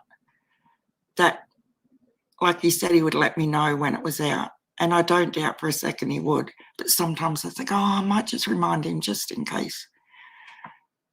But he's in Nashville as a 911 operator. But if any of you use a podcast app, he has some of them. Oh my God. The most amazing podcasts. No, well, Stephanie, didn't they say that Donald rang first?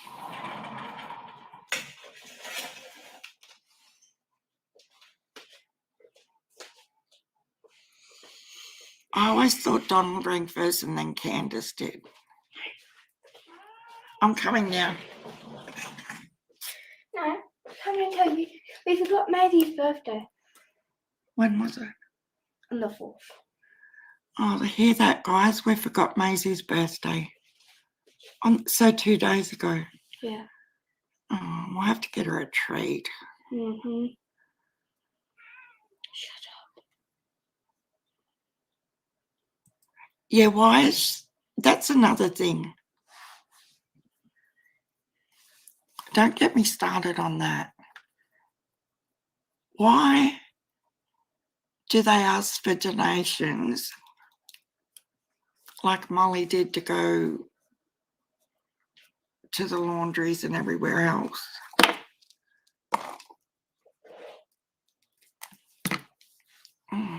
See, that gets on my nerves.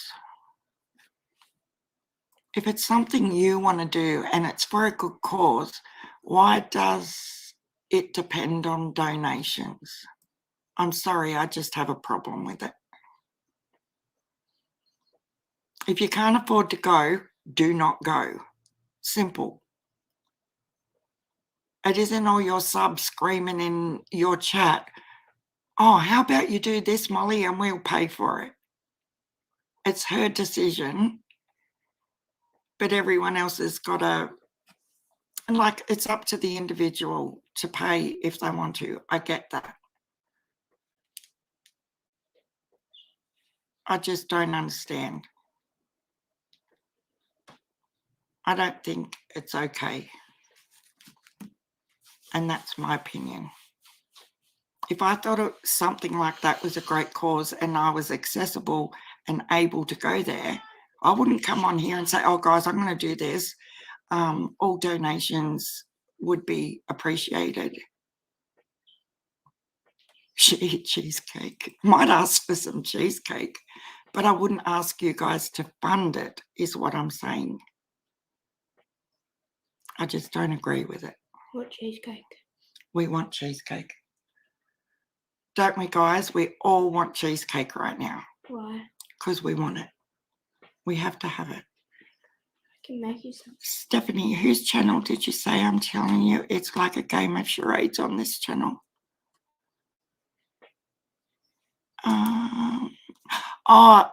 Molly Go Lightly's channel. So this channel I've got on screen is Angie, and her channel is called Everyday Shenanigans. So someone said way back in the chat that not Angie, they said the Shenanigans lady was going. Now this is the only Shenanigans channel I know.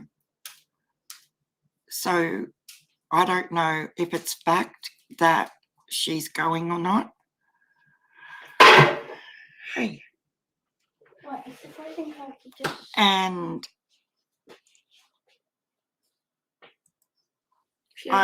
Molly Go Lightly's the other channel, Stephanie, we're talking about.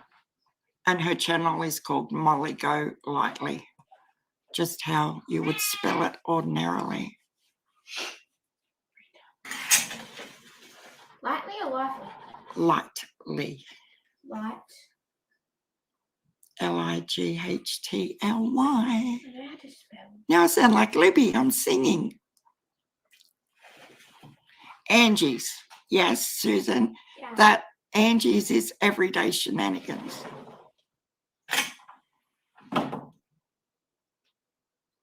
Yeah, Griffey. I'm not in any way. Oh God, now I've got myself in a situation. No. Please don't think I'm saying your situation is so much different to what I'm talking about with Molly Go Lightly.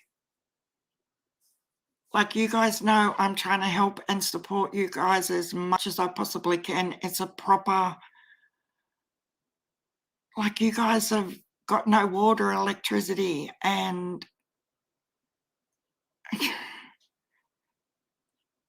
it's on the verge of being completely homeless, for God's sake. There's no comparison in my eyes. But when a creator says, now I'm going to go to Tennessee and protest, and I live so many states away, and all donations, will be helpful. No. Get out of here. If it's your decision to do that and your plan, why do the subs have to make that happen?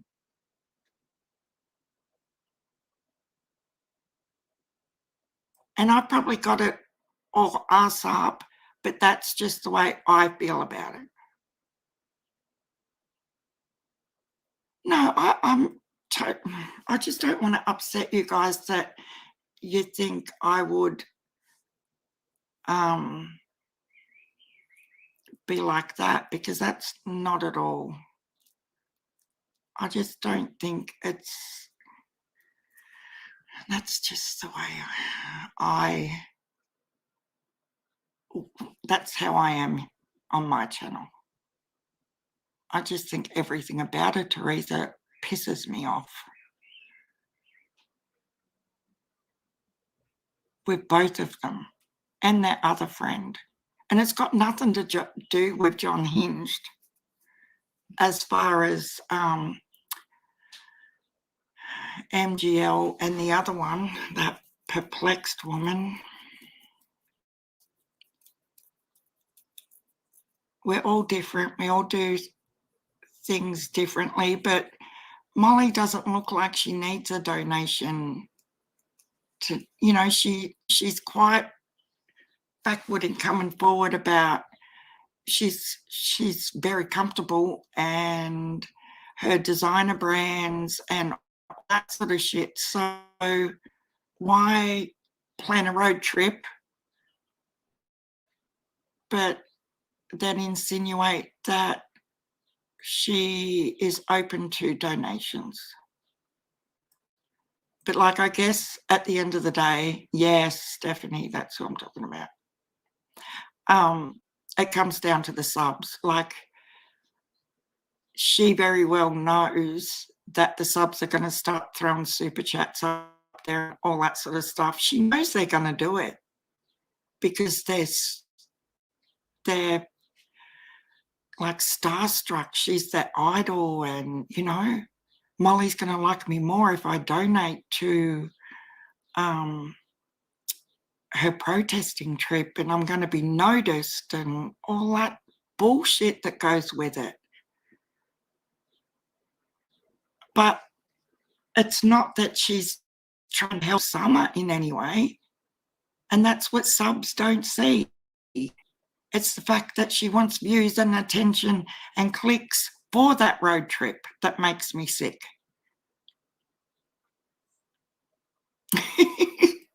Doohickey, she eats more food in a day than I do in a week. Oh my God. I know. And with a car that wasn't working. Take balls, but she put herself, I'm cranky with her because She put herself in a vulnerable situation. What if she got to the top of that friggin' mountain and the car died in the middle of the night or something?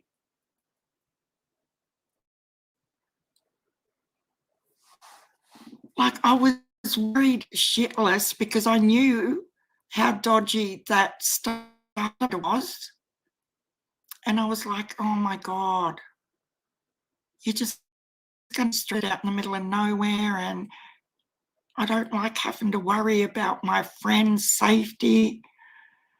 But yeah, she did. She left with $15 in her pocket, slept in the car the first night, and I take my hat off to her. I do, but I don't know, maybe sometimes I do think too realistically because, as you know, I analyse everything. And to me, I know she's done it for the right reasons. Like, all Nita can see in that trip is helping Stella and Griffey and helping the Sunshines with the people that need that donor money right now before they're in a dire situation as well. So in Nita's mind, she's not thinking about herself or her own safety. She's thinking about Stella and Griffey, and she's thinking about, you know, a whole huge circle of people, not just herself and subs and views. You know, people who are close to her know why she's really gone there. And but is that, look at what Nita's done for other people and trying to get them into a home of their own before Christmas, and so they've got power and water. And then look at the reason Go Lightly's doing what she's doing, and there's no comparison. I know who the more genuine, caring person is. Oh, I just kept thinking, what if it conks out? Because she had to go over one of the big mountains, didn't she? I was relieved when she got there, but then when she said she was sleeping in there, I was like, oh my God. But burnt toast is awesome. That's where I seen Molly's arrest video the first time, was on burnt toast, and that was way before I even knew about John Hinged.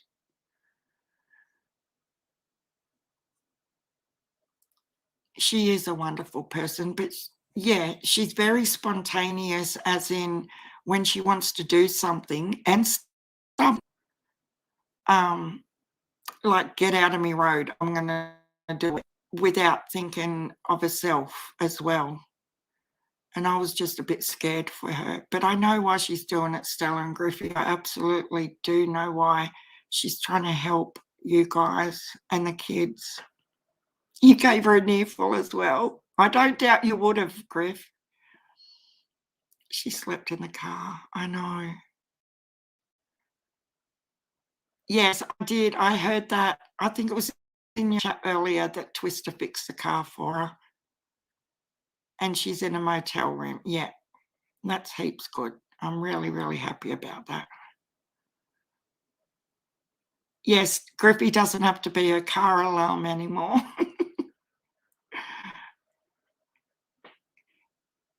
Oh dear.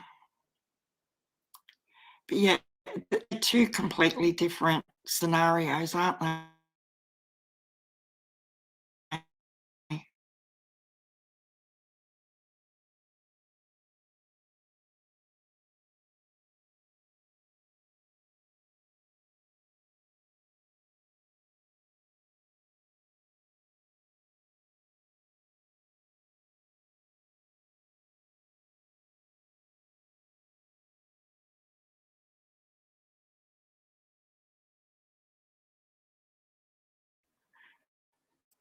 Sorry, guys, it keeps cutting in and out.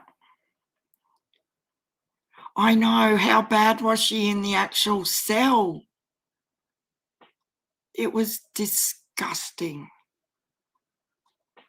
I know she was drunk, but Jesus, the stuff that come out of that woman's mouth. Oh, it's great to catch up with us, Erica. I've got to go anyway. I'm way beyond getting TV. Hopefully hubby's put the veggies on without me. Yeah, I'm back. My internet's dying up here right now. So I've got to go, guys. But I am going to be back tomorrow earlier, and I'll have updates on stuff that I didn't know tonight. Well, I just realised. I know, Gabby Bear, it's 6:37.